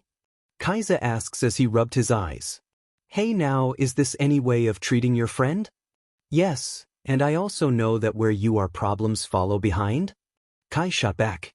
That is so not true. He got a glare in return from the man. Okay, it might be somewhat true. So again, why are you here? To help the kid. Hikari answered. Is that all? Yes. I will ask something else then. Kaiza said as he looked at him. Why are you helping him? As he said this, Hikari turned to look at picture on the side, which consisted of a woman and 3 children alongside her. He reminded me a bit of myself, you know? Hikari said as he looked at photo, and Kaiza gave him a confused glance. You do know that I was her youngest student, with you being the oldest. Kaiza nodded his head at that. Also, you might know that his quirk finally manifested outside, similar to how mine was activated, granted his was a little early. Again Kaiza nodded his head. So you might know that how I lived before I finally was able to use my quirk freely. And a look of understanding dawned on the man. So the kid is being bullied? I think so. Hikari said as he shrugged his shoulder. I mean, it is quite clear in his body posture that he is lacking self-confidence, but I can't exactly ask him if he is being bullied, you know, he might not even tell. But that is not what is bothering you. Kaiza said as he looked at him. That is not what is bothering me. Hikari said. Then what is? That kid has an extra energy source, one that is not his own, inside of him. Hikari said to the man that was in front of him, whose eyes widened in surprise. Wait, what do you mean by an extra energy source inside of him? Kaiza asks. Exactly what I mean, he has a soul inside of him, the reason he has another energy source, which means he basically has at least 2 or 3 quirks, which is not good, especially if this information gets out. Hikari told him with seriousness. There are many people who are out there who wants to study our kind of quirks, you know this better than anyone else. Considering what our quirk allow us to do, that group is also after us, and his quirk has already been registered. Not only that his use of quirk a month ago already brought attention to him, there are chances they are already here finding more about the kid. Kaiza, on the other hand, looked at the ceiling with concern shadowing over his face. And you still bought him here. You and I both know mean my wife left this profession a long time ago. Kid, I am not going to include myself in this again. They nearly killed all of us 7 years ago. Kaiza growled out. I am not asking you to return my friend. Hikari answers to Kaiza in a calm manner. I am just asking for you to train him. He needs to train. The kid has a good head on his shoulder. He won't be swayed to the path of villainy. Also, Hikari gave him a smirk as he looked at him. You would have showed us the door already if you didn't want it to train him. Kaiza, on the other hand, glared at the smirking Hikari when his glare dropped. Fine, I will help you train the kid, but I am not taking back my place. Kaiza said as he looked at the man. I know that you won't. Hikari told the man. It's time for us to leave, so I'll just tell you that he doing the training program with few extra things. You only need to train him fight, make sure he does it with the weights on, and give my sister regards and tell her I am sorry for not being there for your guy's wedding. Demon. We'll do assassin.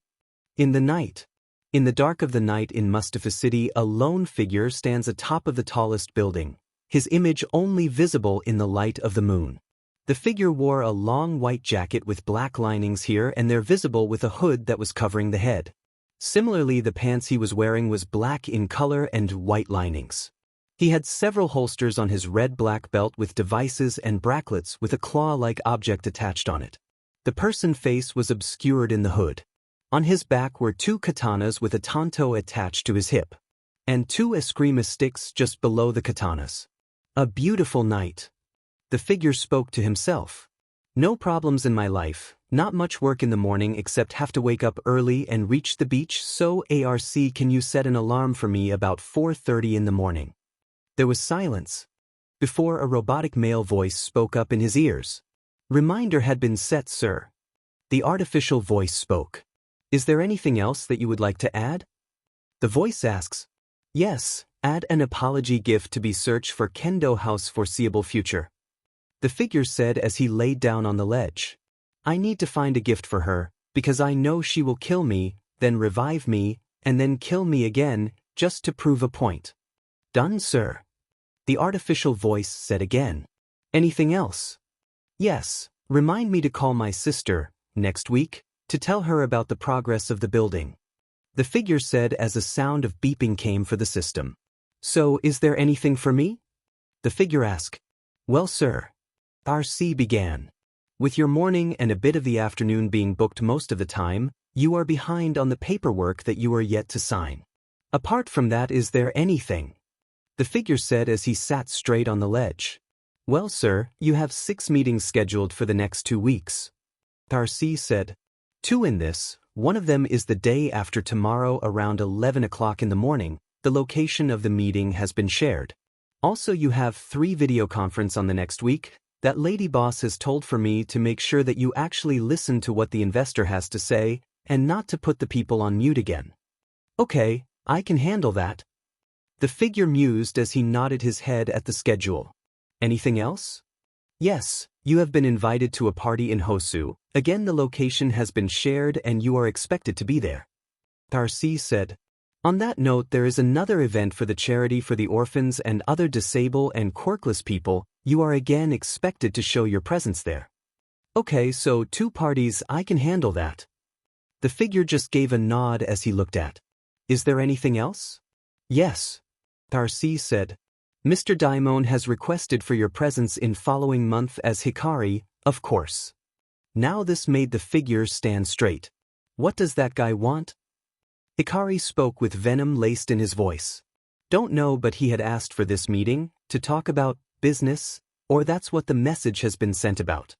RC spoke in the artificial placating manner. Your heart rate shows a sudden change, sir. I would advise you to take calming breaths. Hikari followed his advice as he calms himself down. So, sir, would you agree for the meeting?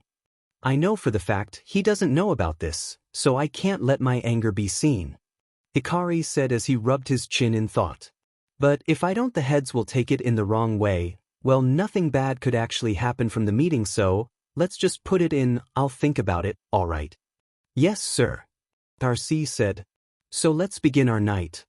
Hikaru said as he looked down below the building and in the alley to see that a group of people, around 10 in number if the 2 that were standing at the entrance of the alley were part of the group, converging on. 2 people, female from the looks of it, 1 adult and other a teen. Shall we? RC contact the police. With that he stood on the ledge again and jumped down. He quickly clicked on his wrist as a claw hook of sorts launched itself from the bracelet, attaching itself to the top of the building, slowing down his descent exactly a story above the group.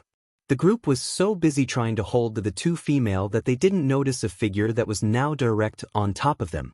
With so adverse quirks in the community, the bad guys are actually quite a fool. Hikari thought as he looked at the gathered group. 10 of them and none of them know that I actually jumped from above. Before the gang could go any further, Hikari brought 3 disc-like object from a pouch in the back of his pants and shot them in quick succession towards the members that were in front of the 2 females. Once struck, the disc let out a short voltage, shocking the members as they dropped on. The rest just jumped away from the 2 females. Hikari used this as a way to show himself to them. So, Hikari started as he loomed over the group. How do you like my latest shock discs? I am still trying for a cooler name, but until then shock disc works. Stay of this brat. One of the member, preferably the leader, shouted. This ain't any of your business. Now run along, you don't want to mess with me. But I came here for the sole reason of messing with you. Hikari shot back as he looked over the group. Now why don't you step aside from the lovely ladies, and with that I will only break 2 of each of your bones. Are threatening us? The member from the group growled, and Hikari noticed that the two that were standing guard at the entrance of the alley came running back in. Oh, it isn't a threat. Hikari spoke in a low, threatening tone with a growl as he removed 2 escrima sticks from his back. It's a promise. With that, he jumped down from where he was, striking one of the members directly in the head. The member closest to him attacked him with a punch, but he just sidestepped the punch with the guy just going past him with, as Hikari then used one of his stick to hit him on the back of the head. That was 5. Hikari said as he looked over at the 5 that were now conscious. And only 5 are left. So is there anything that you would like to say before I beat the rest of you? The person that was standing near them was next one to jump in blindly to fight. Dai you bisi. The member yelled as he threw himself forward as his hands turned furry cat claws and started slashing at him, or at least tried to. Hikari began to expertly dodge his slash attacks. What are you waiting for? The leader growled out as he looked at his cronies that were standing in front of him. Attack him too. With that command, the other 3 attacked him, with one of the person's arms taking a bit of a glow as his fist then got covered in iron or any other metal, and the other man's arms and legs turned to look that of an alligator, and the last began to spit acid out of his mouth. With that, the 4 began to attack him from different places. As Hikari took notice of the fist of iron coming for him from the left, he ducked and then spun himself to kick the guy back. Whoa, dude. Hikari said as he kicked away the alligator arm back. You are one ugly person, he said to the alligator arm. The acid spitter then spat at him with more acid.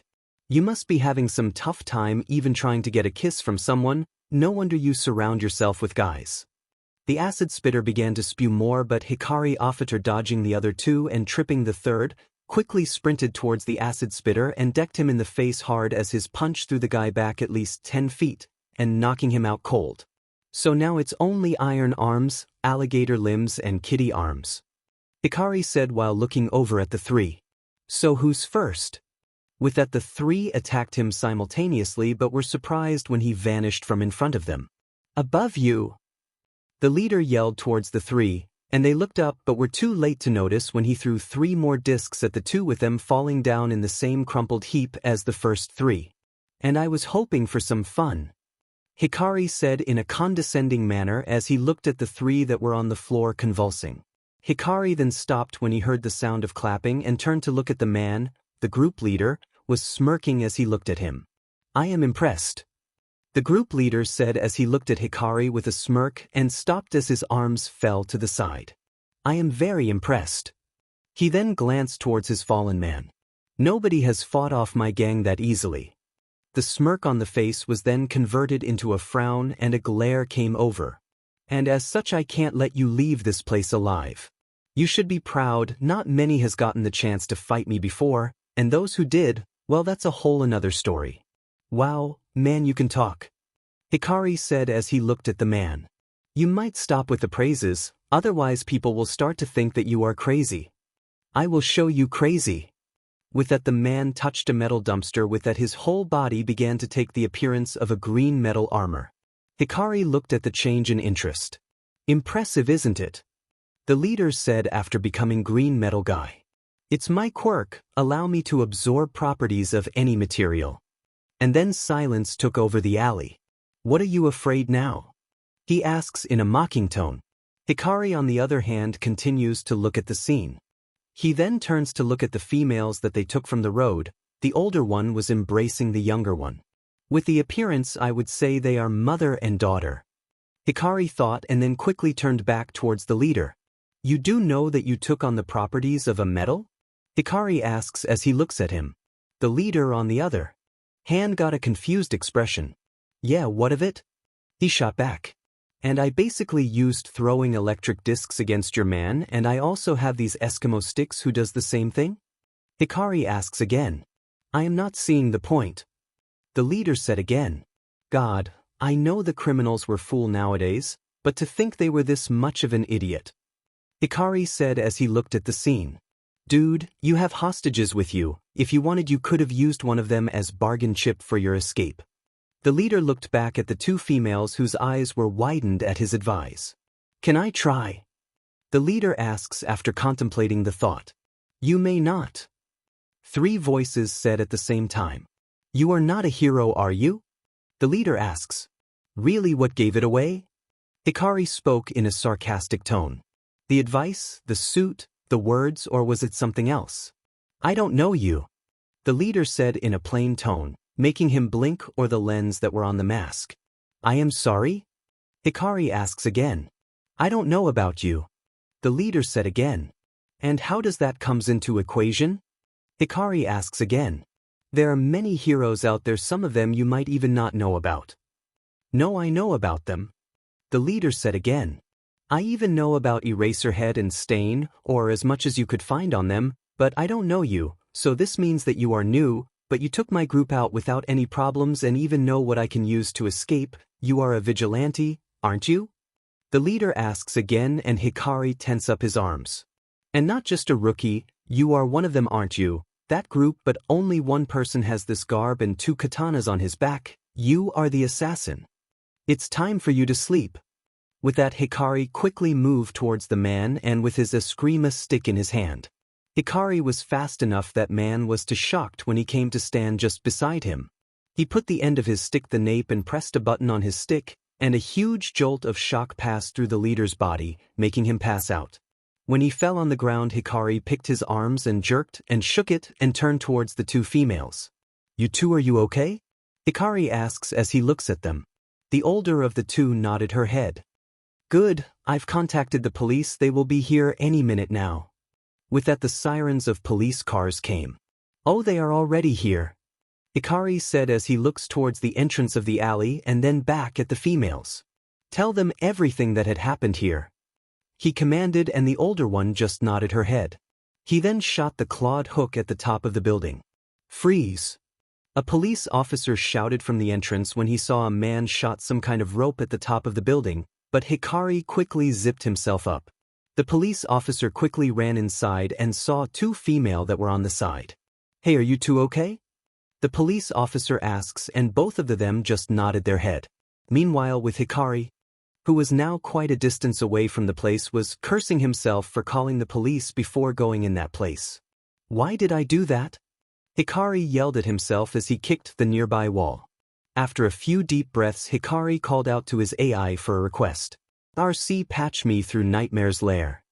A few beeps later, someone answered the call. Hello, assassin. A gruff voice came through the other end.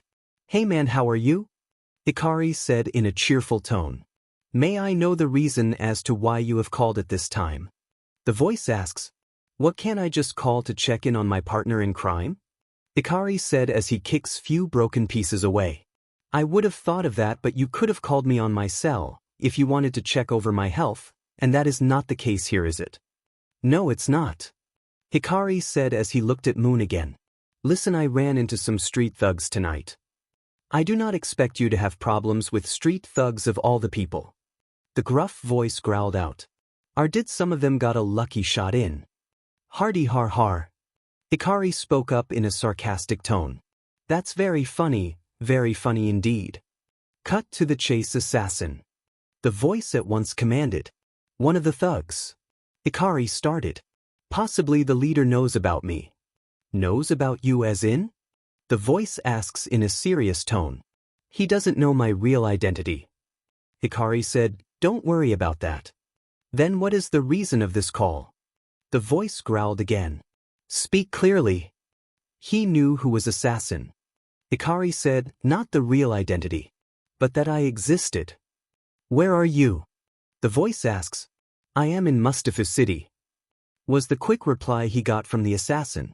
It should be impossible. The voice said from the other end. There are no records or visual proof of assassin actually being in Japan aside from the Hosu events and Kyoto incidents. Even in those your involvement was covered. You only exist outside of Japan, and even then your appearance is rare, so how come does he knows about you? I don't know, but something just rubbed me the wrong way when he said that I was part of a group and that I was the assassin. Hikari said while turning to look at his side. He knew that you were part of a group. The voice growled out. Yes. Hikari exclaimed. And as far as I know, I've been only in one team and that one team only. How is he privy to that information? I don't know. What? The voice of Nightmare asks again. Before I could interrogate him, I was surrounded by the police. Hikari said while looking at the ground. I had to book it from there. You made a mistake. The voice just stated. I know. Hikari exclaimed as he threw up his arms. But right now we need to discuss how did he actually knew about this. All right. The voice said. I will call you tomorrow, we will discuss after that. With that the call ended and Hikari stood there looking at the bright moon that was shining in the sky. The next day, Hikari just came back from the morning training for Izuku. He gave as much advice as he could regarding the quirk and answered some of the questions regarding his own quirk. He was lost in his thoughts when his cell rang. He raised his eyebrow when he noticed the number that was displayed. He picked up his cell. Hello. Switch to the news channel now. The gruff voice of Nightmare formed the night before commanded him. Whoa, what happened, man? Hikari asks as he went towards his TV. Just watch the news. The voice said impatiently. Yeah, let me first just switch it on. Hikari said, and with that he switched it on and flipped over to the news channel. What was on the news made him drop the remote. Breaking news.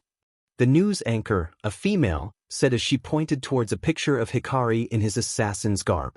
Last night, one of the myths of the world, one that started in Hosu, came back in Japan. Yes, I am talking about the vigilante assassin, the same one who is responsible for showing the corruption of Hosu police and one of the few vigilantes and heroes that acquired the title of true heroes. The voice anchor then showed a video that was of him fighting the gang from the previous night. This is the footage of the vigilante taking out a local criminal gang that has been responsible for the several crimes, which also includes robbery, murder, RPE, and money laundering. The gang was caught by the vigilante harassing 2 individuals, which led to him interfering as he took down 3 individuals.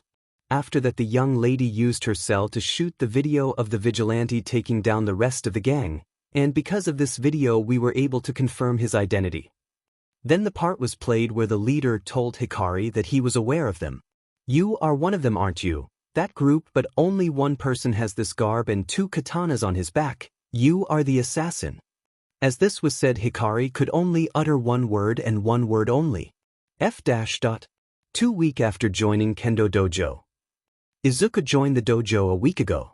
It's been a week since he had joined the dojo, and his normal schedule has been broken down and rebuilt again to fit all of the thing that he had been doing, including school and homework. He had finally learned how to throw a punch, so there was that, and today he was finally going to spar with someone, and since he had joined this dojo he had learned only the basics, so fighting with someone who had more experience, especially a girl who is also the daughter of the master owner of this dojo, was not good, especially if the only thing he had done for the last few moments was only dodge her, while slipping few hits which she also dodged. Itsuka Kendo, a friend he made while sparring.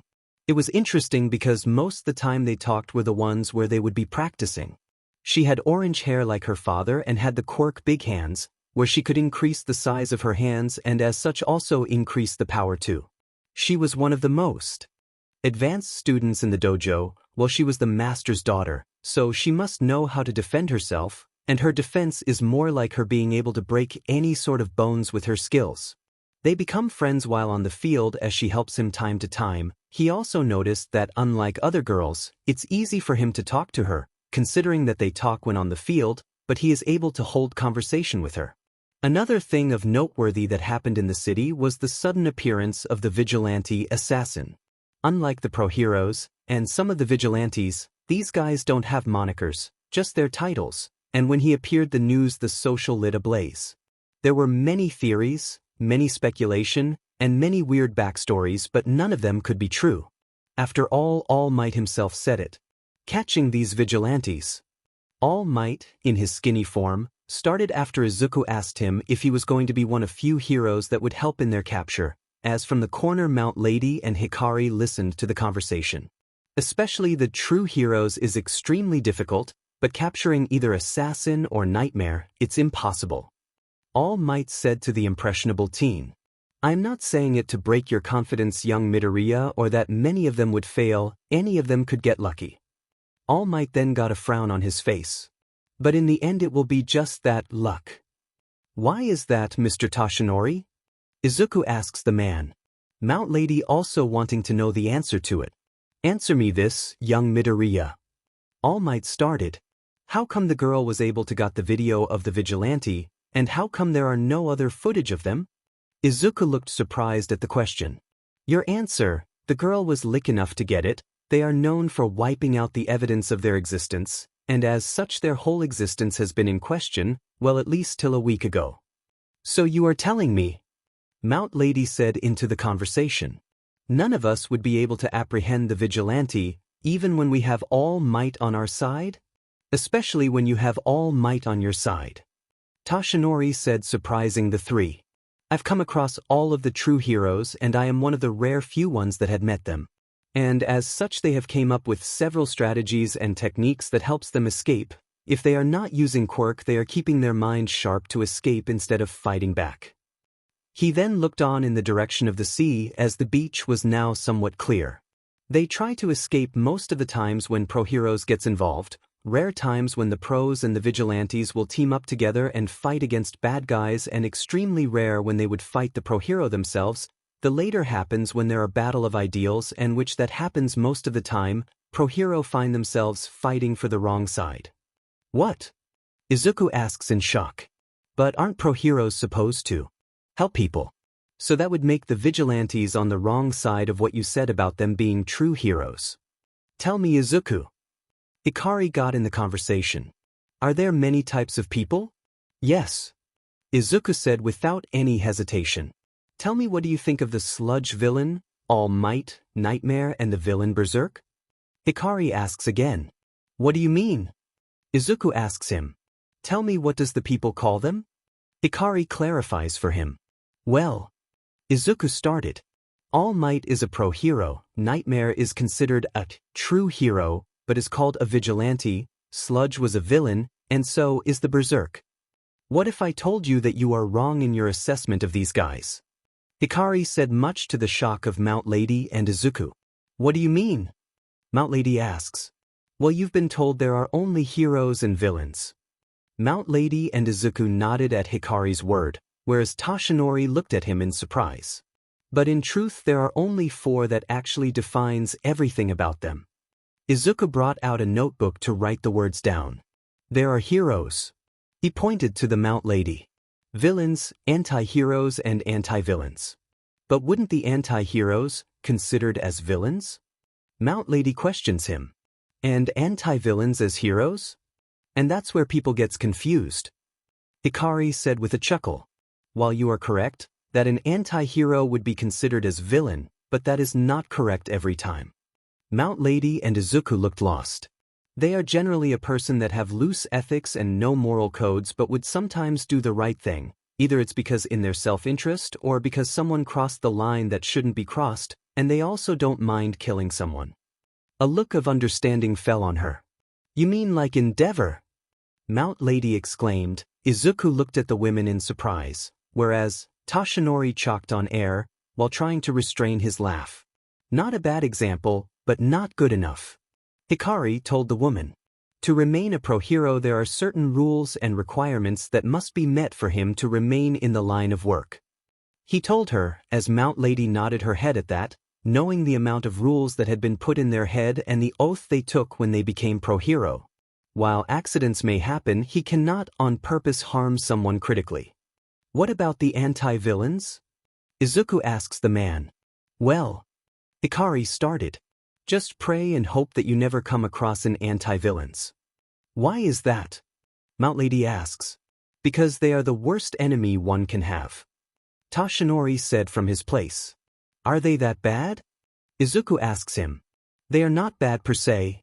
Toshinori amended his previous statement. The thing is, when you go up against these anti-villains, you began to question your morals, ideals, and everything you stand for, until the only battle that is left is of wills. Toshinori spoke reminiscing. What? Mount Lady and Izuku says in confusion. What he is saying is that anti-villains are villains who have heroics goals, morals, and any heroic characteristics but is ultimately a villain. Hikari said. I don't understand. Izuku said in confusion. Why would they be villain if they are good guys and have good qualities? It's because the ideals clash. Hikari said again. Tell me, would Endeavor ever call All Might his friend? Both Izuku and Mount Lady shook their head in negative. Because their end goals don't meet. Hikari then looked off in the distance again. Just like this heroes and villains clash with anti-hero and anti-villains. Not because they are either good guy or bad guy, it's just because the ideals and morals of two people clash against each other. That was an interesting conversation he had with them. And Mount Lady along with many other pros are now on the lookout for the vigilante that is running around. Many of them came across other vigilantes and out 10 they encountered only 3 escaped, even then with injuries. With the emergence of Assassin, many of the pro hero have been on stakeout for that one vigilante, but there is no sighting of him. He's just afraid. Izuku heard from the side. The school was out and he was heading for the dojo. Itsuka said she will meet him halfway through here. He then looked off at the side to see who said that but froze as at the familiar group that was now coming his way. Kachin, along with Rei, Mayo, Ayumi, Sergi and Shoto were walking towards him. They were also discussing about the vigilante. Bet I will be able to capture him before any of them. Katsumi said as she looked behind her. Izuku for some reason couldn't for the life of him, couldn't stop his mouth from running. It would be impossible. Izuku said from where he was, as the whole group turned to look at him. What? Katsumi growled out. What did you say, Deku? She stalked off to him as she watched him wither under the intensifying glare of hers. I mean. Izuku started but he kept on stammering. Before Kachin could do anything, she was stopped by Rue, one of the girls in his class. Let it go, Katsumi. Izuku gave a nod of gratitude to her. He meant nothing by it except you might get the title of vigilante and then you could kiss your dream to be in Yue goodbye. That's not true either. Izuku whispered under his breath, but Katsumi and Rue being near him heard what he said. What do you mean? Katsumi said as she ripped her hand out of Rue's grip. And grabbed him by the collar. Nothing, Kachin. Izuku said quickly this time. Don't lie now.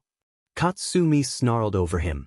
No, it's just I've researching about him and I found out some very interesting things. Izuku quickly told her, Mayo hearing that came near them. Interesting like what? Mayo asks in confusion. Well, for one he is considered as true hero, whose rescue counts is as much as best genist the number 3 hero and closing near Endeavor and All Might, as he had saved many people including pro heroes too. The whole group listened attentively to his words. He is good in close hand-to-hand combat and have good reflexes and has never used his quirk during any of his missions. So nobody knows what his quirk is? Or if he even has a quirk? Katsumi said with a smirk. He might be some worthless guy without a quirk trying to become a hero. Katsumi turned to move away from him, but stopped with his next sentence. Then he is a person who defeated both Best Genist and All Might, without any quirks. Izuku said much to the group's shock. What? Katsumi asks him in surprise. Don't be ridiculous, Deku, nobody can defeat All Might, he is the number 1 hero. She said with a growl as took his collar again. You might be surprised with the number of people who managed that. Izuku said under his breath, but stopped and as he looked at the group's expression. I said that out loud, didn't I? What to mean? Katsumi growled out with each words as small sparks started coming out of her hands. Nothing, I mean nothing, Kachin. Izuku said with a scared expression. Don't lie. Katsumi growled again. It's enough, Katsumi. Rue said while placing a hand on her shoulder as the temperature around her started to drop. Let him go. Stay out of this. Katsumi said and pushed her back. And then prepared her hand for an explosion. But before she could do anything her hand was snagged from the side as another hand then grabbed her midsection and the next thing Katsumi knew was that she was on the ground as her back ached from being slammed on the concrete road. She groaned due to the pain and looked at the person who did that. Now standing over her was a girl of similar age but with orange hair and teal-colored eyes. Itsuka! Izuku yelled in surprise at the sudden appearance of his sparring partner. What are you doing here? He asks her. I was coming to meet you here so that we could go to the dojo together. Itsuka answers him. Imagine my surprise when I come here and see this girl manhandle you and push that girl away, with her quirk active. Oh, Deku! Katsumi yelled while picking herself up. Who's the beach? Itsuka's eyes twitched and Izuku gained a horrified expression. Who are you calling beach? Itsuka yelled out to the girl who was now standing straight before her. You who else? Katsumi said to her in indifference. You looking for a fight? Itsuka growled out as her fist turned large. It depends, do you want to? Katsumi said as small sparks started coming out of her hands. Before either her or Itsuka could make a move, a pressure fell over the group as a whole, pushing every single person that was present in the surrounding down. Itsuka and Katsumi were trembling in their place because of the pressure, Rue and Ayumi were in the same boat, but Maya was on the ground because of the pressure along with the other guys of the group. Izuku was the only one who was standing straight, but even then the pressure was stopping him, making him feel terrified, and suddenly it vanished from the area. The four of the only people that were standing fell on their butts, trembling on the ground because of the terrifying pressure. What was that? Itsuka asks with a tremble in her voice. That would be experience. Izuku turned to the sudden voice that came and was surprised to see Hikari standing on the side with a grin on his face. What do you mean experience? Izuku asks. He has been asking a lot of things recently. Experience regarding what? Experience of feeling hopelessness.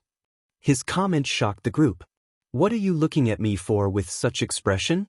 Hikari asks them. Are all of you applying for hero course? Itsuka, Katsumi and Rue nodded their head. Well, consider this first experience against going against the impossible odds. Hikari said again. When you are on the field you will see many things and will come across several situations, many a times you will hopeless with your situation. In those times the only way you could work is by defying the odds and getting a grip on yourself. So it would mean that we all failed. Izuku said as he looked at the man in front of him. Why would you think that? Hikari asks. Because we all went into shock after what you did. There was barely any movement from our side as we were too much afraid and shocked. Katsumi wanted to refute the statement, but he was correct. Whatever the quirk of the person in front of them had, he made her feel helpless. With no hope, she was barely able to lift her hand to make an explosion.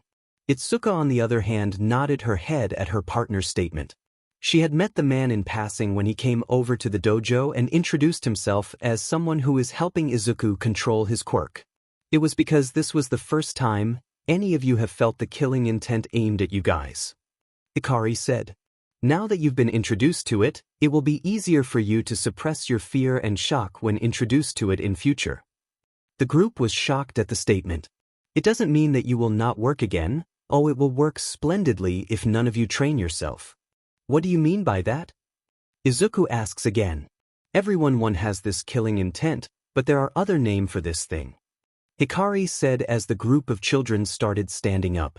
You can either call it pressure or presence. Some of the stronger people, like All Might for example, have a stronger presence which makes the villain fear him. Civilians adore him and feel safe under his care. He then paused and looked directly at Izuku. And vigilantes use it to dodge and escape from All Might. What? The group yelled, but Hikari just shrugged it off. I was actually here for another thing.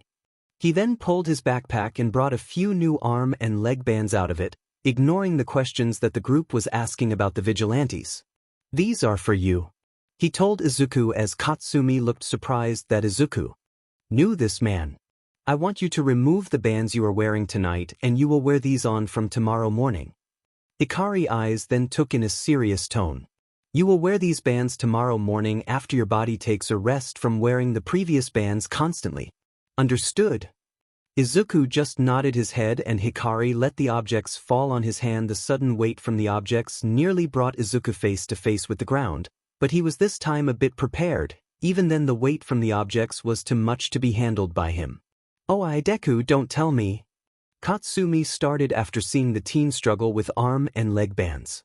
You are so weak that you are having tough times even carrying the measly little things like arm and leg bands. Izuku, feeling a bit frustrated because of his schedule, topped over with all the bullying and ridicule, with these bands on top of all those things, snapped. Why don't you then try to pick these up? he said to Katsumi, who at first backed up and then growled at him. You know what? Katsumi started.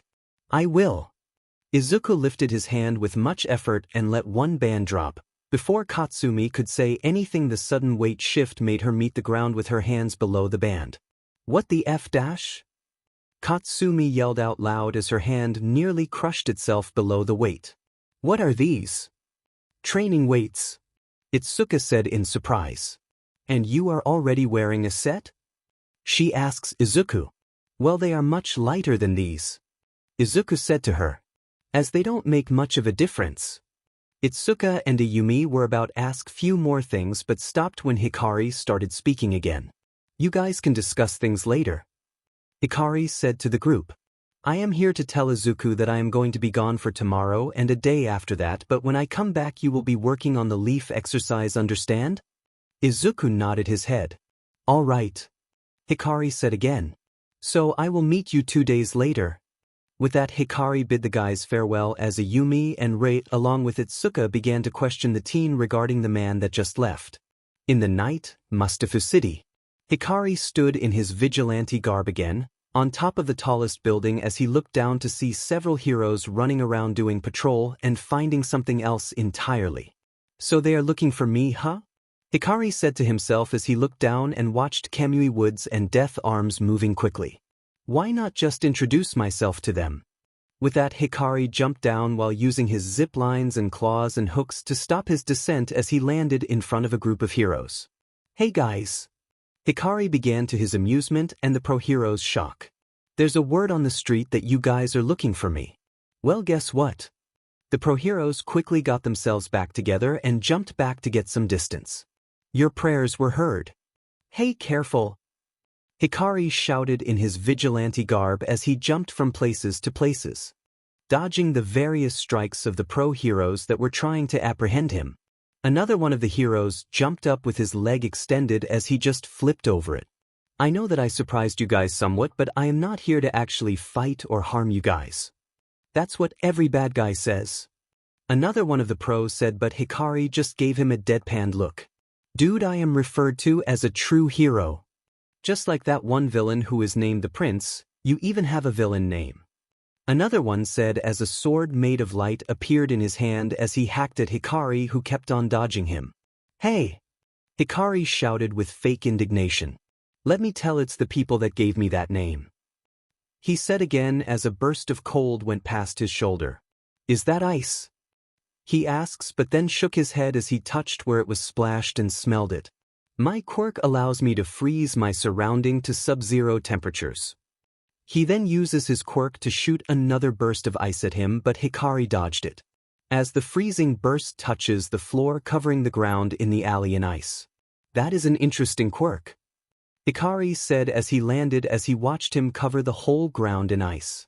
But do you even know what you did? Of course I know. The hero yelled out, offended. Really? Because you surrounded ourselves in a closed alley where the ground is made up of ice and one of you has the quirk light weapons, which allows him to create weapons made of high temperature light which could melt it, creating steam which I could use to escape. To the right, the man created a set of throwing knives. And this one has quirk spark. If his hands touch water, do you even know the shock we will receive? And then towards the last two people. And those two have their quirk solely in their legs, which means you just hindered their mobility. It doesn't matter. Another voice chimed in and Hikari turned to look at the owner. As because of this, not only us but you are also the one who has his maneuverability hindered. I never said mine was hindered. Hikari said, much to their shock. And you are just the women I was looking for. He looked at the woman. What was your name again? The Mad Dash, isn't it? A rising superhero in Igenium's agency? The woman just nodded her head. Ah, so you know about me. Her words stopped when Hikari spoke up again. Yeah, I have few questions for you. Hikari calmly walks over the iced floor, tripping the guy that was nearest to him. The one with the throwing light knives was about to throw his weapon but was zapped with a taser. The one standing near Mad Dash also jumped up with his legs outstretched, but Hikari sidestepped him, and as he landed on the ground, which was covered in ice, he slipped and tumbled over to the dustbin. That's going to hurt. Hikari stated as he looked at the one who was tumbled over, but quickly turned back to the woman who was standing in front of him. Okay, then now it's just you and me, Mana. Woman. Mad Dash looked a bit shocked. I mean, I know that you guys are supposed to be so-called pro, but seriously, who will take people with quirks seriously if you guys act like this? He motioned his hands towards the fallen comrade of Mad Dash. What do you want? Mad Dash snarled as she looked at the man in front of him, her pride not allowing him to run away from the place. Now that's what I was looking for. A person with courage, you will go far, my friend. He then put his hand inside his jacket, making the other tense, but she got confused when Hikari brought a piece of paper in front of her. I know you are a good person, but recently it was found that you came across a group. When Hikari said something about the group, Mad Dash eyes widened through the mask. They are also known to have a very interesting insignia, like this. He then unfolded the paper he had on him, showing the shape of a raven crossed with blades. Mad Dash looked at him in shock. How do you know about them? He asked him. I crossed paths with few of their members from time to time. Hikari told him. I also know for the fact that these guys are a criminal syndicate who takes pride in the flow of money and information. He said to the woman. And right now only few are informed about them, which consists of high-profile heroes like All Might and Endeavor and all the top 10 pros, but there are few young and lucky ones that happen upon them. He then looked at the Mad Dash. And then there are few that uses their information. Don't worry, I know that you are not from the later one. He then pocketed the piece of paper. But somehow you have such a luck that the Black Raven had to kill one of their own member right in front of you to stop him from giving you information. What I want is you to tell me as much as you can about them. Do you know what you are asking? Mad Dash asked with a growl. I am asking you to give me info. Hikari said. Was it not understood? Should I repeat my question? I understood what you asked. Mad Dash said with a growl. But do you really think you can take a criminal syndicate like Black Raven would be taken down by a simple vigilante like yourself? She then snorted. Even the top 10 has difficulty apprehending them. Because most of them either commit suicide or are killed by the top assassin in the group. Hikari said to him. Why such interest in that group? Apparently they are privy to some information that they shouldn't have? Like some of the identities of the vigilantes? Not just vigilante. Hikari said. They had information over some of the pro-heroes and government, which means they could plant themselves in power, and none of you guys, and I mean that, none of you will be able to put your hands on them, much less bringing them to justice. They could destroy the city if we let them go any longer. You will need our help. Mad Dash said after hearing that. Why would you think that? Hikari asks him. If what you are saying is true, there are few of them that are working in those areas. After all, they need to get information from somewhere. Mad Dash said to him. But you are limited in your investigations, and if you tried to use your other identity, one that no one knows about, you will be putting more information at risk. Hikari blinked at her. You know you are not that big of a fool. Hikari told her, then looked at his surrounding again. And yet you guys make such silly mistakes. He then looked back at the woman. So you want? Stop, evildoer. A voice interrupted their conversation. You are to stop and surrender. Evildoer? Seriously? Hikari thought and looked towards the entrance of the valley, where a man stood with a white ranger robot-like dress. That Ignium? Hikari thought again. Step away from them. He heard Ignium growl. Hikari then looked at himself where he was towering over Mad Dash, then at his surrounding where rest of the pros were sprawled, and understood what it looks like. Now I know this makes me look like a villain, but I assure you none of them are. Wait, what are you doing? He said as he saw Ignium powering himself, ready to use his quirk. Isn't Ignium quirk allow him to reach superhuman speed? Hikari thought. If that's the case, his quirk would power his legs, and that would mean? He looked at around the place, which is still covered in ice. Dude, can you not use your quirk? Hikari started. We can discuss it, you know, so just calm down. You harm my friends, my subordinates. Ignium voice came from the helmet. And you ask me to calm down. He then pointed a finger at him. You might have defeated them, but I will bring you in for justy thump, Ignium said as he started to run but stopped when he slipped on the ice and tumbled in the direction of the bins. I told you to calm down and just talk, Hikari said, then looked at the entrance again. Well, my friend, it looks like we have to cut our conversation short for now, Hikari said. I will meet you at a later date, probably 3 weeks later, on the tallest building in the area. I still need that info. Why would I come there? Mad Dash asks as Hikari shot his zipline towards the top of the building. Because you are a hero, Hikari said to her as he zipped to the building. Meet him at the tallest building, that would be the building next to the police station. She thought in shock, but then heard several voices in the background talking. Well, it's going to be interesting, that's for sure. 2 weeks later, Izuku Midoriya is walking with his friend Itsuka Kendo along with Hikari towards the beach. Recently Itsuka had gotten Izuku to introduce her to the man that had nearly made the whole group faint by just his presence, so that she could ask him for training. She was much surprised and giddy after she learned almost anyone could learn to the thing he did.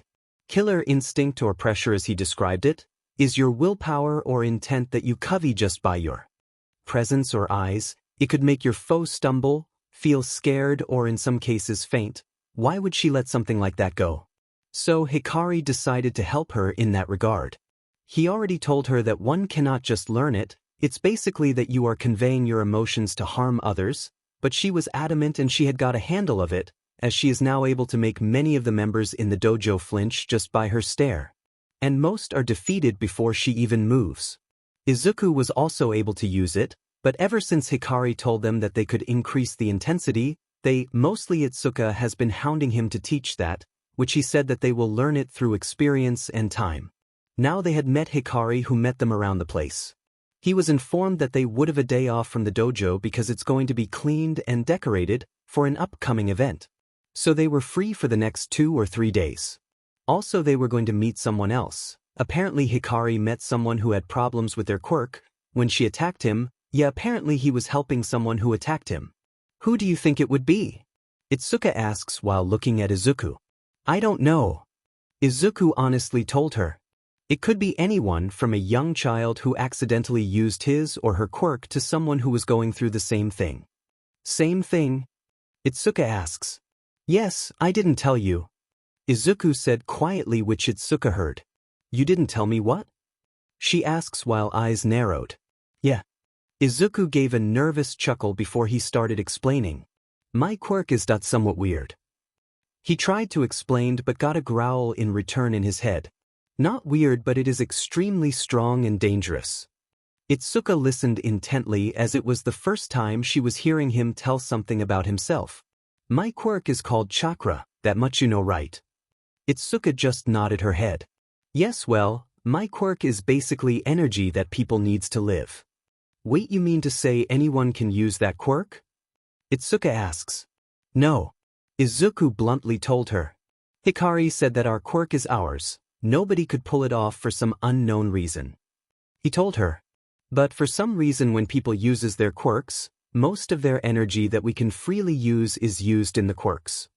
So it means that we are using that energy, but it take forms of the quirk. Itsuka said to him. Yes, but you guys are only using one part of the energy. Izuku said, which got him a confused reaction in return. Yes, he told me like this. Every time someone uses their quirk, it mostly comes in the form of spiritual and physical energy. But when people use quirks, most of the time people just push physical side of their quirks, but there are few that have spiritual side but not together. We on the other hand are able to use both together, but we need to learn to control it. What happens if you don't know how to control that energy? Itsuka asks. Well, if we are lucky, we'll just simply die, Izuku said, listing some of the things Hikari said could happen. Or not, then we will land in agonizing pain in the whole body, wishing for you to die, or survive if you are lucky, fall in a coma and die afterwards, or live if you are lucky, and few other things which can also result in our death. In the worst case scenario, your body will be burnt inside out and die. Itsuka paled at every word Izuku listed. So if you overuse your chakra, you will die? Itsuka asks. Well, only if I don't have enough control or if I give all of my life energy to attack or defend. Why would you want to become hero if something like that could happen? She asks again, and he smiled at her. I always dreamt of being a hero who saved people with a smile, you know. He told her. And up until 2 months ago it was just a pipe dream, something that was unattainable to me. Now I have someone who is willing to teach me, a person who believes that I can achieve that dream, and I don't want to disappoint not just them but me too. Izuku explained to her. But you can still die. Itsuka stated. Then I just need to be more careful and have more control. Izuku said to her with a grin. And what happens if you lose control? Itsuka asks. Then I have to trust you to bring me back to my senses. This earned him a blush from the girl. What do you mean by that? I trust that my friend would help me and keep me from dying and help me when I need the most, would you not? Of course I would help. Itsuka said while looking in the front, seeing that they have neared their destination. On the beach there were few new figures on the ground and a rare sight. Yagi, Hikari, Recovery Girl and Mount Lady watched as a person, a buff man who was wearing a blood-red training suit with 2 gauntlets on his arms with a tube being attached to the left arm. He had spiky gray hair. In front of him was a blonde girl, around the same age as them. She was wearing a blue skirt with brown shirt. A school uniform. She was using a weapon against the other man. Is that Vlad King? Izuku asks Itsuka, who just nodded her head in surprise.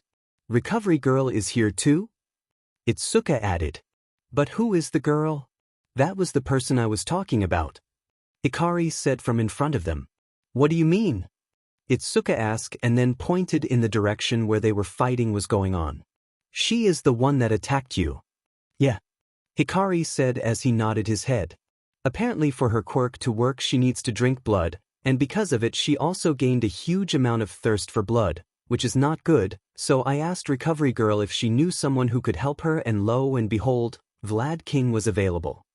So Vlad King is here to help her? Izuku asks. Yep. What's her name? Oh, her name? Hikari said while looking in her direction. It's Himiko Toga.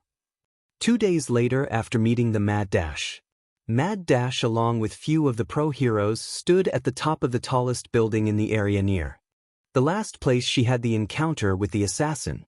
Ignium was there with her, as he was worried when she told him about what the vigilante who asked for the meeting, and soon three different pros who decided to intrude on the meeting that was supposed to be between her and the vigilante. She looked to her side where Ignium stood in his hero garb. On her other side with long purple hair and a stunning figure was the pro R-rated hero Midnight, in her usual skin-tight Diamantrex outfit. She looked off to the other side of the roof where sat the most elusive of all the pro heroes, as much as the vigilantes, with bandage-like scarf around his neck and shades over his eyes, with long black hair, was Eraserhead. He along with Midnight were also teachers at UA. Now opposite to him was someone whom she was not expecting to be here, with flames covering him and red hair. With his usual blue hero outfit stood proudly the number 2 hero, the flame hero Endeavor. She didn't know as to how and why he or any of them were here. Why are all of you here? Mad Dash finally asked. Ignium and Midnight looked at her in surprise, whereas Endeavor and Eraserhead only casted a glance towards her. Why the sudden question? Midnight asks. It's just. Mad Dash started. He asked only me to be here, so it was just supposed to be me and not all of us, but now that all of you guys are here too, I think it's a good idea that we are here too. Midnight said from her place. As much of a good work that all of the vigilantes are doing, they are still a vigilante. We will not catch him right now, but if the guy makes any wrong move we could actually do something, instead of only you and Ignium being here. That is a good point. Mad Dash said as she looked at the surrounding as her gaze landed on Endeavor again. He is here for the same thing, I presume? Mad Dash looked at the man who had a scowl on his face. Well, that and one other thing. Eraserhead said in place of Endeavor. What other thing? Endeavor and vigilantes don't usually go hand in hand. I thought that was with every pro hero? Ignium said this time. No, that's wrong. Endeavor voiced from the other side of the roof. There few pro who actually work with vigilantes, same goes for the police, sometimes they would help them escape. This statement got him wide eyes from Ignium, Mad Dash, and Midnight. But why would they do that? Isn't that against the law? Igenium asks. Well, it is technically, but they do help the pros in the capturing of the villains and in some cases also acts as their ears in the underworld. And there's the fact that some of the vigilantes has a lot of backup plan. Backup plans? Mad Dash asks. Plans on how to defeat heroes, villains, or vigilantes. Eraserhead said. Or to escape from a situation, whatever floats the boat. Mad Dash and Igenium nodded their head. Well, those are not the only plans that we have. A familiar voice spoke up from behind them as all of them quickly jumped to face the direction. Assassin stood. We have a lot of plans that we don't necessarily talk about, so we'll leave that aside. He was in his normal vigilante garb with the katanas and Eskimo sticks. So you came here a little early. Assassin then looked to the side. And you brought friends with you, he said in a cheery voice. Well, they somehow found out. Mad Dash muttered under her breath and then turned to look at her superior. Igenium, seeing the gaze, stuttered a bit.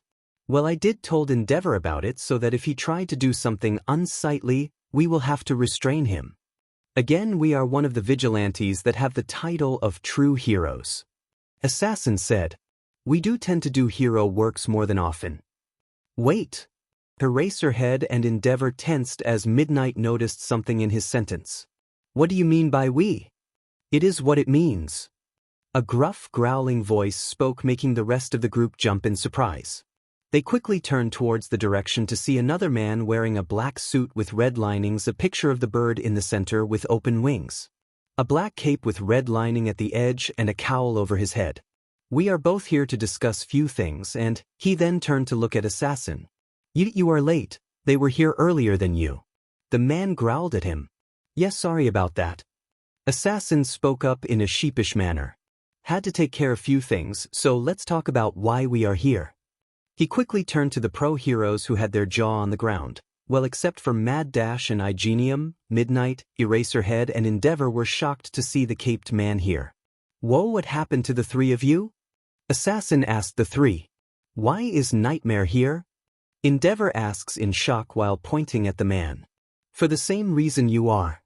Nightmare stated. I want to learn more about the Black Raven. Nightmare stated. They are not only a crime syndicate but are also major information broker of the underworld who also know how to cover their tracks, so any information on them is welcome, no matter from where it comes. So even vigilantes are having trouble with them. Endeavor stated. It's not that we have any reason to take them down. Nightmare growled out to the flame hero. I just want them off my street. You are still the grouchy old mans you were all those years ago. Endeavor shot at him. This grouchy old man also knows how to spank kids like you. Nightmare said to him in a calm manner. Or did you forgot the riot incident? The statement made Endeavor splutter, Assassin and Midnight giggle, Eraserhead smirk, and Igenium and Mad Dash look at them in confusion. What riot incident? Mad Dash asks. None of your business, came the shout. But Mad Dash started but was stopped by Eraserhead. We are off the topic here, he said as he leaned against the edge of the roof. All of us wants to know anything about the Black Ravens, not anything else. He then rubbed his head.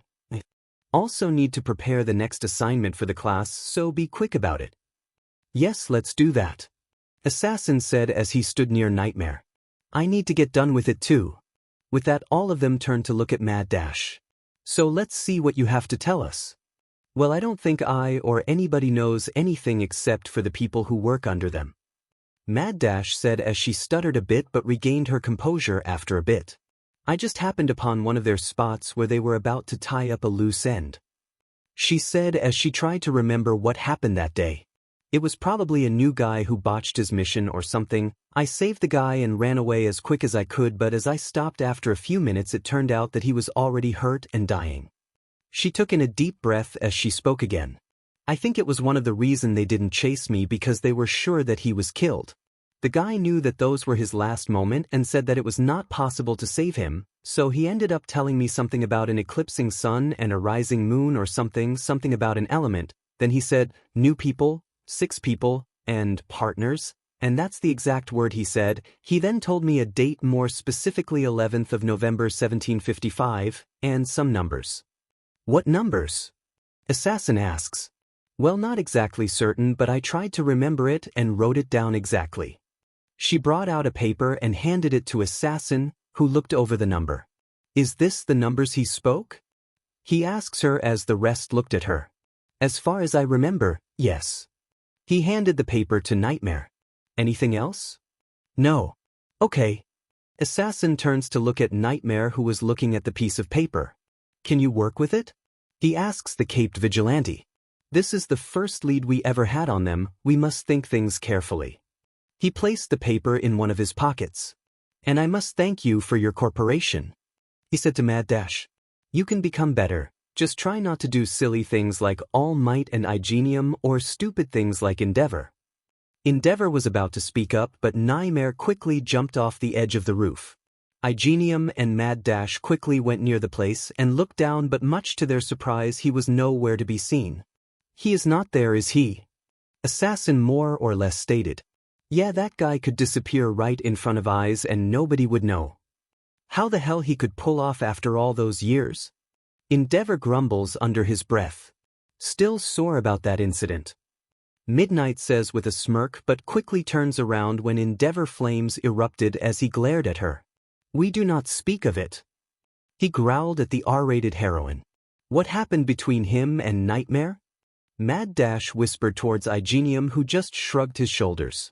It's better if you don't know. Eraserhead said to the two of them. That incident was too troublesome to remember. He said with a sigh as he rubbed his.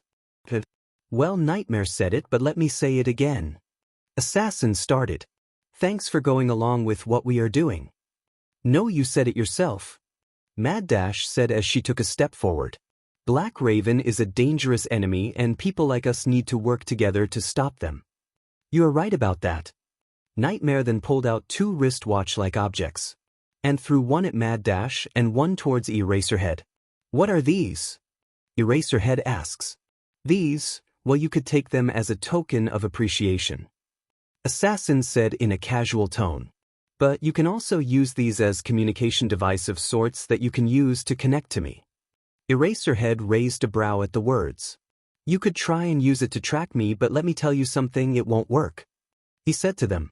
This is for emergencies, if you need help or if you guys come across more information. With that, Assassin shot a zipline and swung away from the place. See you guys another time. He yelled as he swung away from the place, as the others watched him swing away. So, Mad Dash started. How was he able to escape from people with that personality? She asks as she looks at the skyline where Assassin disappeared too. Well, he is extremely good at what he does. Eraserhead said. And that personality is a coping mechanism, all of us have one, it's different with different people. He then looked down at his hands where he still had the watch. Igenium, seeing his line of sight, turned to ask him. So are you going to turn that in? He asks the pro, who shook his head in negative. No. Eraserhead said, much to his shock. But why? Igenium exclaimed. Because it's just as he said, we won't be able to. So we'll stop without even trying? It's not that I don't want to try. Eraserhead said in a casual manner. It's that I don't want loose the one lead I have on the Black Raven slips. How are you so sure that he would slip away from the hand of the justice?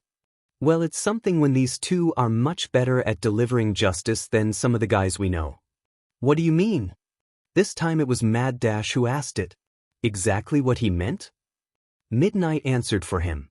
Those two are better at serving justice. If you hadn't noticed, the crime rate of Mustafu and Hosu dropped significantly when Assassin arrived.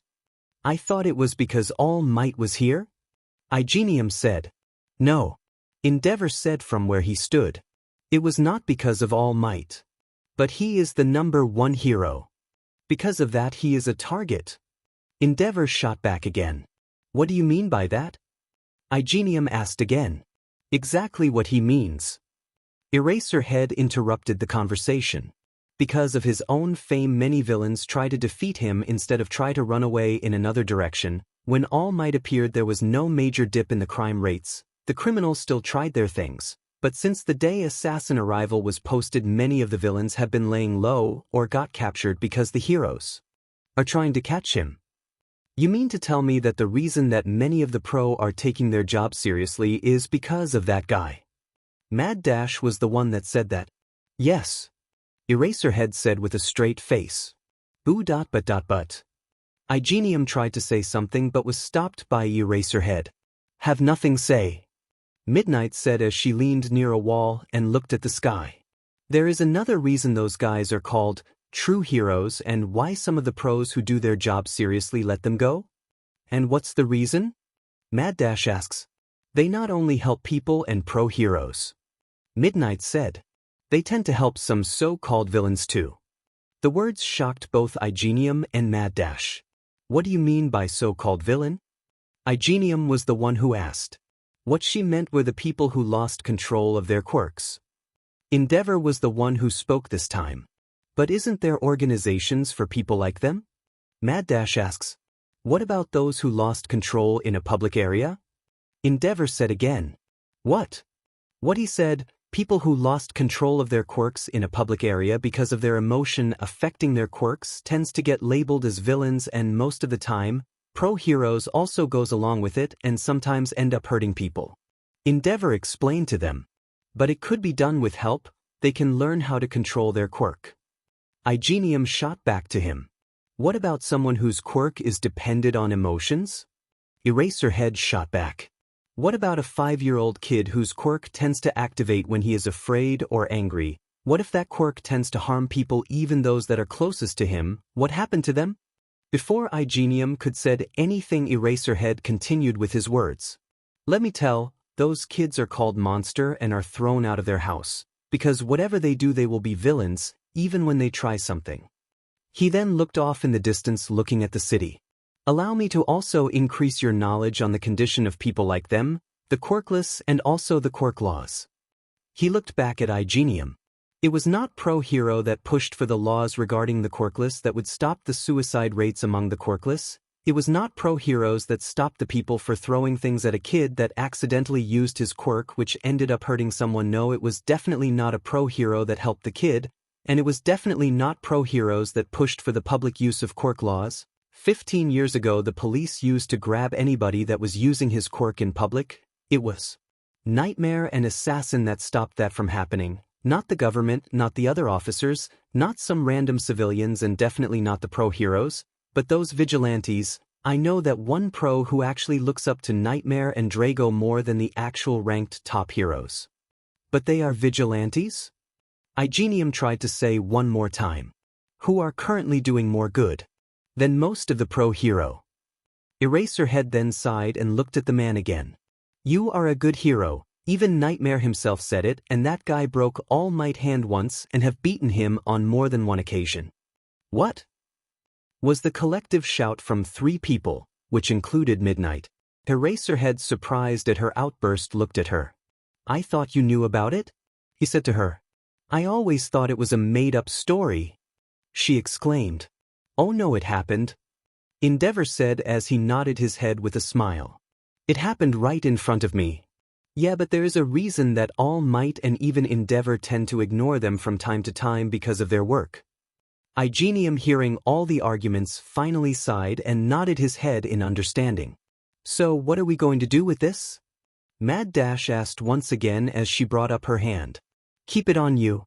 Igenium told her, and Mad Dash turned to look at her in surprise. But why? Because I am still a bit weary of working with vigilantes, but you can work with them. I will come with you when you have to meet up with him again, but I can't have that right in front of me every day, so please keep it with you. Igenium told her. Well, if that's decided. Midnight said as she looked at her. That is going to be with Eraserhead, she said while pointing to the man who was pocketing the watch. I guess we'll meet you guys again when we come close to catch the guys. With that, Endeavor, Midnight, and Eraserhead bid farewell to Igenium and Mad Dash, who also left for their home. True heroes, huh? Mad Dash thought as she raced towards her home. I wonder what will happen while working with them. 3 months till the UA entrance exam. Time passed and the little group that used to gather on the beach to learn and train began to get better. The new member who introduced herself as Toga Himiko began to instigate herself in the group. Right now her whole backstory is under wraps, with only Hikari, Recovery Girl and Vlad King being the only people who actually have any idea of her origins. She turned out to be a great sparring partner for Izuku and Itsuka. At first she used to lose control at the sight of blood. Because of that they were able to figure out she had a blood-related quirk. About her quirk was very much diverse. Apparently once she drinks a drop of blood she is able to imitate the person, not only just appearance and clothes but also voice. And after training in the Kendo dojo and under Hikari, they were able to find another aspect of her quirk which allow her to use the quirk of the person she drank the blood off, though it's limited as she has to even copy their emotional and mental state to the base, which she experienced when she took Itsuka's blood in one of their spar against Hikari and got enough emotional drive to activate the quirk Big Hands. All of them were surprised when Himiko in Itsuka's appearance was able to use her quirk as she landed a sucker punch on Hikari, which would be the only time they had landed a hit on him. Meanwhile she also gained a thing for Izuku and his blood, which he is totally unaware of. The downside of her quirk is only one thing: she is mostly left in the NDE whenever her quirk runs out, which leaves with Izuku being a stuttering red mess. Itsuka has learned a lot not only with her training but also about what it actually means to be hero with pro-hero like Recovery Girl, Vlad King, Death Arms, Mount Lady and Kamino Woods taking shifts in watching over the kids. She was surprised when Yagi Toshinori introduced himself as All Might Assistant. Suffice to say that questions from Itsuka didn't stop anytime soon. Apart from that she had gotten better with not only her martial arts but also with using her quirk in tandem while fighting and holding back enough so that she won't end up seriously injuring someone. She was also able to show killing intent now, which made it so that most of the guys back in dojo sometimes PSS their pants before entering the arena. Now that left the last student of the group, Izuku Midoriya, a child with frail body with no muscle or training, and even poor self-confidence, who started to train by cleaning the beach. He was now better than before, not only with his physical appearance being better than before as he now gained muscle, but also have gotten better in throwing a punch or kicking his opponents. He has gotten a bit better at using his quirk, chakra too, but one thing still remains the same. He still had that meek and shy personality of his with very low self-confidence and esteem. It sometimes made him look like an easy target for all those secret expeditions to the underground clubs Hikari took the 3 on.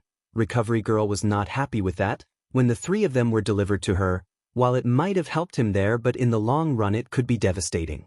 Apart from that, the whole group that gathers there have become close-knit, with Hikari being invited by Kamui Woods and Death Arms to get drinks, with Mount Lady sometimes joining them.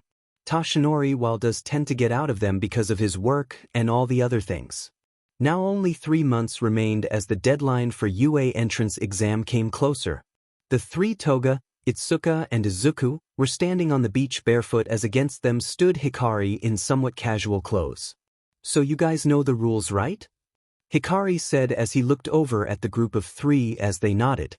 "You 3 need to fight together against me. Every attack is allowed from your side, even the use of quirks. The only thing that is not allowed is hitting below the waistline." Izuku said as he said the rules one final time.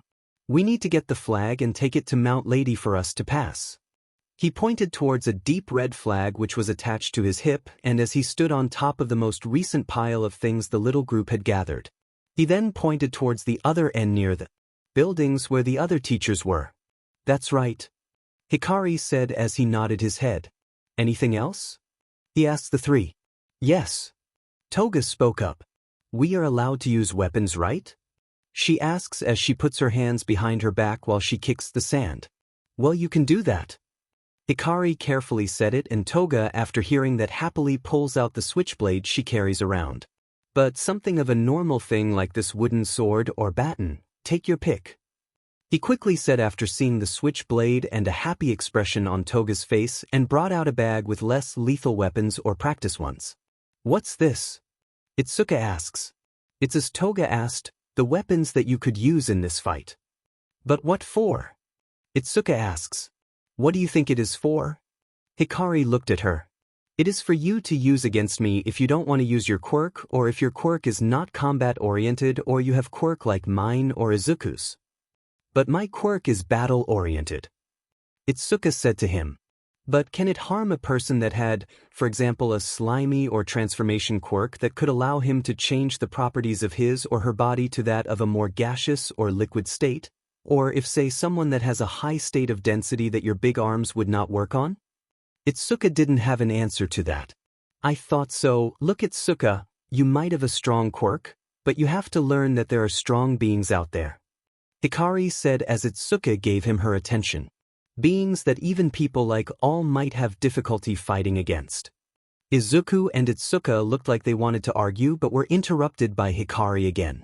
And before you two began shouting about how he is the best and the strongest or how he is number one, keep it in mind that he is still human, and by someone beating him, it's not about beating him black and blue, but it's about escaping him that someone has actually beaten him. Hikari informed. One does not need to overpower someone to beat them, you just need to think ahead of all the scenarios, problems and make a quick solutions. Sometimes it might be unorthodox, but if it works, it works. Same with All Might. To succeed you do not need to have a large amount of power, you only need to have escape plans that will help you escape from him. He then turned to look at Izuku. And you, Izuku, recovery girl, and Yagi Tashinori told me about the fact that you have been researching about the elusive vigilantes. Hikari said while looking at the green-haired teen who nodded his head in affirmation. So you should know the importance of Gadget as Nightmare, one of the strongest example of them who does the vigilantism thing on regular basis, have been able to not only subdue pro-heroes but also police officers, criminals along with All Might and Endeavor, all the while facing off against the serial bomber. Ignite, yes, he not only defeated the villains, heroes and pro-heroes, he did it while he was trying to save them. At his explanation, Itsuka's and Toga's eyes widened. Yes, he fought a dangerous supervillain, pro-heroes and police officer and succeeded, and he did it because he was able to carefully plan it, had tools at his disposal and knew how to use it. Now one final advice. Hikari said while looking at the three of them. Do not be dependent on your quirks. He told the three of them as the three looked at him in confusion.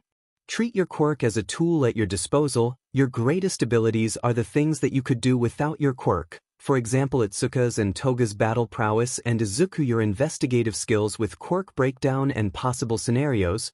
While the three of you are good at other things, these are your strongest points, not your quirks. He told the three and then pointed at the bag. Now I want the three of you to choose a weapon that you think is most suited for you. He said and pushed the bag towards the three who dived to look for the perfect weapon for them. I got another question. Izuku said. How can our quirk help with weapons? Well, we can use our quirk to enhance a weapon if we want to. Hikari said, much to their surprise.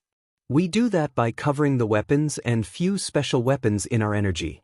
After a while the group decided on weapons. Itsuka ended up with a wood staff, whereas Toga took a liking to the wooden blades and batons. Izuku instead grabbed 7 wooden kunai. Kunai? Hikari asked as he saw Izuku's choice of weapon. You trying to be a ninja? He joked as the group took in a stance that they were most comfortable with.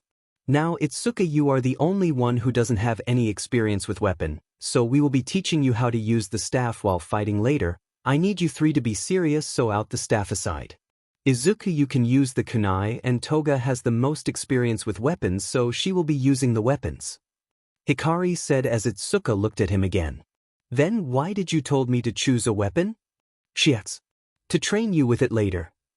Was the answer she got. All right then. Hikari finally said as he looked at the trio. Let's begin.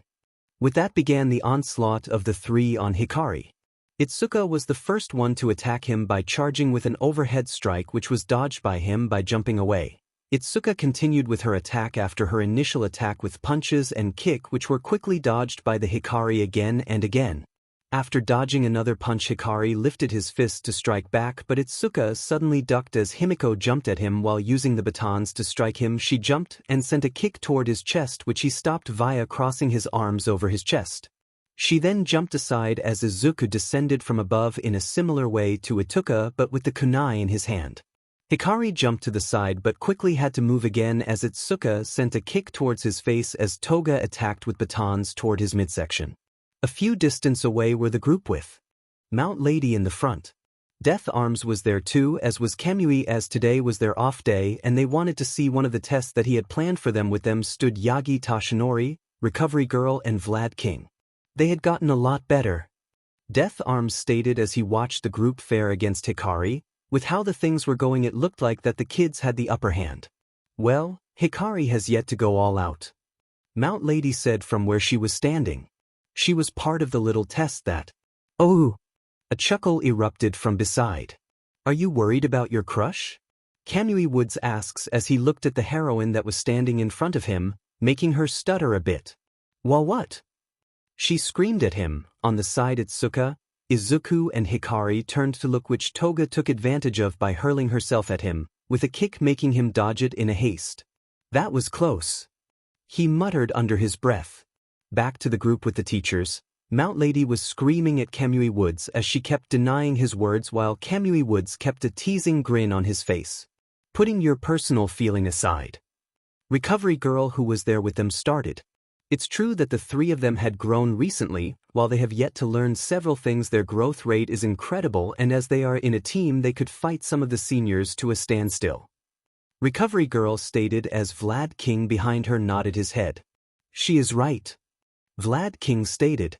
Toga was good when I started training her, probably from living on the street for a long time. He said while looking in the direction of what would be his apprentice. But now, having a good enough of control over her quirk, she could make rational decisions in combat instead of losing it when she sees a drop of blood. He stated, then looked towards what would be her friends. Izuku, she was already good at combat because of her upbringing in the dojo. Vlad King said as Izuku attacked with her quirk activated, practically squashing another toaster that was on the beach. But while training here, Hikari had improved her instincts and intensity. In a one-on-one fight, she is a much dangerous opponent. He then looked at the final member of the little group. And Izuku. He set his gaze on him. I don't know much about him, and he has some issues that he needs to deal with, but he is great in creating a strategy and planning. He is continuously training with Izuku, so he has a good grasp of fighting, but he would need to do something about the issues, and was his quirk make him able to do that? Vlad King asks as he saw Izuku stuck himself at the corner of the wall and not fall down as the law of gravity states. Well, the other guy. Tashinori started referring to the being that resides inside Izuku. Told him that if his little Nui group was able to land a hit on Hikari, he would teach him something new, and that was what he taught him.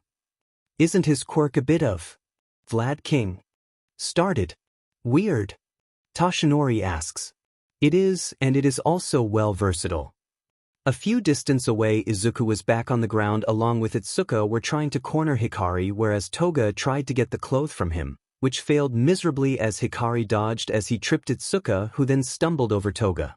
Izuku tried to fight him again, but Hikari finally punched Izuku back. And Hikari has yet to go all out, as Mount Lady said. Recovery Girl said as he looked at the fighting group. She then looked at the group again. And the test is about end? She said as she noticed a aura that surrounded Hikari. Others also turned to look at what she was saying and saw the wind-like aura surrounding him. The next thing they saw was the three kids on the ground knocked out as Hikari stood over them with a smoking fist. The group began to move towards them as he stood over them. Well, that was a bit anticlimactic. Vlad King said as he looked at the teens on the ground. So what's the verdict? Well, they are growing exceptionally. Hikari said as Recovery Girl with the help of Mount Lady and Kamui Woods began tending to the downer teen. Meanwhile, Death Arms, Yagi and Vlad King nodded at that assessment. Well, that's true. Death Arms stated. Yes, but the three of them need to be a little bit more liberal with their strategy making, and two of them need to tone down hero worship, and the three of them need to work on the quirk dependency. What do you mean? Death Arms asks, other two also turning to look at him in confusion. Well, most of the strategy they did or were trying were the ones done by the pro heroes. Well, that is a good thing. Death Arms said as he looked at the teens and back at Hikari. Yagi on the other hand looked at him with a bit of understanding. They are trying to be pro heroes. That's not the problem if the strategies they made had some diversity or if they were not used by only one pro hero. Hikari said as Death Arms looked at him in confusion. What he is trying to say is. Yagi Tashinori started.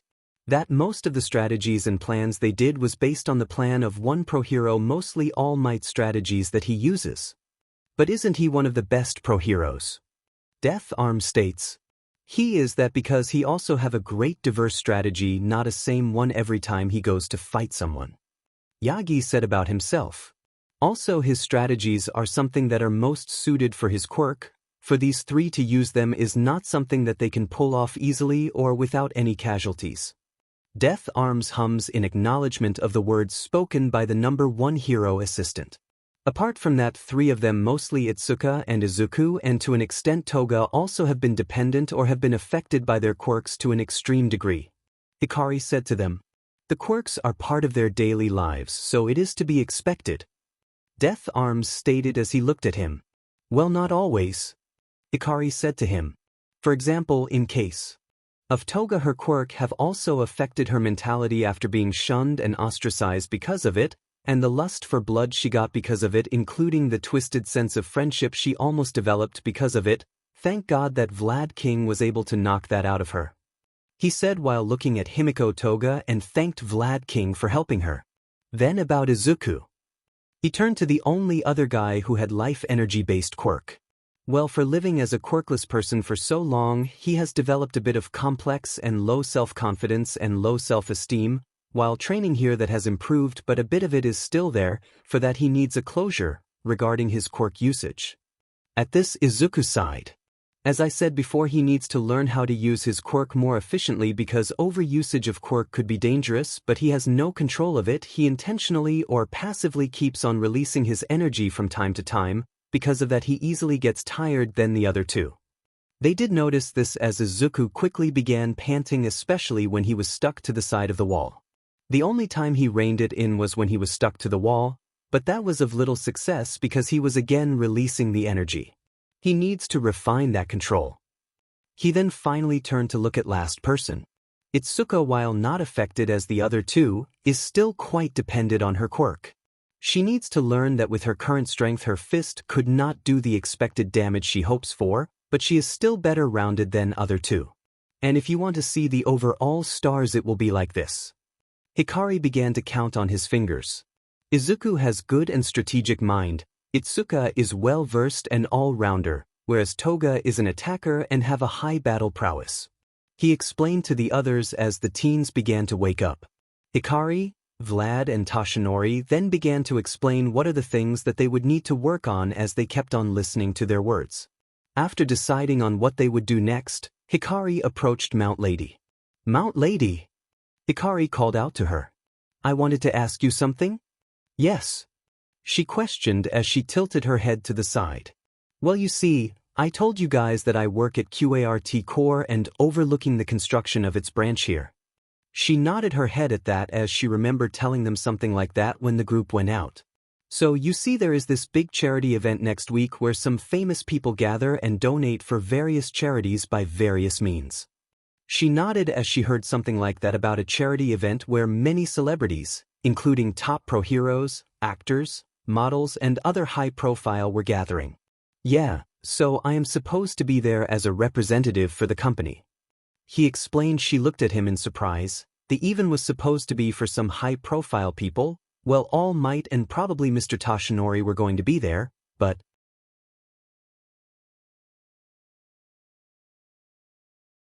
for that we also have to do a few other things. Like what? Mount Lady asks. Like infiltrating the building. Assassin said. He gave me the location of the place before I passed it on to you guys, so the last few hours I spent time learning about the place, and I found a lot of interesting things like, for example, beneath this building we have tunnel which leads to a huge sewer system, so if we attack them head on there's a chance that they would run into the tunnel. Another thing. He then brought out a disc-looking device which lit up, showing them a small-scale version of the building. This place, while as run down as it looks from outside, from the inside this place has a lot of security, including several remote alarm system, which could be triggered manually. We need to take out the alarms first before we raid, and we need to do it before this Mr. P arrives. So who's going? Naomasa asks. You and Endeavor are going to be here. While you could be good infiltrating partner, I want you to tell us about anyone going in and out of this place. Nightmare said.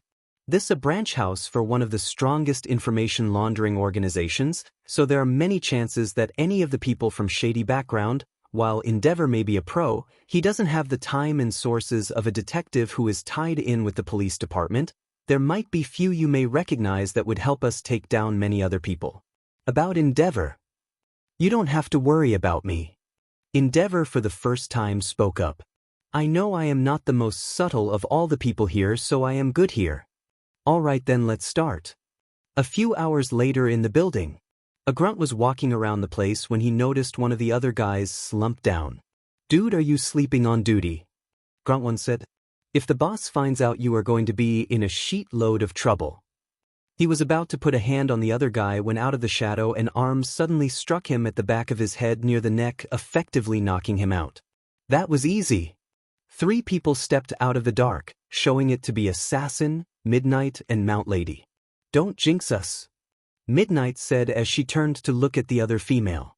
The security room is just around the corner, she said while Mount Lady looked out for them. So I've got a question. Mount Lady started, and before Assassin could say anything she continued. Why are you doing this? At her question, Assassin looked at her. I mean, why did you become a vigilante? From what I've gathered, you are good guys, are you not? So why not join hands with Hero Association? At that, even Midnight looks in his direction. We have our reasons, Assassin quietly said back as Mount Lady and Midnight took note of the sudden change in the attitude. Knowing that it won't do any good, they decided not to ask anything. We've reached the security room. Assassin and Mount Lady stood up to look inside the place. We got 2 on the right and 1 on the left, Mount Lady said. Work your wonder, Midnight. She pointed to the other female of the group. Midnight gently peeled a part of the cloth off and pushed her hand in from the door that was slightly ajar. A few moments later they heard the sound of thumps and Assassin peeked inside to see that the 3 guards have fallen asleep. He then motioned for them to come in as he looked over the cameras. Guys, we got the cameras, start disabling the alarms, Midnight said through the comms as Mount Lady and Assassin took care of the guards. I will be heading to the 1-2 floors above this one, Assassin told the 2.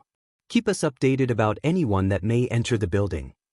He silently moved out as he began moving towards the stairs. He looked carefully around while hiding around whenever someone got closer. It also helped that Mount Lady and Midnight had the security room under their command. The alarms had been cut off from Eraserhead, Nightmare, and Kamui Wood's side, and Assassin was working on his, when suddenly Neo Mesa hummed up into the comms. What's happening? Nightmare voice came. Nothing, it's just. Neo Mesa started. I am pretty sure I just saw Mimic enter the place. Assassin paused as Nightmare took a deep breath. Who's Mimic? Kamui Woods asked.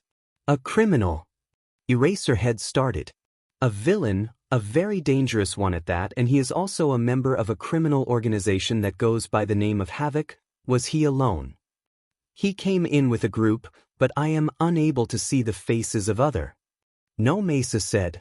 If it's really Mimic, then we have scored a jackpot. If we capture, we could get information on a crime syndicate that's all around the world, while we also attack the Black Raven. Hold your horses, Nightmare growled out. While he is dangerous and strong, he never comes in alone, not to mention that Mr. P, if we don't take him into equation seriously, then the whole plan could backfire. He then paused for a moment.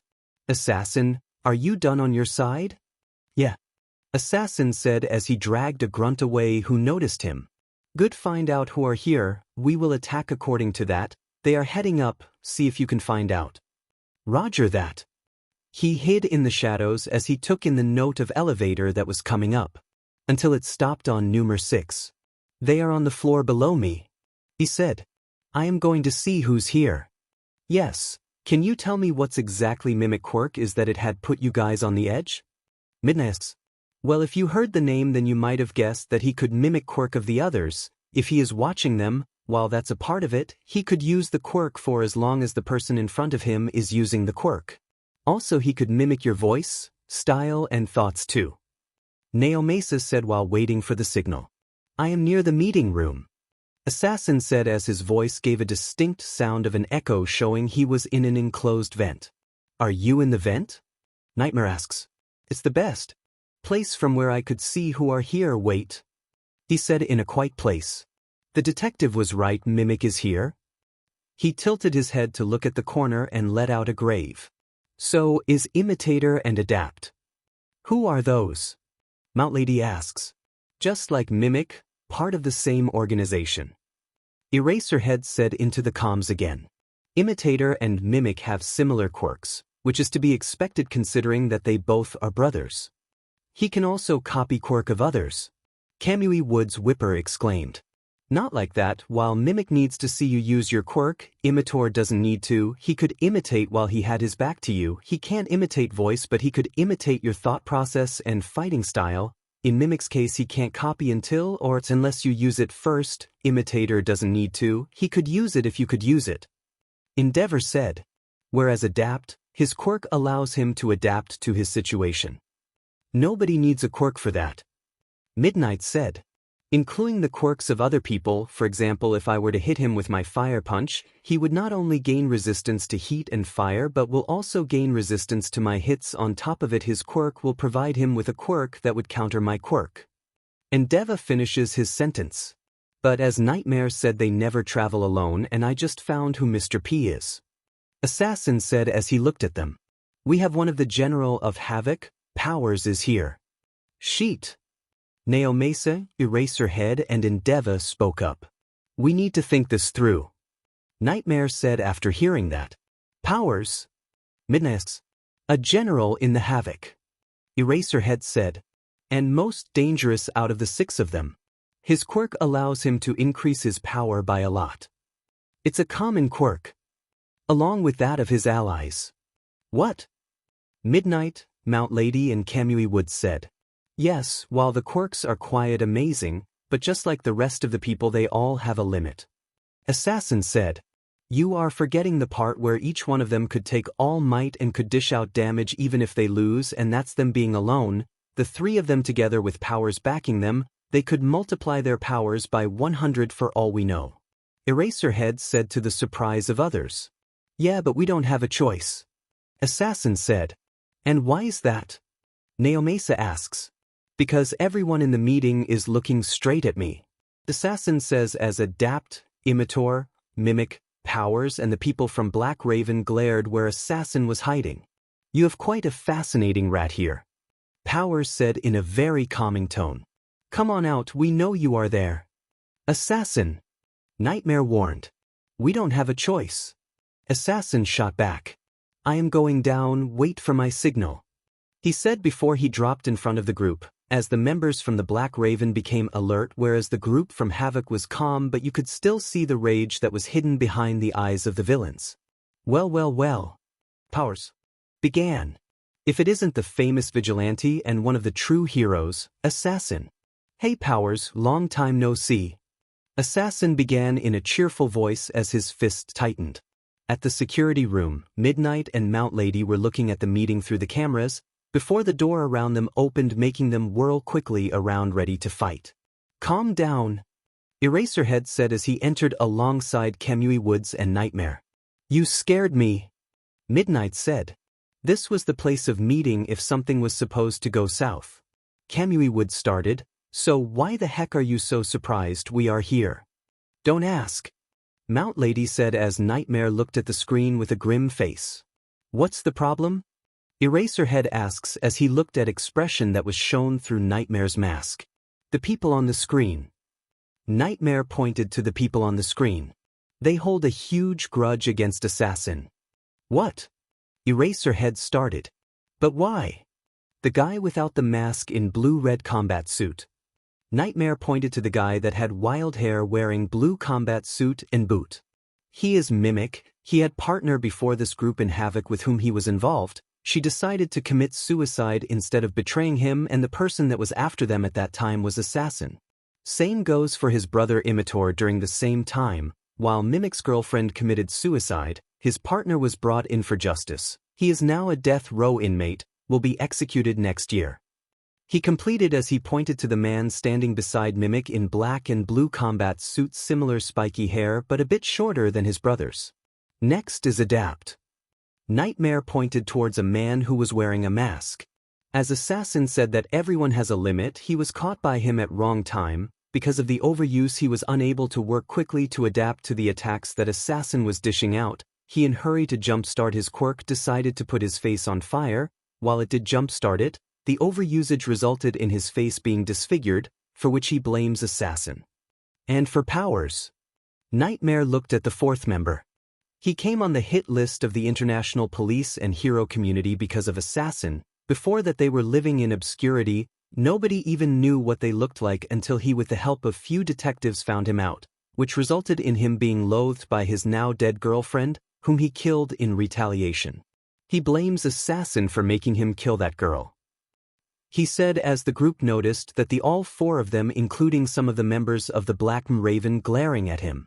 "So you are telling me?" Midnight started. "That guy is now surrounded by a group of villains who are not only dangerous enough to give All Might run for his money but also hold some kind of twisted grudge against him that would make them kill him, and he is standing in front of them. We can't do anything right now." Eraserhead said. "Wait for his signal, then we strike." Meanwhile, Assassin tried to placate the group of villains. "It's been around what?" Powers started. 2 years, I think. Her anniversary is just around the corner. I am thinking of leaving your hands as a gift while I take your head as a trophy." The explanation made the heroines behind the camera look disgusted, whereas the other three had a grim expression. "Yeah, I don't think that's a good idea." Assassin continued with the same cheerful tone. "I would like myself to be very alive when I visit her and tell her of your capture." He ignored the glint that appeared in Power's eyes. "Adapt, mimic and imitor. How are you?" "In a very bad mood, can't you see?" Mimic said. "Well, I did notice that, but I was kinda hoping that it was not for me." Assassin said, and the next thing he knew was struck on the wall with Adapt's masked face glaring at him. "You know, I really want to kill you where you stand." Adapt started. "But all of us want a chance at you. It will be quite difficult." Assassin set out from the strangle. "How?" Imitator sneered. "Right now, we outnumber you. You did it that time too." Hikari mumbled out for them to hear. "You know, usually." Powers began. "One would beg for mercy when they are surrounded by us." "I am not your usual guy." Assassin said again. "Also, I am not alone. Now." The building began to break as the full size of Mount Lady became clear from the outside of the building. The sudden increase in size made Adapt jump away as all of them began to gain footings on a stable ground. Kamui Woods, Nightmare and Eraserhead swung away with Midnight. The police on the outside began to march in to capture the criminals. A few feet away, members of Havoc and Black Raven regained their senses before glaring in his direction, as Nightmare, Eraserhead and Kamui Woods dropped from above with Mount Lady standing behind them. "Now," Assassin said as he rubbed his neck where he was strangled by Adapt. "What was that about you outnumbering me?" "Mustafa City at the raid." "Now what was that about you outnumbering me?" Assassin said to the members of Havoc who were on the ground from the sudden attack. "Are you hearing that voice?" Assassin started in a mocking voice. "That's the voice of your defeat and capture." He spoke as he stood above them. "I told you I'll bring you to justice, didn't I?" Instead of glaring or cussing Assassin like his companions, Powers just gave a smile, making the group of heroes frown. "What have you so happy?" Eraserhead began. "If I were in your place, I would try to strike some kind of deal to get some leniency with the law and order. Maybe instead of execution, you might only get life imprisonment." "You seem so sure that you have me beaten and captured," Powers stated. "Or have you forgotten that it's not just me that you've to be worried about?" His words got the group confused. "You've forgotten, haven't you, that Black Raven Security is not this, but some of the world's most famous and dangerous assassins?" A short boom happened on the ground and they heard Neo Mesa and Endeavor curse in the comms. "What's happening?" Eraserhead asks. "One of our men was shot down by a flaming arrow and, boom, a blast occurred near Mount Lady Foot, making her stumble. As the group turned their attention towards her, the villain, seeing a chance, began to take action. Mimic decided to use his quirk as he mimicked Mount Lady, increasing his size as the same to that of her. Mount Lady initially looked surprised at that but quickly got her bearings as she jumped out of the building to gain distance. Beside him, Imitor began to grow tree-like arms on his fist as he stood in front of Kamui as both began to fight. Eraserhead, I want you to go after Powers. Nightmare called out at the man who just nodded his head, and went after the man whose arms were beginning to glow but stopped once Eraserhead activated his quirk. Powers, instead of being surprised at the fact that he is unable to activate his quirk, continued with his attack as he led with a right jab. Meanwhile, Midnight and Assassin began to take out the members of the Black Raven, with each taking out the members one after the other. Nightmare, on the other hand, went after Adapt. You really think you can beat me? Adapt started as he took a stance. I don't think. Nightmare growled out. I know that I will. Adapt started with an attack, which Nightmare dodged and kicked him the gut. Adapt was quick to respond with a punch which was dodged by him again. Adapt went near to attack him with another punch but jumped away when he threw some boomerangs near his face which began to spark after hitting the ground. Geez, you are not pulling back your punches? Adapt said. I came here to stop a world-class crime syndicate. Nightmare shot back. And I was thinking of making it quick. I do have a score to settle with the assassin. Adapt said the name with hatred. You really hold a grudge against him. He burned my face, the love of my life left me because he made my face hideous. She ran off with another guy, just because he looked a bit good. Adapt growls. Because of him, I was almost caught by the Russian mob. Because of him I am on wanted list of the world. His existence mocks me till this day that he is the reason for everything that I have wrong in my life. That's saying something when you are a maniac who is the culprit of over 100 homicide and still counting. Nightmare muttered, whereas Adapt just shrugged and attacked with a kick followed by a punch. It was just business. Over 100 murders were just business for you. Nightmare growled out as he dodged another punch from him. Well, some of them were for fun, so there is that. Then let me have fun too. Nightmare suddenly delivered a brutal punch with his right hand that were covered with knuckle braces that were letting out sparks. That hurt.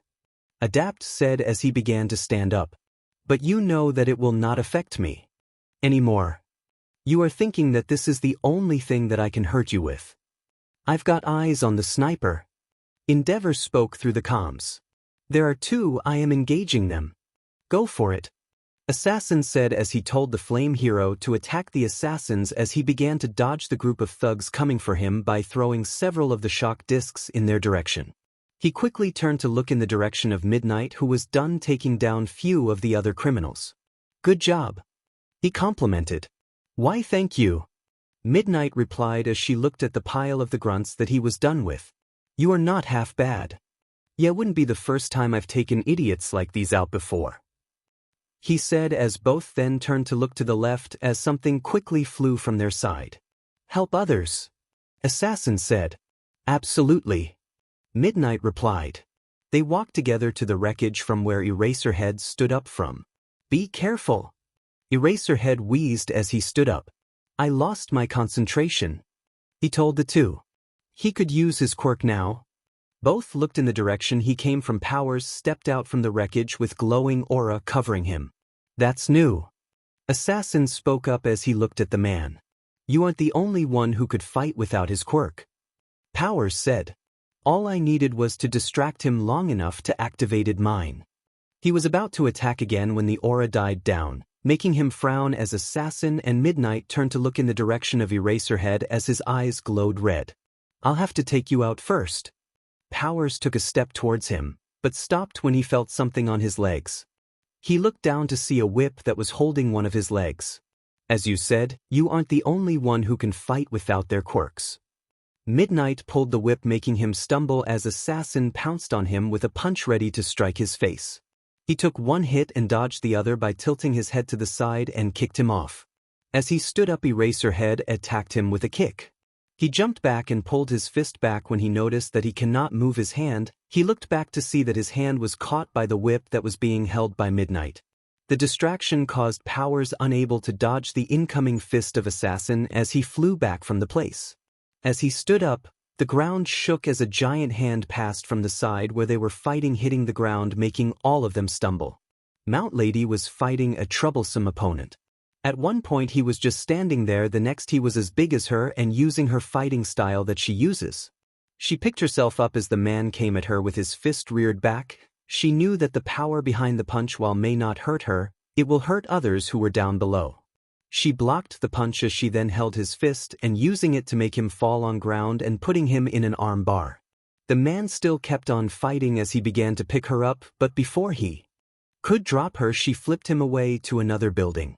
She looked down to see several police and heroes fighting against the criminals. Death Arms was taking down people with his brute strength, so was Mad Dash and Igenium taking them out as quickly as they could.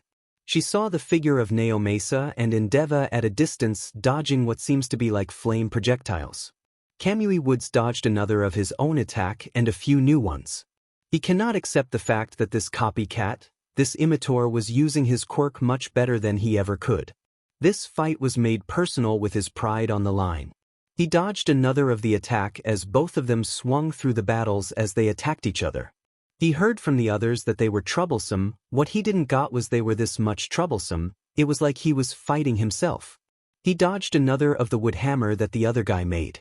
I didn't know I could do that, he thought as he attacked him with other branches and tried to make a hammer of his own. Meanwhile, Endeavor and Naomasa dealt with the snipers who were shooting at them. Endeavor dodged another of the attacks alongside Naomasa when the arrow suddenly changed direction and struck him. The guy has pyrokinesis, Endeavor thought with a frown. Both Naomasa and Endeavor looked at the top of the building where two people were perched. There are two of them, Naomasa said to him. I can see. NG growled out as he looked at the two assassins.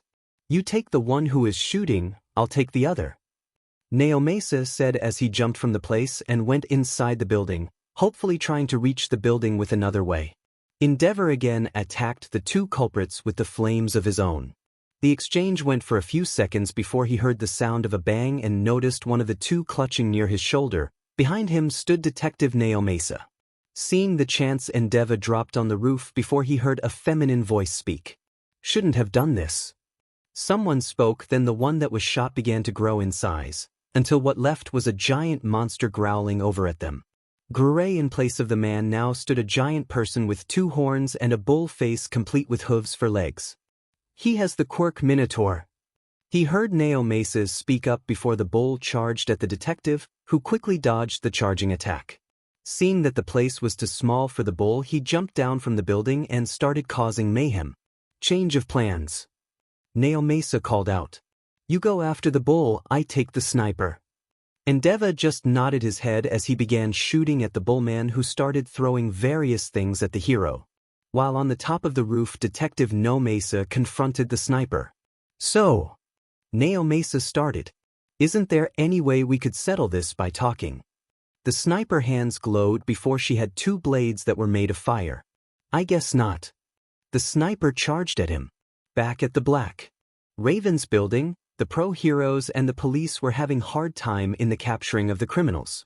Mount Lady was fighting with Mimic when he took hold of her hand and began to throw her when she heard a shout. Change back to normal. She quickly did that as Mimic was doing a judo flip on her. When she changed back with it, so did Mimic. Both were falling when Mount Lady was caught by Assassin as they dropped back. This is getting nowhere, Assassin said with Mount Lady in his hands. He let her down as Midnight, Igenium and Mad Dash came near him. You can say that again, Midnight said as she looked at the chaos with police and heroes fighting with Black Raven. This is not even the main branch, but most of these guys are international criminals, she said as she took down another criminal. They are well organized. It's one of the reasons why we are having a tough time, Assassin said. And having the top brass of Havoc here just made things a lot more hectic, he said as Mimic picked himself up. He looked towards Mad Dash and Igenium. You might have heard snippets of what we talked with them. A bit of it, Mad Dash said as she took down another villain, as did Mount Lady, in her normal form. I can't even use my quirk without it affecting our allies too, Midnight started. They would have spent an extra time here when Nightmare dropped down from above with Adapt dropping on the other side. After him, both Kamui Woods and Eraserhead landed with Immature and Powers behind them. Mimic stood up from where he fell and made his way over to the group he came with. Before anybody could say anything, Powers began. I am sorry, but I've to cut our meeting short. Powers began while looking at Assassin. Just as he said that, part of the building blew up as a big man with hooves for legs and bull head entered the building. The sudden appearance was enough to rattle the heroes and vigilantes as they jumped up and away from the bull. Behind the bullman, Endeavor entered as he dropped near the heroes. This simple mission is getting out of hand, Endeavor said as he looked at ongoing chaos among the heroes and the villains. You're telling me? Nightmare growled as the heroes gathered together to fight. That's the only word they heard when Nightmare along with every other hero turned to look in the direction of Assassin and were surprised to see a shocked and fearful look on his face. They turned to look where he was facing and were greatly surprised when they saw that the previous bullman was now glowing purple. Did he previously did that? Igenium asks as the bullman began to grow in size to that of a room. I don't think he is able to do that. Kamui Woods said to him. He is not. Assassin said and then pointed. But he definitely is. They looked in the direction he was pointing at, and there stood Powers who was glowing the same color as Bullman. It's time for us to take our leave. Powers began. I hope that you defeat him. Assassin. They all began to move away. Because ultimately I want it to be me who kills you, not anyone else. The bullman let out a huge gut-wrenching roar. Or was the collective thought of the group. Mustafa City. At the Black Raven side branch. The group dodged as the Mad Bull rammed into the building. Tell the police to gather as many criminal as they can. Eraserhead began. We're going to fight him out there, he said as he looked at the damage the building had taken. A few more attacks and the building will fall, taking all the evidence with it. You two help the police, we will take care of the bullman. He told them. Eraserhead and Mad Dash just nodded their heads and quickly ran out, gathering the police and what remained of the criminals who were not running away. Endeavor, Mount Lady and Kamui Woods. Eraserhead looked at the three. You three are going to be our hard hitters. He told the three who nodded their heads. Keep him in an open area, near the building could lead to collateral. Nightmare, I and Assassin are going to provide support. He then looked at Midnight. Try to use your quirk to put that guy to sleep. Midnight nodded her head. All right then, let's go. Once the roles were distributed, the group began to sprint towards the ongoing chaos courtesy of one large bullman. What the hell is he? A loud voice spoke up. Eraserhead turned to see the police commissioners standing behind them. Assassin and Nightmare shared a brief nod with the man who looked at them. Assassin, Nightmare. He greeted the two. What problem did the two of you brought here? He said as he used his gun to shoot at the purple bullman. Powers. Nightmare simply stated. Powers. Police Commissioner Jin began. The very same Powers who is one of the general in Havoc, the very same Powers who is responsible for several assassinations and terrorists' attack, a criminal mastermind whose quirk also allows him to increase the abilities of himself and of his allies, or in worst-case scenario make them into a walking talking bomb that could wipe out a small town. The very same. Assassin said. You can guess what he did. Commissioner Jin took a deep breath as he saw three pro-heroes trying to keep the giant bullman occupied. Call back your man from him, we will take care of the bullman, you guys take care of the criminals trying to run away. Commissioner Jin just nodded his head as he called his man back. Meanwhile, Endeavor shot a giant fireball at the bullman who either wasn't affected by the attacks, or was so pumped up with the power that it dulled the pain receptors. Kamui Woods created branches to make the bullman stumble, who fell on the ground as Mount Lady stomped on the man, or she tried as she put her strength in tried to stomp the bullman. The bullman on the other hand was pushing the giant leg back with his arms, lifting them up. That. Kamui Woods looked at the feet in surprise. Should not be possible. The bullman roared loudly and pushed Mount Lady back, making her stumble, and he jumped very high with his fist reared back ready to attack, but before he could attack Mount Lady, Endeavor attacked him with a flamethrower as the bullman hit the side of the building and fell down back to the ground. Eraserhead, after seeing the man on the ground, activated his quirk, hoping for the quirk of the man to regress or the power amped by the ability of Powers. It won't work. Assassin said as the bullman grew more agitated. What's the worst could happen if I tried? Eraserhead shot back. RWWWR. That could happen. Assassin growled out as the bullman got more agitated. He seeing that the pro and two vigilantes ran at them trying to ram them. Dodge. Midnight said from where she was making the three of them dodge the attack. Assassin seeing the bullman pass him shot two discs at his back and pressed a button on the back of his head. Mount Lady seeing the man down kicked him to the side of an abounded building. Before he could pick himself up again, Eraserhead and Nightmare began attacking him with punches of kicks, with Nightmare attacks being enhanced by the bracers he was wearing. After taking a few hits, the bullman began to fight back as he waved his arm and was able to push both Eraserhead and Nightmare by several feet. Before he could actually stand up, Kamui Woods attacked him with a giant hammer made of wood, forcing him down. Seeing the man down, Assassin threw some discs around him as a giant electrical field occurs, forcing the man down on his knees as the field forced him down, making it difficult for him to stand up. Seeing the bullman down, Endeavor begin attacking him with his flames. Midnight, Eraserhead yelled. Now. He commanded as Midnight stood in front of him and removed a part of the cloth on her right arm, as the bullman began to look like he would calm down. Endeavor seeing him being a little calm stopped with his attack. It's working. Mount Lady said, a little happy that she said it too early. Mount Lady, who was right in front of the bullman, heard the growl and called out to the others. Midnight looked a bit nervous. Guys, she called out. The group of pro and vigilantes looked shocked as instead being knocked out cold or being forced down by the electric field, the bullman was forcing himself up. The purple glow was getting a little brighter, making the other look at the man who was growing a bit more bigger than he previously was. We are still within his sights. Kamui Woods heard Eraserhead say that as he looked at the bullman who, still shorter than Mount Lady but bigger than he previously was, glared at them. Endeavor seeing the bullman standing up began attacking him with his flamethrower attack.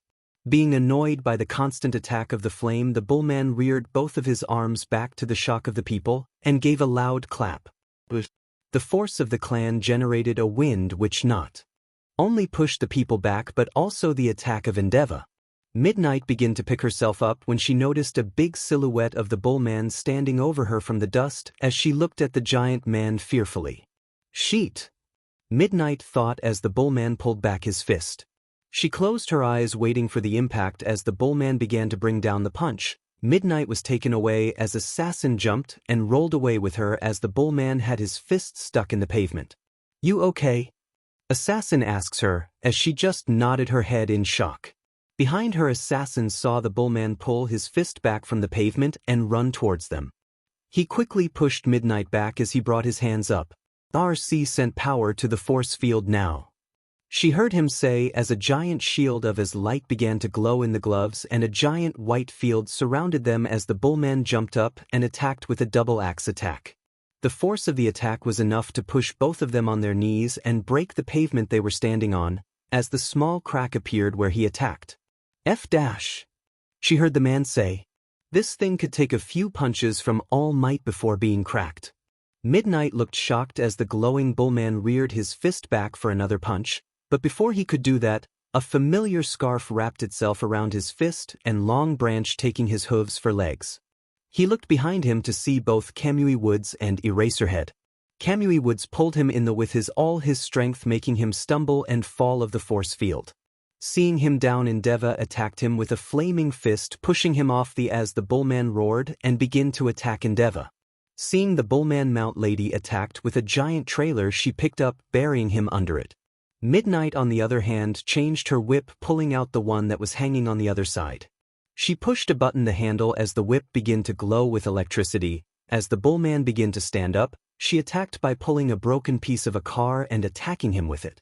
The bullman at first was stunned with the attack as Midnight pulled back her hand with the electrified whip wrapping itself around her arm as the electricity intensified on whip around her fist as she punched the bullman, pushing the villain back. Behind her, Eraserhead and Assassin looked at her in shock. Seeing the shocked looks, Midnight spoke up. Vigilantes aren't the only one who can use tech to fight, she said as Bullman pulled himself up, shaking his head and glaring at them. We need more firepower. Eraserhead spoke up when his comms were flared to life. Don't worry. He heard Naomasa, who seemed out of breath as he spoke into the comms. I've called in the cavalry. And how long will it take for it to reach here? Assassin asks. A little while. Naomasa said as he took a deep breath. Eraserhead heard. I lost the sniper. A sniper isn't the problem right now. Eraserhead said as he looked when Kamui Woods was thrown at Endeavor as both tumbled away from the power of the throw and he jumped again to punch Mount Lady with an uppercut making her fall on the building that was behind her. He then looked around as the police helped the civilians evacuate the place and news chopper that flying overhead. The fight is heading towards the public area. He heard Nightmare say, we need to get him away from there. Eraserhead nodded his head. The fight was heading towards the shopping district. If the fight reached there, the casualties will reach the sky. There is an abandoned dock around here. Igenium spoke up into the comms, we can force him there. Assassin nodded his head as all of them began to attack them with all of their strength, pushing towards the abandoned dock. After being attacked for a few moments and being annoyed by his attacker, he let out a loud roar. The force pushed the people back as he backhanded Kamui Woods and Nightmare, the former of whom landed on Midnight. He jumped up with his fist reared back at Endeavor, who failed to notice the other hand taking his leg and pulling him up as he threw him at Eraserhead. Mount Lady attacked him with other punch which he jumped away from and climbed her hand, attacking her with another punch to the FAC, making her fall and take down the building with her. Assassin began attacking as he kicked him the face and a large shock made itself known. Sonic bracers. Assassin spoke up. Another thing I made up in my free time. He began as the fists and legs began to glow a bright blue color. Instead of your usual shock, these things let out a sonic blast and they hurt more than those stun bracers. He began attacking as a vibrating force erupts from the fist whenever he attacks, making the Bullman stumble. As he kept on attacking the Bullman, he finally attacked Assassin with a desperate punch which landed on the man, making him fall back. Seeing the man, he began to attack Assassin, who tried his best to dodge until he stumbled. Seeing the giant Bullman on top him, Assassin called out, RC force field. A similar force field appeared above him as he braced himself for an attack as he brought the fist down. The force field stood the first chance, but next time he lifted his hoof up and attacked by stomping the field, a large shockwave happened, forcing the people back, and cracks began to appear on the force field, and instead of removing the hoof he began to apply force on the field as the cracks began to spread. Assassin, seeing the cracks, looked more shocked than ever. Warning! RC voice appeared as Assassin prepared the shock bracers. I know. Hikari shouted as he thought of an escape plan. The pressure is too much.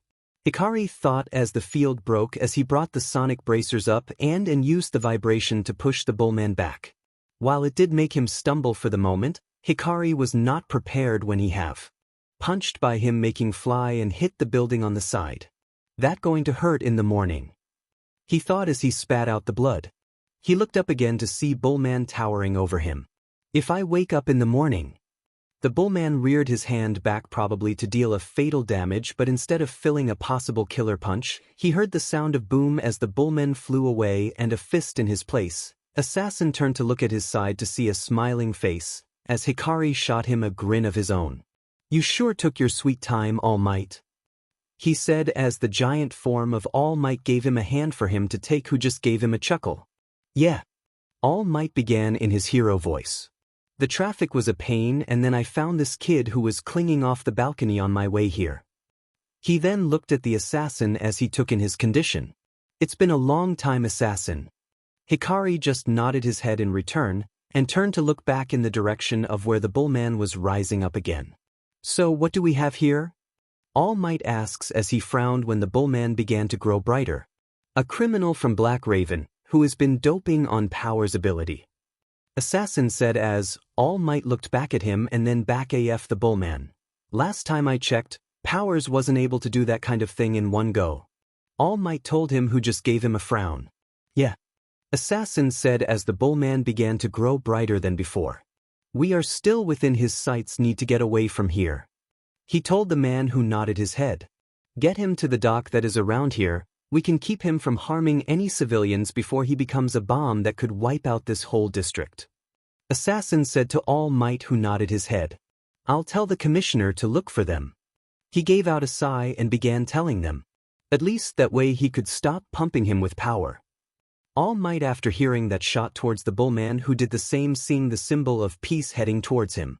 Their clash created a large shockwave, pushing everyone in the vicinity back, as both began to duke it out with a punch after punch. Commissioner Jin said as the shockwaves keeps on generating with each punch the two powerhouse delivered. I did not sign up for this. When I was told we were raiding the Black Raven's headquarters, I did not expect something like this. Assassin and Nightmare came up to him as the surrounding police watched the fist fight. Seeing Assassin and Nightmare standing with the commissioner, the rest of the pro reached them and saw the condition Assassin was in. Hey, you okay? Mad Dash called out as she looked at the man who led them to the Black Raven was holding one of his arm. The rest of the heroes turned to look at him too. I am good. Assassin responded. Right now, we've got other things to deal with. He said as he watched All Might throw the man into a building and begin pummeling him. Like what? The commissioner asks. We've more than what we asked for, he said while pointing in the direction of All Might and Bullman, as Bullman responded with an uppercut to the symbol of peace, followed by a jab and a right hook. Powers is still nearby. Assassin said. That guy is still around here? Mount Lady shouted as she turned to look at him. Eraserhead just grunted as he turned towards her. Yes, he said, looking back at the ongoing fight. I called that guy troublesome for one reason and one reason only. Once he amplifies the ability of a person, he could increase the power output bit by bit as long as they are within his sight. He then pointed towards the Bullman, who started to glow brighter. That guy abilities are amplifying as the time goes. If he doesn't have a second quirk which gives him the ability to turn the damage he takes into his power, then that would mean only one thing. Powers is still dumping him with power.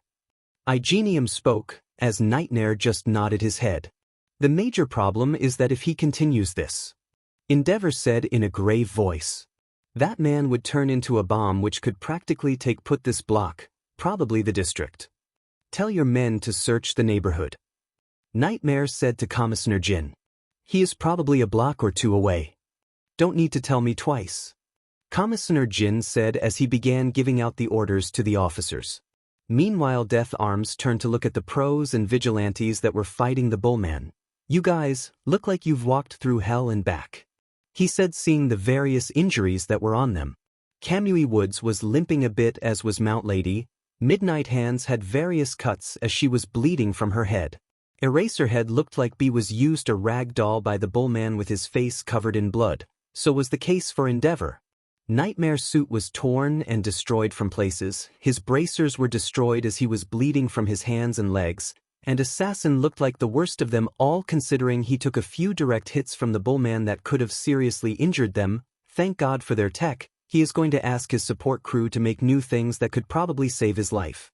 The group suddenly turned back as someone flew over their heads. They turned to look back at the place where they were fighting to see that only Bullman was standing there, glowing dangerously dark purple and red. They turned to look at the person who flew over their heads and into the building to see All Might standing back up. Any news on Powers? The symbol of peace asks his fellow pro, who just frowned at him. Alright, I could use some help here, he said to them as he glared at the standing Bullman who was growling and charged at him. As the Bullman began to charge, All Might suddenly dropped down and gave him a low sweep kick, making him fall. All Might went to attack with the punch, which the Bullman deflected with the kick to his shin as he began to stomp at the ground, cracking the pavement and creating shockwave in the ground. All Might, having the ability to fly, jumped up in the air as he attacked the Bullman and began pummeling him into the ground with punches. Stop! Hurting! Another punches. People!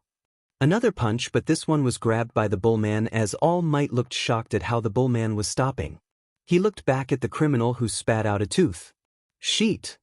Was the only thought in All Might's mind as the Bullman kicked him off him and picked himself up.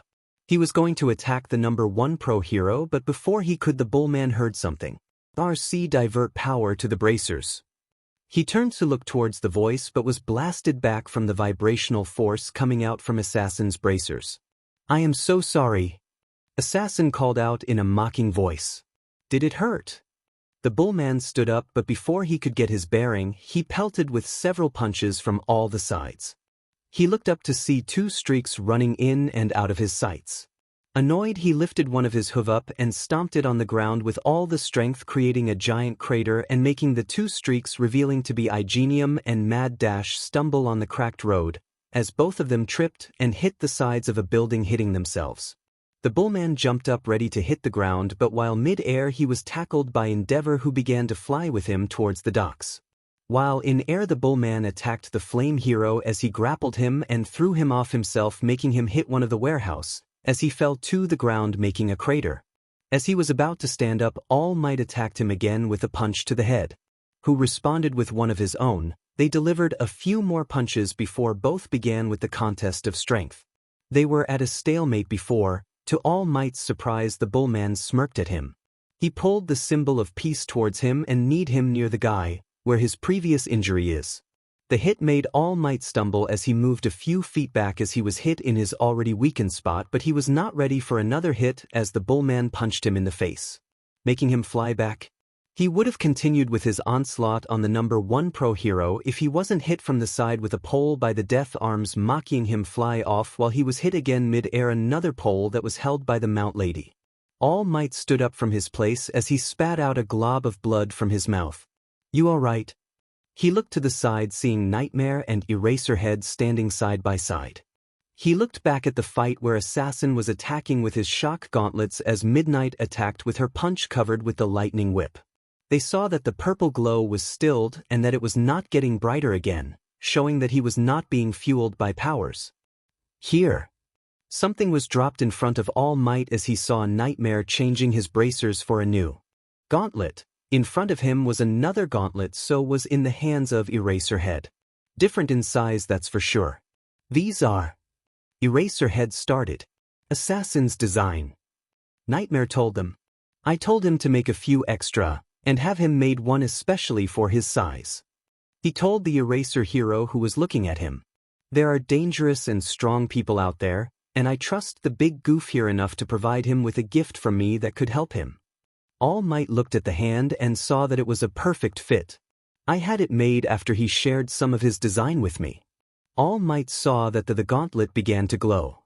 Also had him add a few extra little surprise. The glove began to spark as it began to move up to cover his whole arm. Eraserhead wore his ones as it did the same for him. We got use all of things we can hear. Eraserhead nodded his head at that as the three charged at the bullman again. Meanwhile, Midnight used her whip to get hold of the bullman leg and shocking her as Kamui Woods dropped from above with a giant box made of wood branches, burying him under it.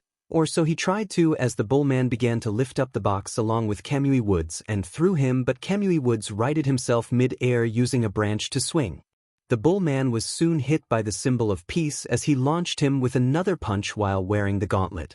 He turned his eyes on the man, but before he could even make a noise he was hit by a giant kick, making him fly as Endeavor attacked him with a flame thrower again. Let's see how much more you can take, Endeavor said as he began to raise his fire temperature. He took a stance before he sped towards the bullman with all his strength. Vanishing, he reared his fist back covered in fire before he delivered a devastating right hook to the bullman's face. Fist. The bullman, hurled away by the super move, was disoriented. You are not going anywhere. Death Arms spoke as he grabbed the bullman from his legs before he began swing the giant bullman in circles and throwing him up. Canyon. Mount Lady attacked him with her signature attack while he was midair. Canyon. Her attack led to the bullman with her leg buried deep in the building. She moved away the bull while stuck in the building until he noticed branches surrounding his body. Lacquered prison chain. He then pulled the branch chain, lifting up the bullman, smash, and then brought it down with his whole strength, burying the man in the ground. The now injured man tried to pick himself up again, but stopped as Midnight with her lightning whip-covered fist decked him in the face. Thunder Fist. The punch was enough to stun him again as Nightmare and Eraserhead attacked him with the stun punch of their own. The bullman, being high on power, tried to stand up again, before he was hit by a double speed punch from Igenium and Mad Dash, followed by the vibro punch from Assassin. It's enough now, All Might said as he brought his fist back while he pulled his arm back. Lightning Detroit. He pulled his fist back as the gauntlet began to glow and spark and punched the bullman with downward punch. Smash! The punch was strong enough to create a giant shockwave and making him fly back. The group watched as the bullman flew towards the warehouse and blasting through it completely, and took a deep breath. Is it enough? Mount Lady asks as she took her normal form as she limped towards Death Arms and Kamui Woods, who watched All Might spit some blood from his mouth. I think so. Kamui Woods started. Yes. He shrugged his shoulders. If that didn't knock him out. They heard knock him out. They heard Midnight speak up, who was breathing hard, having her hand wrapped around her abdomen. I don't know what will. I think that it was enough. Death Arms said as he looked towards Endeavor and Assassin, both of whom were breathing hardly as being the only other two apart from All Might and Mount Lady to take a direct hit from the huge bullman. Before anyone could say anything, All Might, Endeavor, Nightmare and Assassin turned quickly to look in the direction where the bullman and were shocked to their core as the glowing bullman started to come out of the wreckage. The only thing different this time was the fact that he was receding back to a bit more human form than the previous Minotaur one, as he was still glowing a very dangerous purple around him. The group took a stance and looked worried, but instead the man gave a slow chuckle to the group and smiled at them, a calming smile which does not fit with what he just did previously. Slow cracks began to form around him as Assassin and All Might approached as he began to mumble something. As both of them finally heard something when they got close to him. You win. The man calmly stated as the purple glow began to get dangerously dark and cracks began to form around him. Seeing him like that, Assassin and All Might became fearful. As they both turned to look at their fellow pros. Run! Both of them shouted as they turned began to run away from the man. Others seeing that also turned tail. They had only gained a few feet as they heard a loud voice. An explosion occurred behind them with the shockwave strong enough to push the group of pro-heroes including All Might away and on the ground. After they got their bearing together, Kamui Woods was first to stand up and turn to look behind him. The bullman that was standing there was gone with the half of the building too. The explosion took out the whole building. There was no fire, but something exploded, which he soon found out as a body part. More specifically, a feet fell from the sky right in front of him, as he looked at the body part of the criminal who was no more. That's disgusting. Kamui Woods began as he and few other pro began to empty their stomach after seeing several body parts falling from the sky on them. It's very disgusting. They heard Midnight say, who was looking at the scene in horror, as All Might looked at the place where the criminal was standing in sadness. Mustafu City. After the fight, the pros, mostly consisting of Eraserhead, Endeavor and the Vigilante Nightmare, were going through the things that they confiscated during the raid. Or what was left of them, that is, with the battle going inside, many of the evidence were either damaged or unobtainable, so they were going through the things that were left. Some of the other pros, mostly consisting of Kamui Woods, Midnight, Mount Lady and Mad Dash, were emptying the content of the stomach after witnessing several body parts falling from the sky, or in the case of Midnight, falling on her. Not only the pros, but when the police came to check on them and for the report, many of the rookies also did the same thing as the pros. Some distance away, Igenium and Death Arms were with the medics being checked over for the injuries, along with the police that got caught in the fight between pros and the bullman. All Might and Assassin, along with Detective Neo Mesa, stood together with the police commissioner Jin, who were giving them report. So the bullman commissioner started. Not only destroyed almost half of the evidence but also exploded, courtesy of Powers, but his partner, who was the sniper that attacked us. This time he turned towards Neo Mesa. Is also in the winds. Yeah. Neo Mesa said as she looked at him. I lost him in the crowds when the commotion got the attention of the civilians. He then rubbed his head. Well, while this thing did go south. Commissioner Jin said again as all four of them looked at the surroundings, which was totally destroyed with fallen buildings and vehicles, also the road. Jin turned to look at the captured criminals. I am happy to report the capture of these many criminals, and some of them are convicted internationally. Moreover, we could get more info from these guys, so even if half of the evidence is gone, we could still use these guys. He then turned to look in the direction of All Might, who gave them a grin. Thanks, All Might. The commissioner said to the number 1 pro hero. I appreciate the help you gave us. You don't have to. All Might spoke up with a grin. It is my job as a hero to give help to the people in need. The commissioner gave All Might a smile which was lost when he turned to look in the direction of Assassin. Now for the guy whose job this is not. Assassin, seeing them turn to him, rubbed the back of his head. You don't need to thank me too, he said while acting shy as Commissioner Jin grew tick marks above his forehead. I am not going to, the commissioner retorted. Or have you forgotten that you along with that other guy is not liked by the police at all? He pointed to the surrounding cops who were either glaring in their general direction or were looking towards them with something akin to reverence and fear. After the whole Hosu police fiasco you were and to some still are the police's greatest villain, whom they can't capture without gaining some kind of backlash from the society. All Might and Naomasa frowned as they looked at the vigilante who was forcing his smile and the commissioner who was rubbing his face. I thought that it was for good that these guys were able to take down the corrupt officials? All Might asks. While it was for good, Naomasa answered for the commissioner. Their action when they released the corruption of the officials to the light, it resulted in open civil war inside the system. Everyone was against each other, which led to a bigger scale disaster in the government. He informed the number one pro-hero. The heads of criminal family decided to cut loose ends so that they would be safe, which led to many police officers being off their payrolls and their family in danger. Not only that, many of the officers that were stationed by the syndicates got incarcerated. Moreover, many of the detectives found out that their partner was a mole in the association, which led to each and everyone to lose trust of each other. There is a reason why the number of heroes stationed in Hosu are more than that of the police. It's not because that we can't, but because the aftereffects of the Hosu police department was too much to be handled at once. Naomasa gave a sigh as he looked at the commissioner. We are still taking care of it as many of the corrupt officers escaped. Assassin isn't liked by the police because they hold him responsible for several heartbreaks and other things that happened due to the Hosu police fiasco. He is right. Commissioner Jin turned to look at the symbol of peace. While the grudge has placated somewhat over the past 10 years, it's still there. None of them could let go of it in an instant. Yeah. Assassin started off in a dismissal manner as the commissioner turned to glare at him. They all hate me, big deal. While I agree that what I did was extremely idiotic, but what I did was right. That's one of the reasons I didn't put you behind the bars. Jin shot back to the vigilante as he began to rub his head again. You are a headache. This headache keeps your street clean. Assassin said to the commissioner. And what about the paperwork? Jin retorted as Assassin took a step back. Whenever you guys leave behind a criminal, it's us who has to write a report and hand it over, and all have to explain to the heads how we even got our hands on a criminal who was previously invisible when not even pros were with us. He is right. Naomasa started off from his side.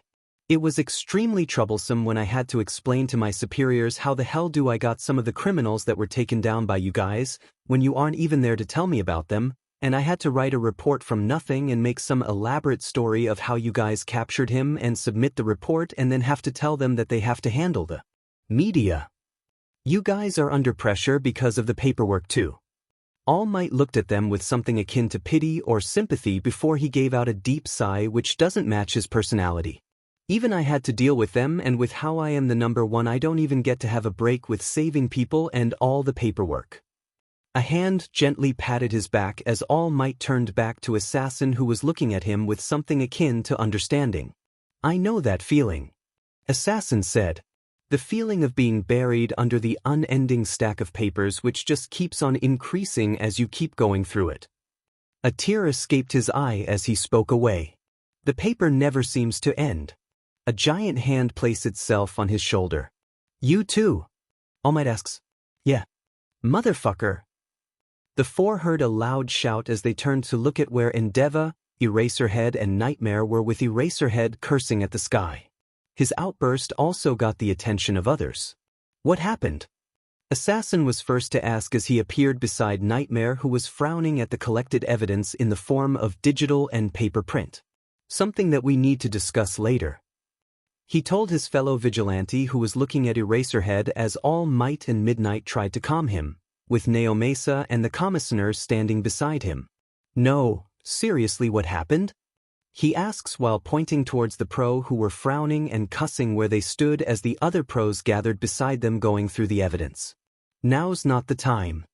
Nightmare said again as he looked off to see a group of reporters gathering there.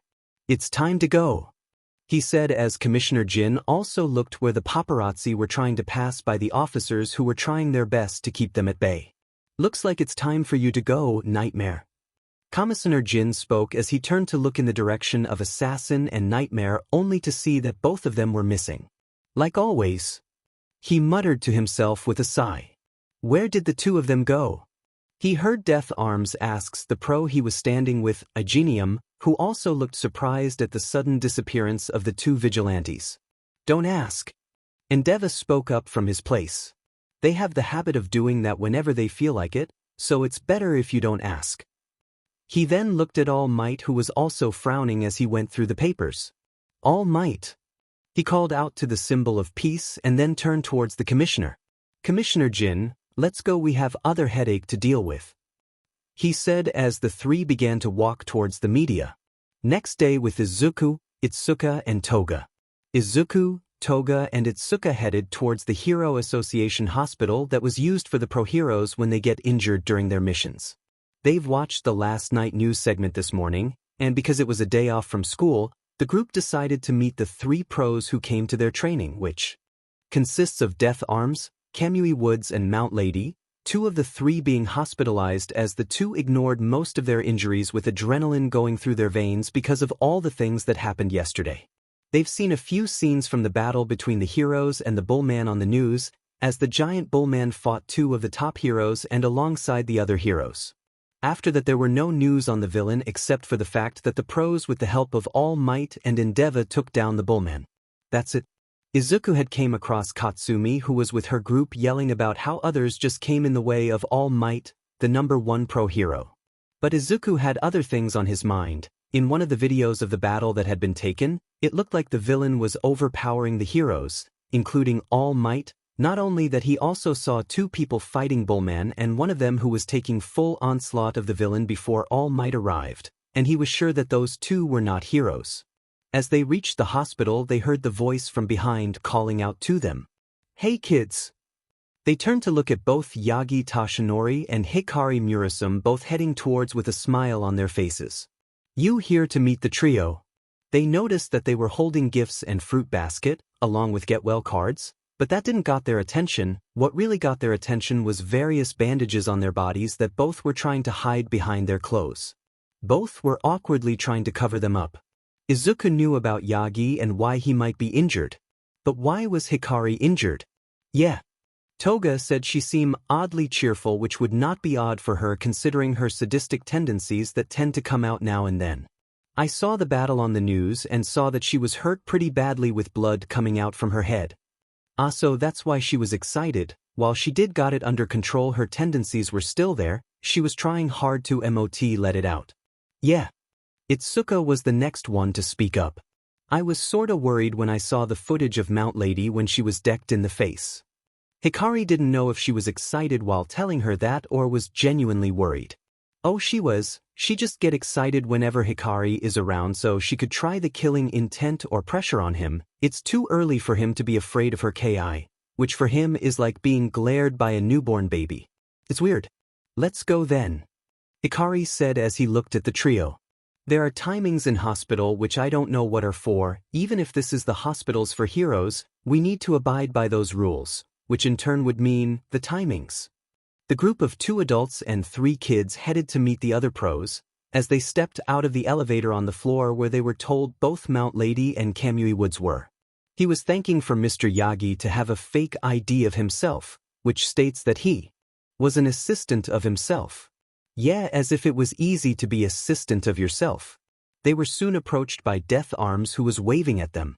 Hello, Mr. Yagi. He called out to the symbol of peace in his small form. Kids, Hikari. He greeted the other group as they looked at him. He had some bruises and his left arm was wrapped in bandages. It's good to see you guys, the man said as he looked at them. It's good to see you well too, Yagi said as he looked at the man with a smile. He cannot forget that this man have saved his life last night, as handling the bullman alone was getting a bit difficult, not to forget what happened at the end, it would have left the lot of them traumatized, if you aren't familiar with the handiwork of one powers. He remembered when he first fought the generals of Havoc, when their identities weren't even there, the damage and destruction done by them, and not just the innocent civilians, they even killed their underlings. It sometimes make them wonder if those criminals were also the victim of them, but those things, right now they've to be worried about what is in front of them. He watched Death Arms talking with the kids and Hikari about something. You guys want to see Kamui and Mount Lady? He asks as the three kids nodded their heads. He looked at Hikari, whose eyes brightened a little but didn't say anything. Death Arms led the group to the room where Kamui Woods and Death Arms were resting.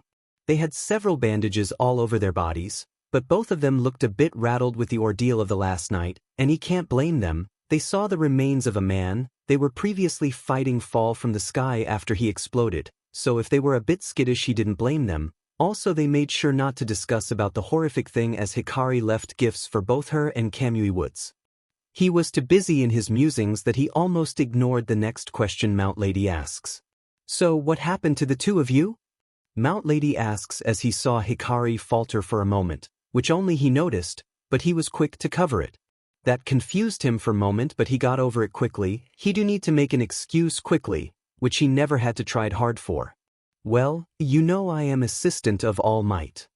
The others nodded their head at that, except for Hikari and Izuku. And you know what happened last night? 3 of the 5 adults flinch while the trio of kids just nodded their heads. Well, he was injured when he came back. His comment shocked the others. Not that bad, but he was. Also he hadn't slept in for at least 3 days in a row. Which is the truth, All Might, which is him hadn't before last night for at least 72 hours. This again shocked the group. He was dealing with few things so he didn't sleep, so the first thing I notice at night when he reached there is that he is injured and sleeping on the floor, because he was too tired to move somewhere else, so I sorted out tried to pick him up, and injured myself in the process. There was a silence as the group tried to understand what he had just spoke, and some of them tried to imagine the small form of Yagi Tashinori lifting the giant figure of All Might. And they burst out laughing as Yagi got a bit red in the face. It's not funny. Yagi Tashinori spoke up. It's true that he need to make a better excuse whenever someone asks him about injuries or other things, but he can't help it. Once his hero name is said, all questions are left alone. Does he feel guilty about it sometimes? Yes. Will he stop doing it? Maybe. What about you? Mount Lady asks Hikari, still giggling about the previous statement. Oh, nothing much. Hikari spoke as he looked at the group. There was a little accident at the building that's been made and I was overlooking some finer detail when it happened. Looking at the bandages. Kamui Wood started. Nothing about it screams a little accident.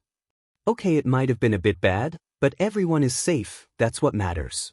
Hikari told the pro, nodded his head and turned to look out of the window a little lost.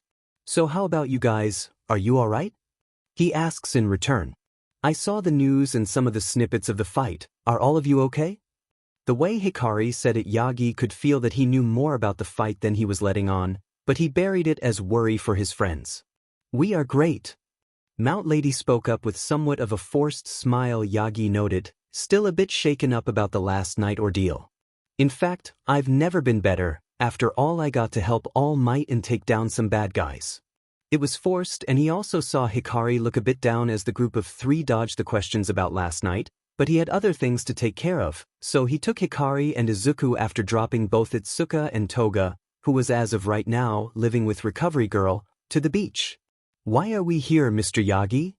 Izuku asks while looking at Hikari with a side glance, who looked just as confused as he was. Young Izuku. The small form of All Might began. I've watched your growth from the last few months, and you've came far, and also this beach completely clean, which bring me to my first point.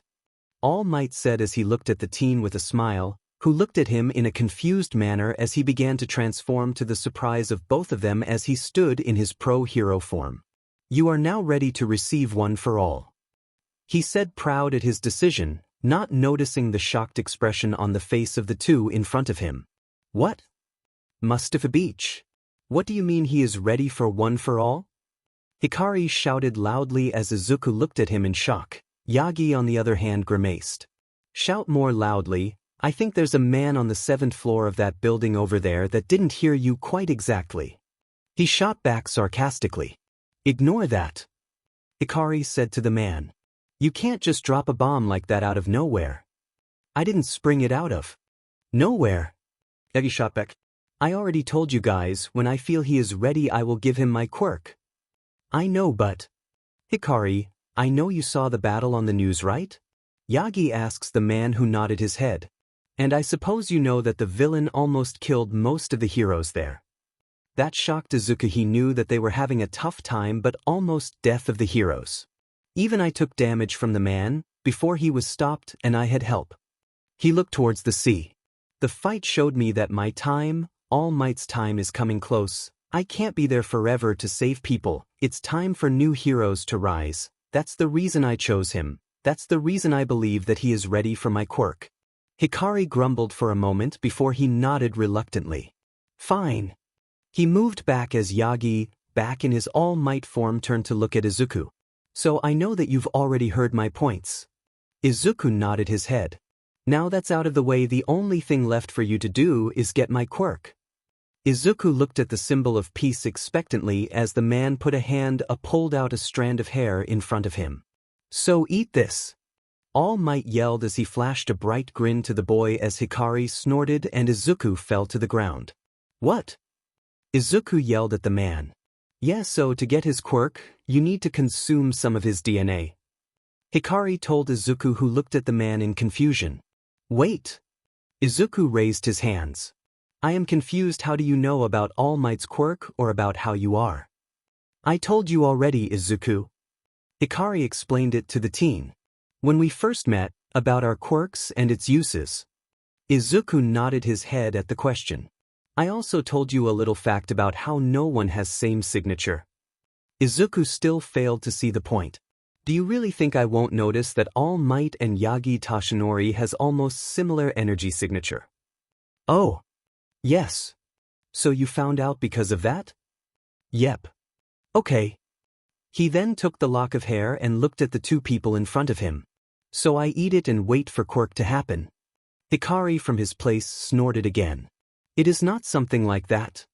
Hikari said again. Curious, both Yagi and Izuku turned to look at him, and seeing their look of confusion, Hikari decided to elaborate. You will not just wait for the quirk to happen, Izuku. When Yagi decided to give you his quirk, he is also providing you a sample of several different energies which have been concentrated at one point to you, and when you consume said energies they would be introduced in your body, which would result in your reserves expanding as with the network so that the energy could flow through you. And what does that mean? Yagi in his All Might form asks. It means that his control that he had gained since the time he had started working here would be shot. Hikari told them as Yagi's and Izuku's eyes widened. What? Both Izuku and Yagi yelled in surprise.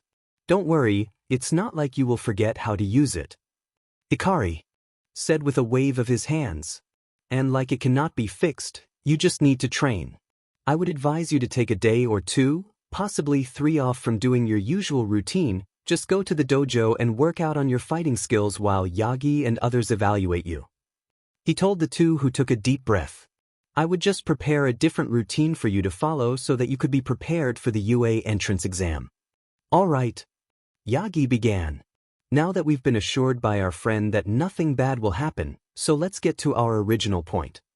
He brought the strand of hair up again. Eat this and thou shalt receive my quirk. Izuku took the strand of hair and looked at the man. He had several questions running through his head, but none of them would come out without insulting the number 1 hero. He gulped down the saliva that had been gathering in his mouth. After taking a deep breath, he pulled the strand in front of him and gulped down the hair strand. He closed his eyes waiting for something. When nothing happened, he opened his eyes again to see All Might grinning down at him. Wait! Izuku called out, and Yagi, who just frowned. Was that just it? I don't know, young Midoriya. Yagi told him truthfully. He never got to complete his sentence when Hikari jumped at him, taking him down as energy exploded out of Izuku in blue wave as he screamed in pain. Yagi tried to get up as the energy began to expand. Wait! Hikari called out. His body is getting acquainted with the new energy. But what if he burns out all of his energy? Yagi asks, now familiar with the consequences of the overuse of people with life energy quirks. You will notice it, Hikari told him, when you do get ready to knock him out. He then looked at the side where a large group of people were gathering. It would have been a lot more easier if you could have done it at a later time.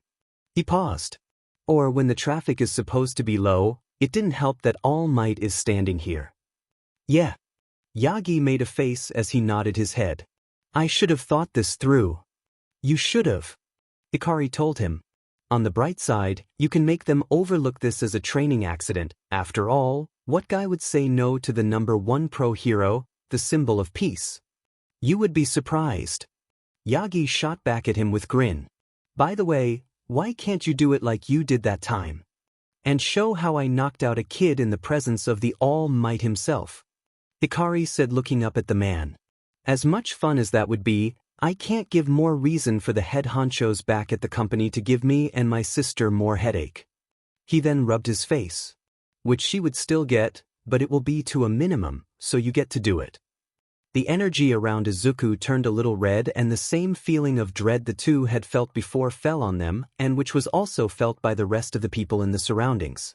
Do it now, Hikari said, and Yagi followed his command as he reappeared behind Izuku, chopping him at the base of his neck and knocking him out. As the same feeling of dread began to subside as the teen fell to the ground, the people around them kept clicking on their cells, and both Hikari and Yagi were sure that this news is going to spread like a wild forest fire. What should I do with them? Yagi asks while rubbing his head as Hikari made a face. Tell them you saw the kid cleaning the beach alone and found him training with me. Don't name drop me, just someone who was training someone with similar quirk. Hikari told him with a so-and-so manner. So you decided to encourage him when the kid asked to test himself against you when he accidentally overused his quirk or something, so you had to knock him out. And what about you? Yagi asks. What should I tell them about you? Just them that our quirks are similar, so I am training him. Just don't, and I am telling you, do not name drop me, Hikari said as he picked up the slumped teenager over his shoulder and moving in the opposite direction. But you are not a pro hero, and why can't I say your name? He yelled as he watched his retreating figure. It doesn't mean that I can't help someone, and I already told you about the head honchos at the company. Oh, and also, Hikari stopped as he looked back at the symbol of peace. Try to think these kind of things through. Yagi flinched, knowing that he had messed up in his haste. See ya tomorrow. I will drop him at his home. With that, Hikari moved away as he left All Might to deal with his fans that were now surrounding him. 5 days later. It has been 5 days since Izuku was knocked out by All Might, and second time he had made the news headline.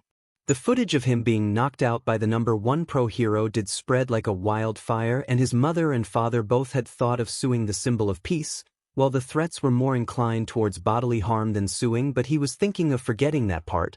Well, he was able to get his parents to let go of their threats, but the media was making it hard for them. Well, they were for a bit, until his father had called someone, and the next thing he knew was that some of the people from the press were apologizing to their family. Well, it did get the people of their back and their lives back to normal. Somewhat. It had been 5 days and we've been unable to go back to the beach, because of the stunt you pulled, Izuku? He looked to his left where Itsuka was walking beside him. Not to mention, some of those fiends that keeps on stalking us. Izuku's sweat dropped when some of the people that were hiding behind dumpsters and trees ran away after she shouted at them. It also doesn't help that he's been trending. He looked at his right where Toga was going through her phone, tapping at random things. He tossed her phone towards Itsuka, who read through some of the feeds. You should see the most random things people have been putting there. Izuku grimaced at that. Yeah, I never really thought I will gain that many followers on either of my accounts or the requests. Izuku groaned when he booted his PC and went to his account, which had more than 1,000 notifications. Well, he was thinking that his account had been on the crack, but the messages just didn't stop coming. Among the other things. Yeah, the life this past few days had been not so kind to him. He kind of hoped to be back when nobody ever gave a moment to think about him. Well, in truth, he would never hope for that. But the past few days had been very annoying. You. Speaking of annoying, Izuku looked to the side where Katsumi Bakugo charged towards him with mad eyes, followed by two Mayo and Ayumi. He raised his hands in nervous greeting. Cock. Too bad he never got to complete as she took a hold of his collar, shaking him wildly. How dare you ignore me these past few days? She yelled at him, and he was sure there was concern somewhere in there, but Katsumi! Mayo yelled as she put a hand over her, trying to pry her off the other teen. We talked about this. We are here to ask if he is all right. Oi! Itsuka appeared, a hand grasping Katsumi's as she put a pressure over her which she refused to back down from, surprising her. What the hell you think you are doing? Oh! Katsumi said with a strained smile over his face. It's the beach from the other day. A tic formed Itsuka's forehead as she glared at the other person. Who do you think you are calling beach, flat chest? Itsuka growled as she took a step closer to Katsumi, whose eyes were erratically twitching. You seriously want to go right now? Katsumi asks, ignoring other sparks coming out of her hands. Why not? There's a pest that I want smashed so badly right now, right in front of me. Itsuka shot back, her hands growing in size. Jita, guys, you need to calm down. Izuku stuttered. Why to get at what he said? Mayo said, backing Izuku up. Ayumi, who was silent for the time being, finally spoke up. Katsumi. Ayumi began in a monotone voice. That's enough, we are not here for a fight. She turned towards Izuku, who looked at her. We were here actually heading to your house for checking on you. She told him. You haven't came to school after the incident in the class 3 days ago. He grimaced. Yeah, he remember that day. It was supposed to be a good if it weren't for some of the people that had been stalking him. Whoever they were, they had been creeping him out. Apparently, Sugimoto, the class bully, unlike Kachin and her group, this guy was an a-hole of the highest caliber, who seemed to have it out for him for some reason. Well, mostly everyone knew, even Kachin, but because she threatened the whole class while he was out, the thing was kept a secret from, in which not only the classmates but the teachers and their parents were included him. Maybe if he found out about it, they can be friends again. He did try to help him once. But back to the topic, the guy was being annoying, and that's coming from him who doesn't have any confidence and shy away from everything, but it seemed that day he was being overly annoying, that Kachin and even Ayumi, who, while in Kachin's group mostly stayed to herself, was ready to murder him.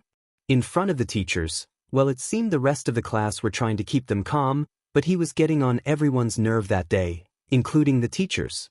Even the big guy who's in his head, who preferred to sleep 30 days of the month and ignore almost everything that's going on around him, was annoyed. He is sure that he did something, because the only thing he remembers is that Sugimoto said something that made his energy flare, and the next there was a human-shaped hole in the classroom wall as everybody looked at him and then back at him, after which everybody, including him, looked outside to see Sugimoto buried inside the wall of the other.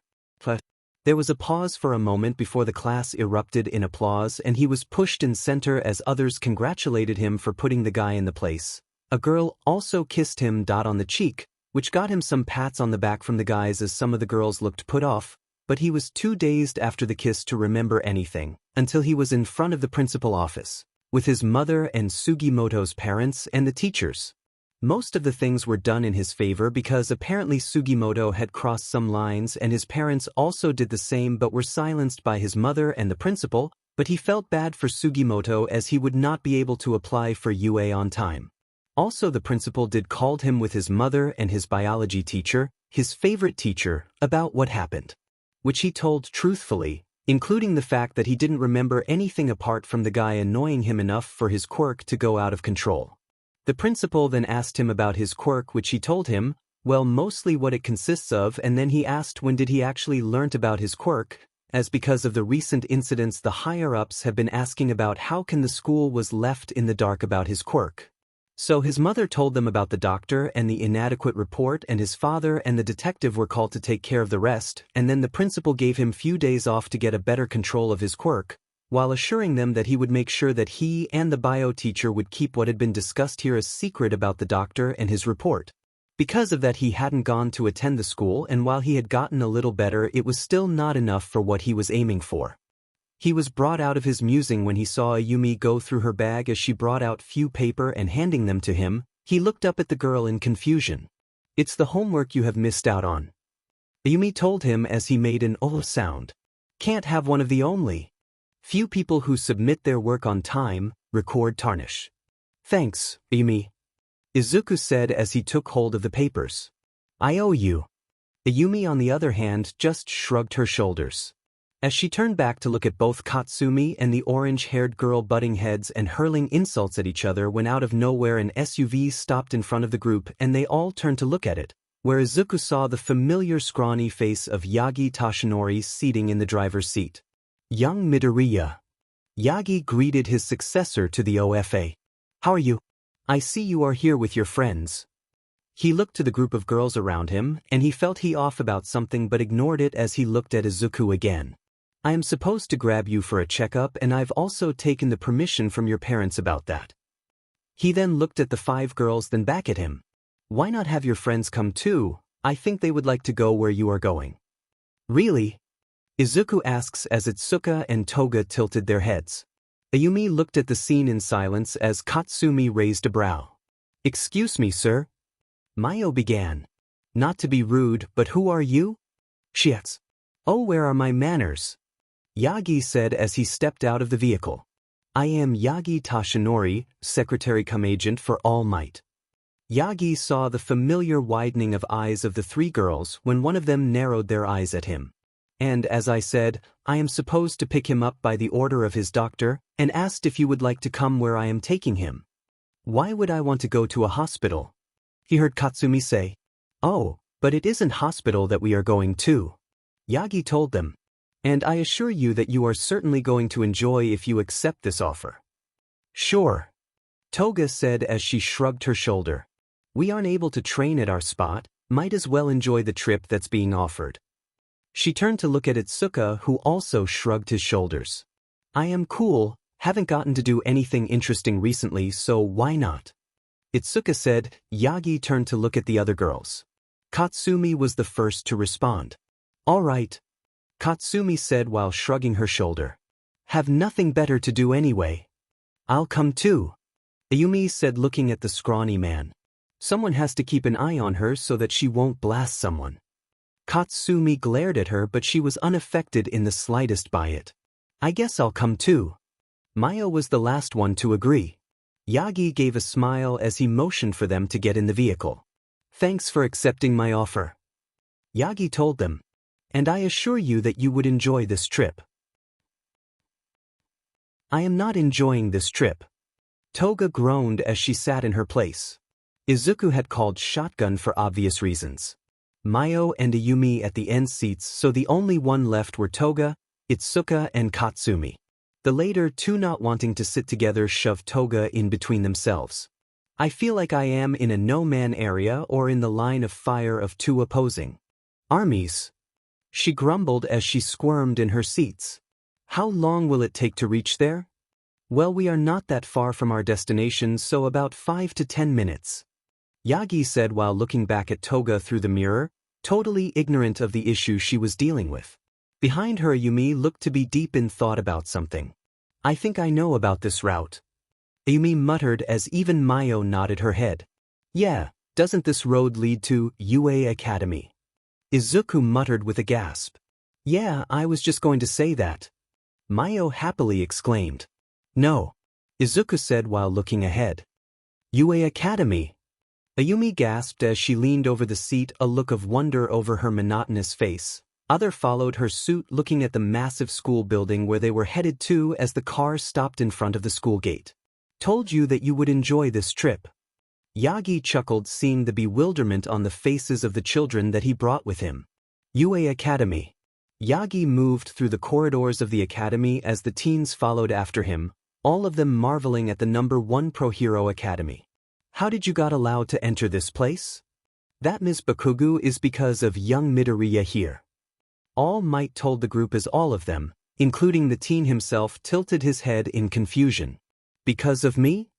Izuku asks. Yes. Yagi said with a smile. You will learn once we reach there. They soon came closer to the medical area of the school. You see, after what happened the last time, you were training. Yagi said and Izuku nodded, remembering the day very clearly. And after the sudden appearance of various teenagers and others who are now at the beach, your training with your quirk was suddenly stopped, and your doctor suggested. He glanced back at the teen, a look of understanding dawning on his face, as Yagi slid the door open as the teens came face to face with 3 pro-heroes and 1 someone. "Recovery girl, ma'am," Izuku at once said as he watched the older hero who was sitting at the stool. The rest of the group inside the room turned to see a group of teenagers that were standing outside the room. "Izuku." Recovery girl smiled at the teen and then looked over at the group. "I am surprised to see a group." She then turned towards Yagi. "Care to explain?" Yagi sheepishly looked around as he tried to explain. Meanwhile, the group stared at the people inside the room in wonder and awe. Inside the room were Present Mike, Midnight, and Recovery Girl. All 3 of the pros are very famous and are also known for being very good teachers of the UA Academy. "You are Midnight and Present Mike." Izuku and Mayo gushed as they came face to face with the pro heroes. Itsuka, Toga, and Katsumi looked surprised, whereas Ayumi showed very little reaction except for a very slight gap between her lips which let out an almost silent gasp. "Well, it seems we have some fans here." Present Mike spoke in his flamboyant manner as the man who was with them cringed. "Yeah, I know." Izuku finally looked at the other person in there with them, who just happens to be there. "Don't shout it out." He looked to see that the 2 pros who were getting the attention. "Wow. It seems like I've no worth with you guys around," Hikari said, noticing how most of them kept their attention on pro heroes. The teens at the words turned to look at the man. "Hikari!" 3 voice shouted as Katsumi, Mayo, and Ayumi turned to look at him in surprise. "What are you doing here?" Toga asks. "I was called here by her and the principal of UA, and I don't know why, so don't ask me." He shrugged his shoulders and then turned to look at Itsuka.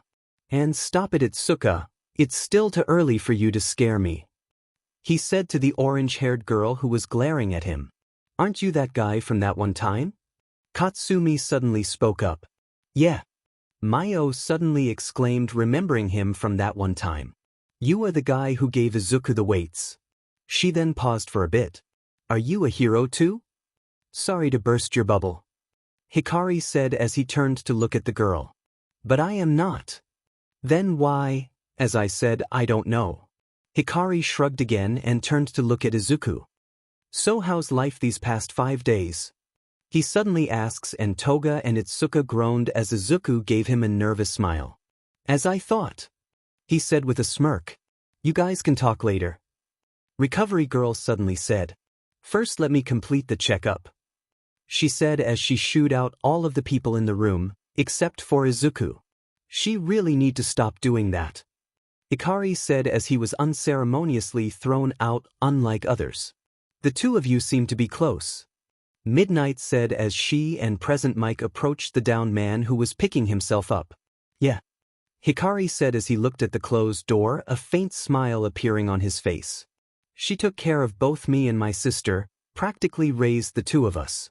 Present Mike nodded his head at the words. "No wonder you guys are like that," Present Mike said. "She is basically your second mother." "Yeah." Hikari nodded his head and then turned to look at the 2 teachers. "Anyhow, do you know as to why the principal of UA wants to meet me?" "No, not really." Present Mike frowned. "Yeah," Midnight said. "It was supposed to be a day off for the teachers, but both Present Mike and I were also called here by him. We don't know why he called us here." She then pouted, not happy about being called on her day off. "And we don't know either, or what exactly goes through the head of his?" "Nobody knows what goes through his mind." Recovery Girl spoke as she came out of the room, followed by Izuku. "He is among the smartest in the world. You should know about that, Hikari. He was your principal, you know." She then paused. "After he was transferred here from Shiketsu, that is." Another voice came as the group of people turned to look at a man in an Old West cowboy get-up with a large red cloak under with a black tank top, a brown belt, and a brown cowboy hat with an S in the center, his face being covered by a gas mask. "So tell me, what's the cold-blooded monster of Shiketsu and UA Academy is here for on this day?" The man greeted him. "I never really liked the title, and even I don't know why I am here for," Hikari, and then greeted the man, surprising the others except for Recovery Girl. "How are you, Snipe-sensei?" "It's been a while, Hikari." Snipe greeted him. "And I am well."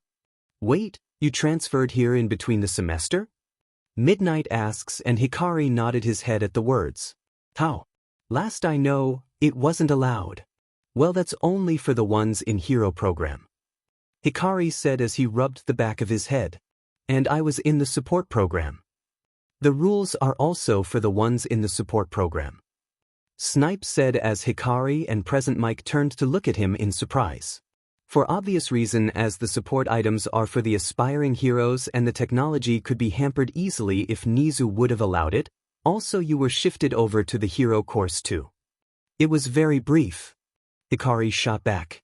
"But then why was he allowed?" Midnight asks as even Yagi and the kids wanted to know. "It has to do with his title of the cold-blooded monster, or better yet, the Godfather." Snipe began as he raised his finger, counting the title. "Or the assassin, or quirkless fool, or the quirkless monster, or..." With each time he spoke a title, Hikari grimaced as the teens, Yagi, Midnight and Present Mike looked at the man who seemed harmless at first. "What?" they all shouted at the same time. "I never really liked any of those titles," Hikari said to Recovery Girl. "What?" Midnight spoke up. "But he has a quirk, right?" Behind her, Katsumi, Ayumi and Mayo nodded their head along with Toga. "He was like one of the late bloomers, Nemuri," Recovery Girl said and then looked off in the thought. "Well, not a late bloomer, as he has one of those life energy quirks, which doesn't really show up easily and well, not in usual manner." She told them. "What?" the group said again. "I was 17 when I was able to actively use my quirk," Hikari told them. "So you lived like a quirkless for 17 years of your life?" Itsuka asks this time. "Yep," Hikari said in a nonchalant manner. "But what about those titles?" Toga asks. "The quirkless monster or the Godfather?"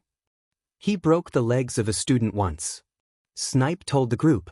"It might have been an accident or something?" Yagi supplied. "But even if it an accident, why would breaking someone's legs will have you called as quirkless monster or monster?" Toga asks.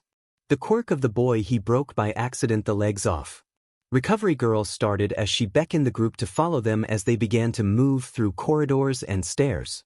"Was based in his legs, so putting the student in a wheelchair and making it so that he won't be able to use his quirk for a while will result in some bad rumors." "Oh." Midnight, Present Mike and Yagi said at the same.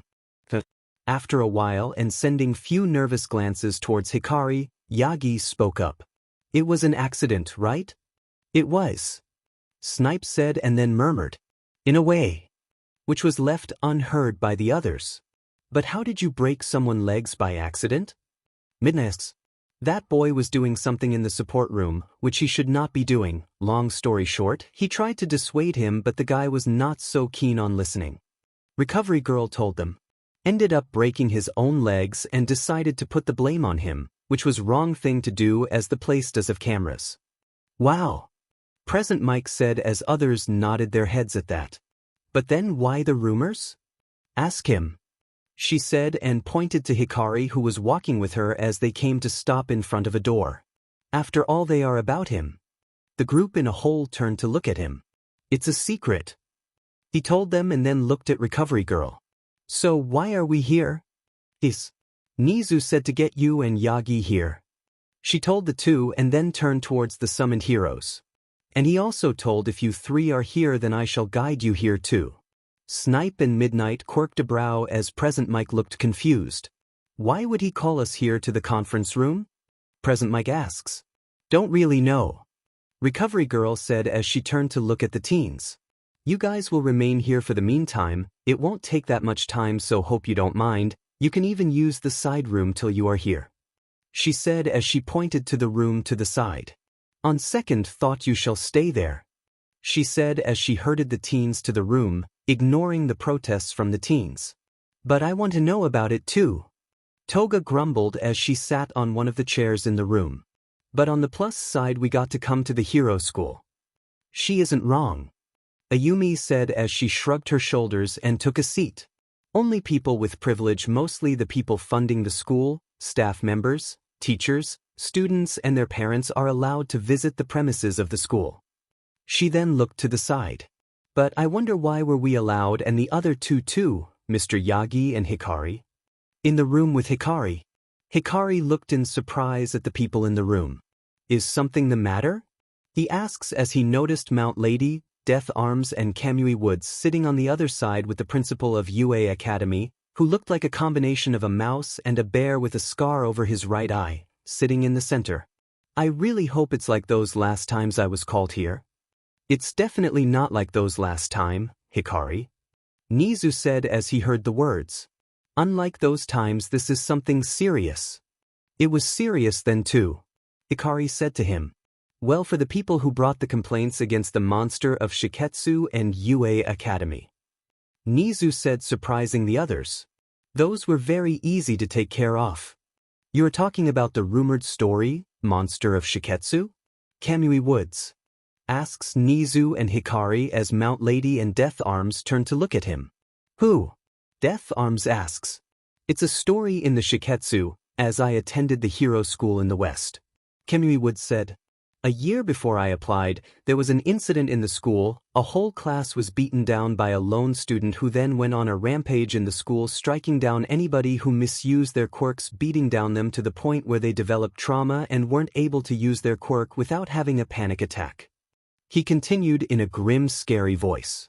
Rumor has it the lone student was then accidentally killed by the combined efforts of all the students in the school and the teachers when they were trying to put him down, but the ghost of the monster still haunts that classroom, calling it the quirk of the monster, that he could not die because he was able to make himself a ghost, and now he haunts the school, killing anyone who misused their quirk. Mount Lady gulped at the ominous tone of Kamui Woods. Bullshit.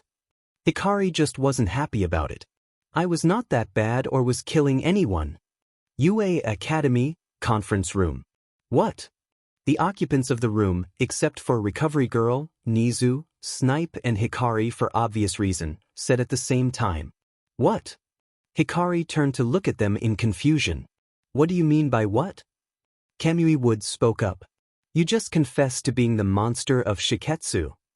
And UA too. Nizu corrected. And regarding the rumors. He paused for a moment.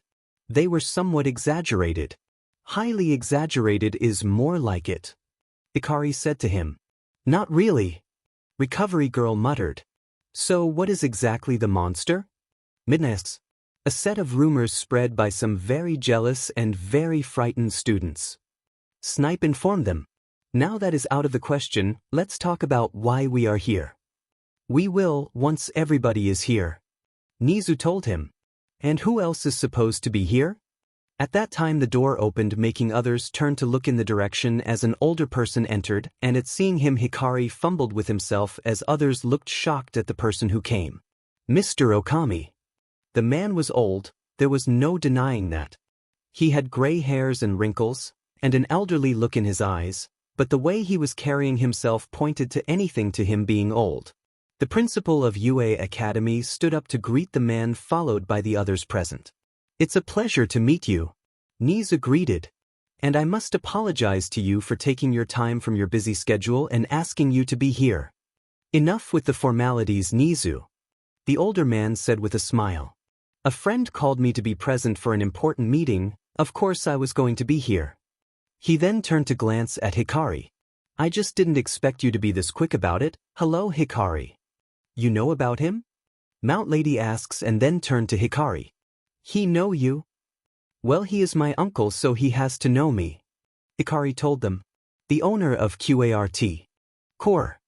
Rest of the people except for Recovery Girl, Nizu and Snipe yelled out in surprise. Yes. Hikari began. So whatever it is, can we begin meeting or is someone else coming? There is one other person who is yet to arrive. Nizu told him. Really, who? Well, he was just behind me, so just as he take care of his business. Okami turned towards his nephew. Tell me, how is life going with you? It's... Hikari trailed off. Usual? Like you. The owner of QART Core shot back. Hardy har har. Hikari said back.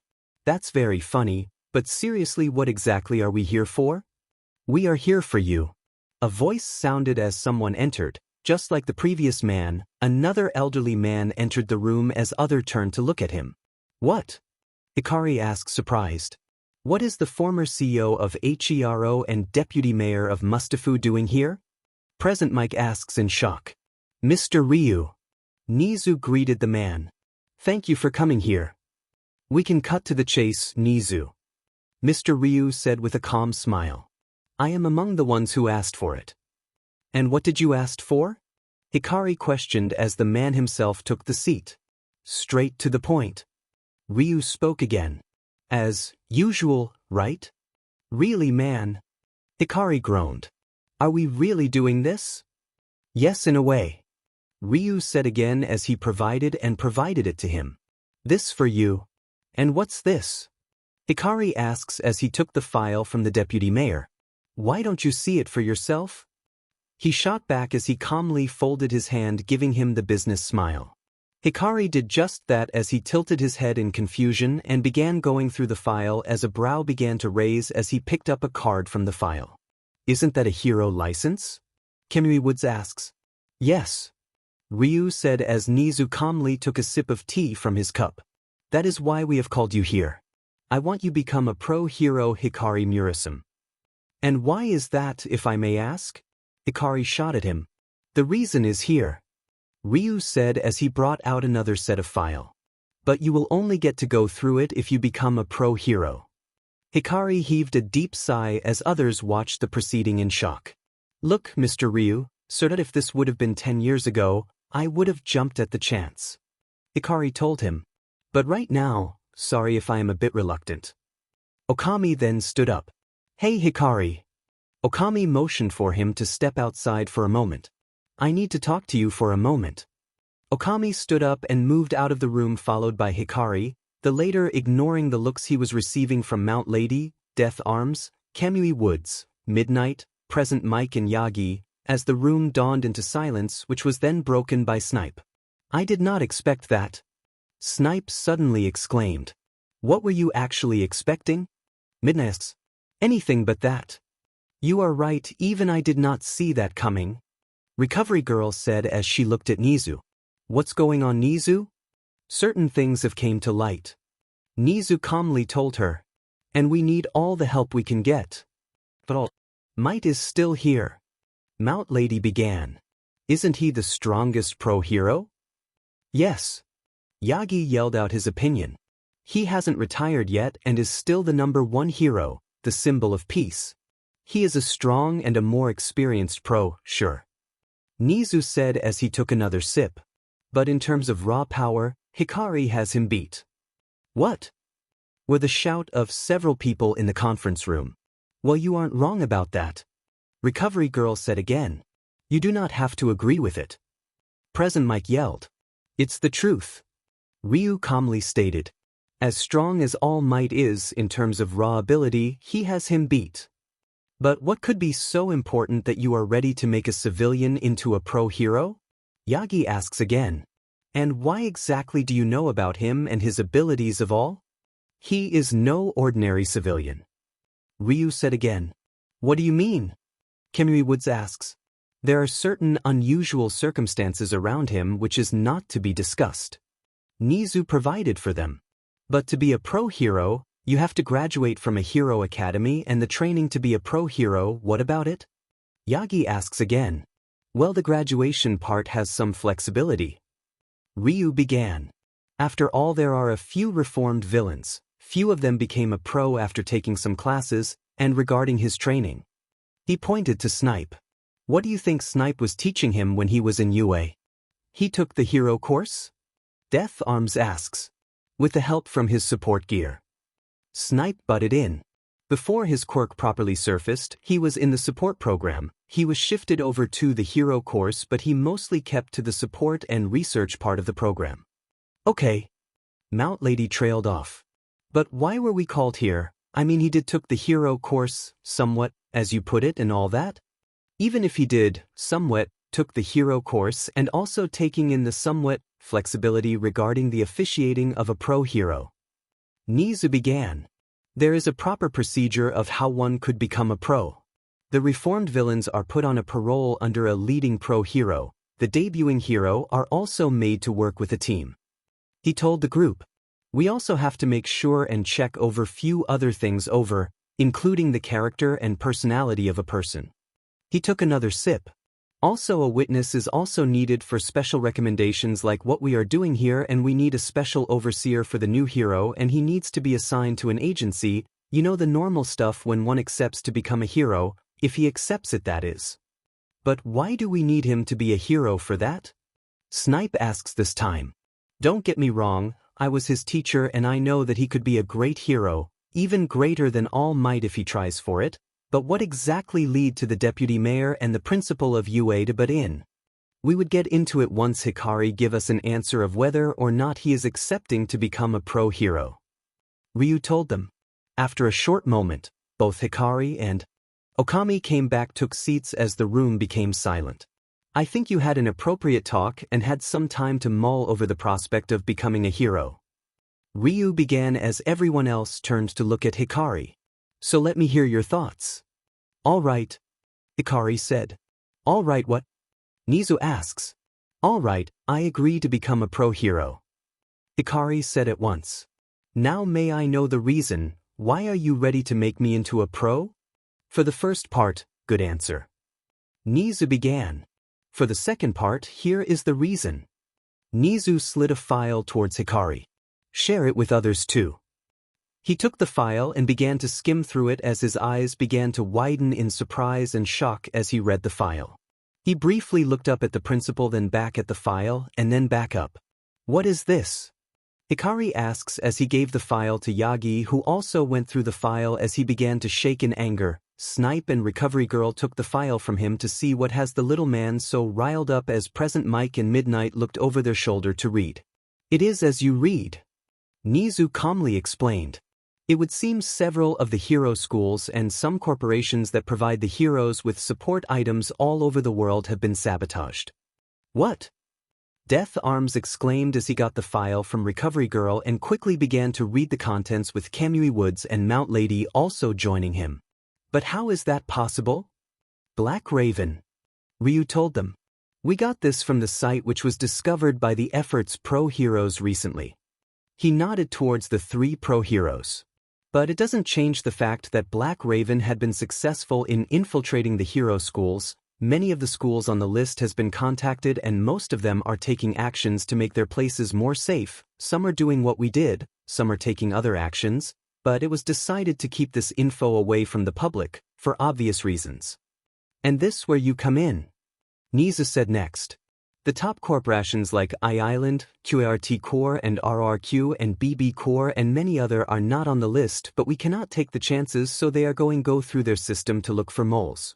He paused as he looked at the owner of QART Corporation. Meanwhile, I've managed to get you guys as assisting teachers. While you are not teaching, you will be looking for clues in the academy, for any evidence, but also to protect students from any harm. What do you mean by harm? Midnight asks. Among the information you and Eraserhead have gotten from the Black Raven site. Nizu told her. There was another info about leading a mass attack on one of the academies, not sure which one, but it could be anywhere. Surely they can't be that dumb? Mount Lady interjected. I mean to actually lead an attack on a place where many pros are present. I know of a man who was ready to blast himself off, among several other civilians, heroes and villains. Ryu told her. And another who burned 100 million of yen just because him and his lackeys were unable to think of anything to use it for, and many other nut jobs, so them leading a charge here is actually quite normal. So not only I will be becoming a hero, Hikari began, but I will also become a teacher at UA?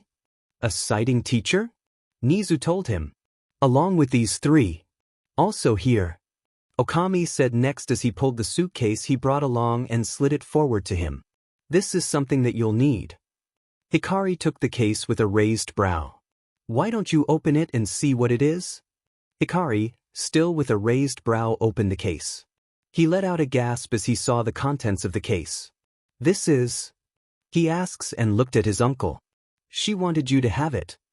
Okami said again as he smiled at his nephew. She did. Nizu spoke up next. She wanted her student to be the next in line of the legacy she was leaving behind. Others curiously looked at what he was pulling out of the case. Looked like a tunic with dragon head near the waist and at the center of the chest and a buckle with a bird. I think it has been a while since Z has taken to the stage of the world, so what do you say? That's the design of Z family. Present Mike yelled extremely loudly. It is. Recovery Girl spoke next as she smiled warmly as Hikari looked down at everything that was in the case as he picked a cape too and black pants. She said that the suit was of her father and some tweaks that she made herself. Okami told him. Could use some improvements. Hikari told him. So what would be your hero name? Midnight asks as Present Mike also looked interested. Please tell me it would not be something terrifying like Ma Jr. or the Psycho Prince or something lame. Present Mike began. You are right. All Might also spoke up. As much of a great heroes as they were, they had tendency to use some weird names. Give me some time. Hikari told them. I will get to you guys in a while. He picked up the suitcase and the license file and turned towards Mount Lady. Mount Lady, listen. Hikari began. I mailed the date and time and other details of the party I talked to you about. It's a week from now. He then fumbled over his words as Okami turned to look at the pro. If you are free then you can mail me back. But only if you want to, you don't have to if you don't need to. Sure. Mount Lady said to him with a smile, ignoring the smirks from Death Arms and Kamui Woods. I will check it and get back to you. All right. He exclaimed as he picked up the case and moved out of the room. So I will see you guys later. There was a moment of silence before Okami turned towards the size-changing hero. So you are his date to the event? Okami began. Oh yes sir, wait. Mount Lady began but stopped midway. What event? Oh you know, the big event which the one where QART Core, Island and Magnus Company. Hero organization of the government and Deternat is funding for charity and famous celebrities. Including famous pro heroes and influential people are supposed to come too. Even All Might is supposed to be present that day. Some pros are also welcome to provide security and suit. He didn't tell you, did he? Okami asks as Mount Ladies and Kamui Woods has fell to the floor. So we will be seeing her there? Midnight asks. He did ask her to be his date, so yes, you will. Okami told her. Oh, wait till I tell her, she will throw a fit to find out that his brother has gotten a date without her meddling. He grinned as Mount Lady blushed. Or that he has a girlfriend. Why no? Mount Lady exclaimed at the part. He is not my boyfriend. Yet. Kamui Woods muttered from behind her. Want me to grovel you like the pest you are? She growled as she threatened him. You've told Eraserhead and Vlad to be ready for the event, right? Nizu asks as he turned to look at Present Mike. I can't believe that Aizawa even agreed to the event. Nemuri muttered. I thought he was going to sleep that day. He notorious for ditching events like these for the most part. Snipe told them. I can't believe you are the only one to be invited. Death Arms muttered. I wanted to get to know the top heroes too, you know. Well, there are chances that you might get contacted by the event organizers because of your latest feat, Okami said, and Nizu nodded his head. I mean, some of the pros are there for security purposes, so wait for a moment. I can't believe you will actually be going as a guest. Nemuri said to Mount Lady as a tick mark appeared over her head. Do you have some problem with it? Mount Lady asks. Not really. Midnight told her. So he isn't your boyfriend, right? Yu Takayama groaned at words. Jokes aside, I really do hope this thing goes smoothly with no interruptions. Ryu said to Nizu. You and me both, Deputy Mayor. Nizu solemnly said. Look, a miracle happened, a new chapter. Well, whatever, hope you have fun reading this one. UA Exam Center. Welcome to my one and only live show. A loud voice sounded as a man with blonde hair, sunglasses, and a speaker in place of his neck enthusiastically tried to instill some excitement in the dead audience. Everybody say hey ye. Silence, there was not even the sound of chirping insects. Aren't you guys exciting? The blonde-haired man thought as he looked at the students gathered in front of him. It's giving me the shivers down my spine too, my friends. Present Mike continued with his words. Now let me give you the down low on how this'll go down. He paused for a brief moment going over the people that were there. Are you ready? He still did not get any response. A few distance away in the staff room, a group of teachers were discussing while looking over the group that were present. So how are the students looking? Mount Lady asks, looking down to the gathered students. This early? Midnight speaks from her place. Nothing is known, but from what we've seen there are few that seems quite promising. She looks to the stack of files that were there. Do we have to go through all of these files? Kamui Woods asks, looking at the large stack. At present? Eraserhead glances at him. No, Kamui Woods and Mount Lady heaved a sigh of relief. But sooner or later we do have to, so we can understand what we'll be working with in the future. Eraserhead continued as the two almost let out a groan, before looking at the two again. But what exactly are the two of you doing here? Didn't Nizu inform you? Vlad King asks him in return. What did he do this time? Aizawa asks in return. Every hero school is choosing a set of heroes as an assistant teachers. We've got a set of 4 too. Snipe says while going through one of the files. You know the rest of the reason. I do.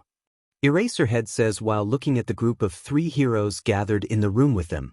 Where's the 4th? He is running late. Mount Lady answers and got a raised eyebrow in return. And who is the 4th one? He asks one more time, trying work out who the 4th pro would be. He is the new one. Vlad King states.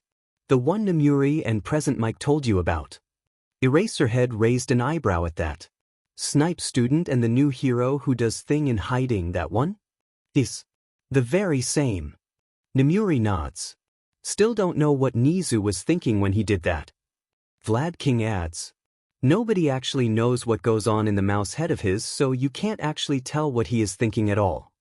Says Recovery Girl when the doors to the room burst open and all of them turned to look at 2 men standing in the doorway, panting hard. One was one of the most famous pro and the other was very new. Sorry huff I was late. Says the non-obvious one, wearing a black grayish spandex pants and tunic which was covered by white armor without the shoulder pad, white mask covering his mouth and visor glass over his eyes, a cape behind him with the letter Z and attached around his neck with a dragon emblem which was also around his chest. Traffic was a killer on the way here. Being late while meeting your new colleagues and superiors for the first time, and then an excuse. Shota begins while looking at the new pro hero. Not a good first impression. Cut him some slack, Aizawa. Another voice cut in from behind the two. He is not even that late or late at all actually. I am surprised he is even here for it, consider he is never on time. Most of the people looked at the principal of UA Academy. The two behind you are also shocked if I am not mistaken. Somewhat Recovery Girl answers for the group as Hikari made a face at her. But not that much as he had gotten better from the last we've seen him. She then pointed at Snipe. You can now pick up your jaw. But he is on time? Snipe answers while pointing at the new hero. He is actually on time? How did this miracle happen? Miracle? Namuri asks. Oh yes, you see this kid here? Nizu begins while gesturing towards Hikari. He has never been on time in his life. That's not true. Hikari grumbled. It is. Snipe butts in. It's very true. You were late once by 3 hours. Once you were late by 12 hours. And a week late when you last said you'll meet me. Chio finally adds. And that was what 10-11 months ago. I have very legitimate and good reason to be late during that time. Hikari tries to explain. Any excuse wouldn't change the fact that you were late. Snipe states. Those are not excuses. Hikari affirms. You might want to explain that to those 3. Nizu adds as he takes a sup of tea. You know each other? Aizawa finally asks. Apparently he was a student here. Namuri answers. He was a student here? Vlad King asks. I didn't know the new kid was an alumni of UA? A special case. Nizu answers, but this raises several questions for the two. But we do have something interesting happening in front of us. Most of the people in the room turned to present Mike, who was being asked a question by a new kid as he pushed his glasses up before turning to Izuku and his friends. "He is reminding me of someone for some reason?" Hikari says as he looks at the kid. "He is the younger brother of the hero Ignium." Nizu answers. "Ah." Hikari nods in confirmation. That explains the tone. "You've met Ignium?" Mount Lady asks. "In the passing, yes." Hikari answers. "Great guy. So who do you guys have your eyes on?" Nizu asks while Present Mike began taking over the people. "I know few of you who have their eyes already fixed." He pointedly looks towards All Might when he said that. "There are few." All Might answers without missing a beat. "What about the rest of you?" Nizu asks. "We've got our fair share?" Vlad King answers. "Why not just enjoy the show?" Hikari adds, and Annie looks at him with a raised eyebrows. "What? It's not like nothing interesting will happen. I was here as a student and I know how my school is, and if I am correct, this is going to be one heck of a show." He completes as the rest contemplate his words.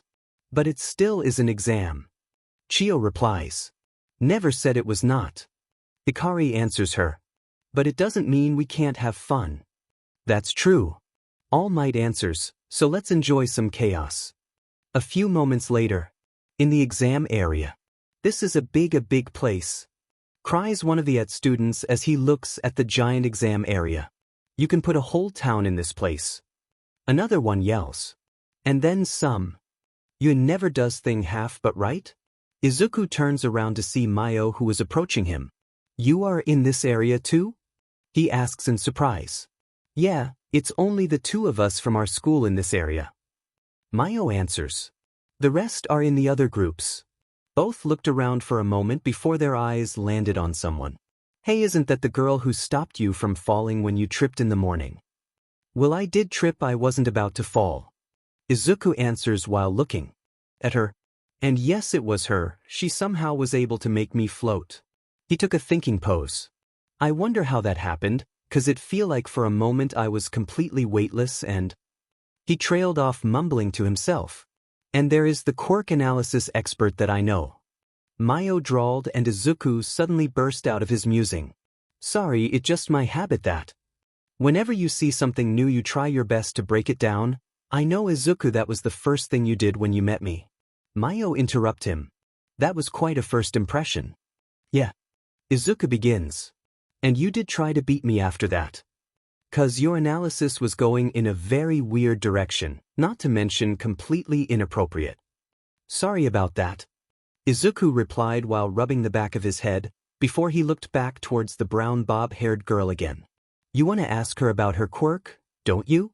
Mayo asks. "I absolutely do." Izuku answers. "Otherwise my curiosity would kill me. You know, if Sergi and Shota, they would have made a comment about how you had a new crush when you weren't even done with your last." Mayo commented. "Wasn't that half of the reason I was in trouble most of the times?" Izuku questions. "More than half, actually." Mayo adds. "So what are you gonna ask her?" "Just some basic things about her and her quirk. It won't include her sizes or her energy this time, right? That was relevant too in regards to their quirk." Izuku shot back. "Yeah, and it doesn't seem like they appreciated those questions, did they?" Mayo retorted. Both of them turned towards the girl, but were stopped in their tracks by the third sound. "I see the two of you are planning to measure that girl's measure of concentration." Both of them stopped and tilted their heads in complete and utter confusion. "What?" the two thought as they saw the same weird guy wearing glasses who got shut down by Present Mike. "Who exactly are the two of you?" The glasses guy continued with his words. "You aren't here to obstruct fellow test takers, did you?" He paused before sliding his glasses up with his fingers, and the two classmates kept looking at him in utter confusion. "And that's a given possibility considering you two don't serious about this test from start and have been busy flirting for a while." Now that statement did made their jaws fall so below that it wouldn't be a ridiculous statement that they could have fit the whole of All Might in their mouth. "What the actual heck?" Mayo uttered out in confusion. "Are you talking about?" Izuku called out to her. "Mayo!" "What, Izuku?" Asks Mayo before he points around him and saw several people talking. Who are the two of them? They've been flirting for a while. Are they even serious about this, or did they chase each other to the school? It seems romantic. This is ridiculous.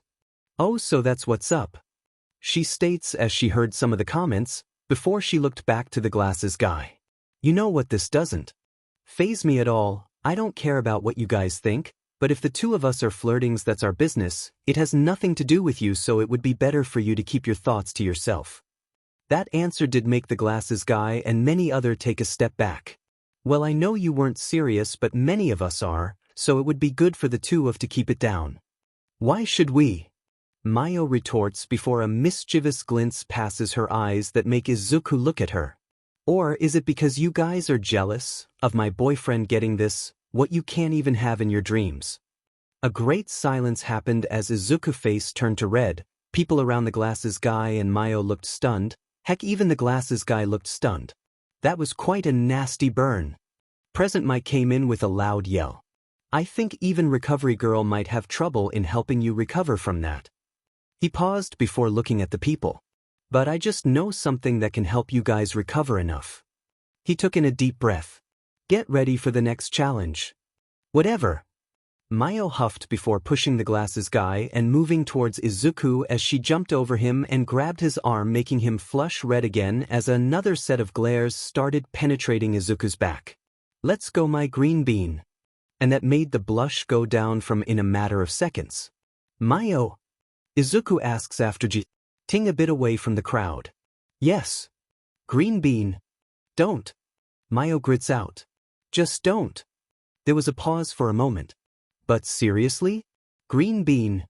Izuku asks again. I said don't.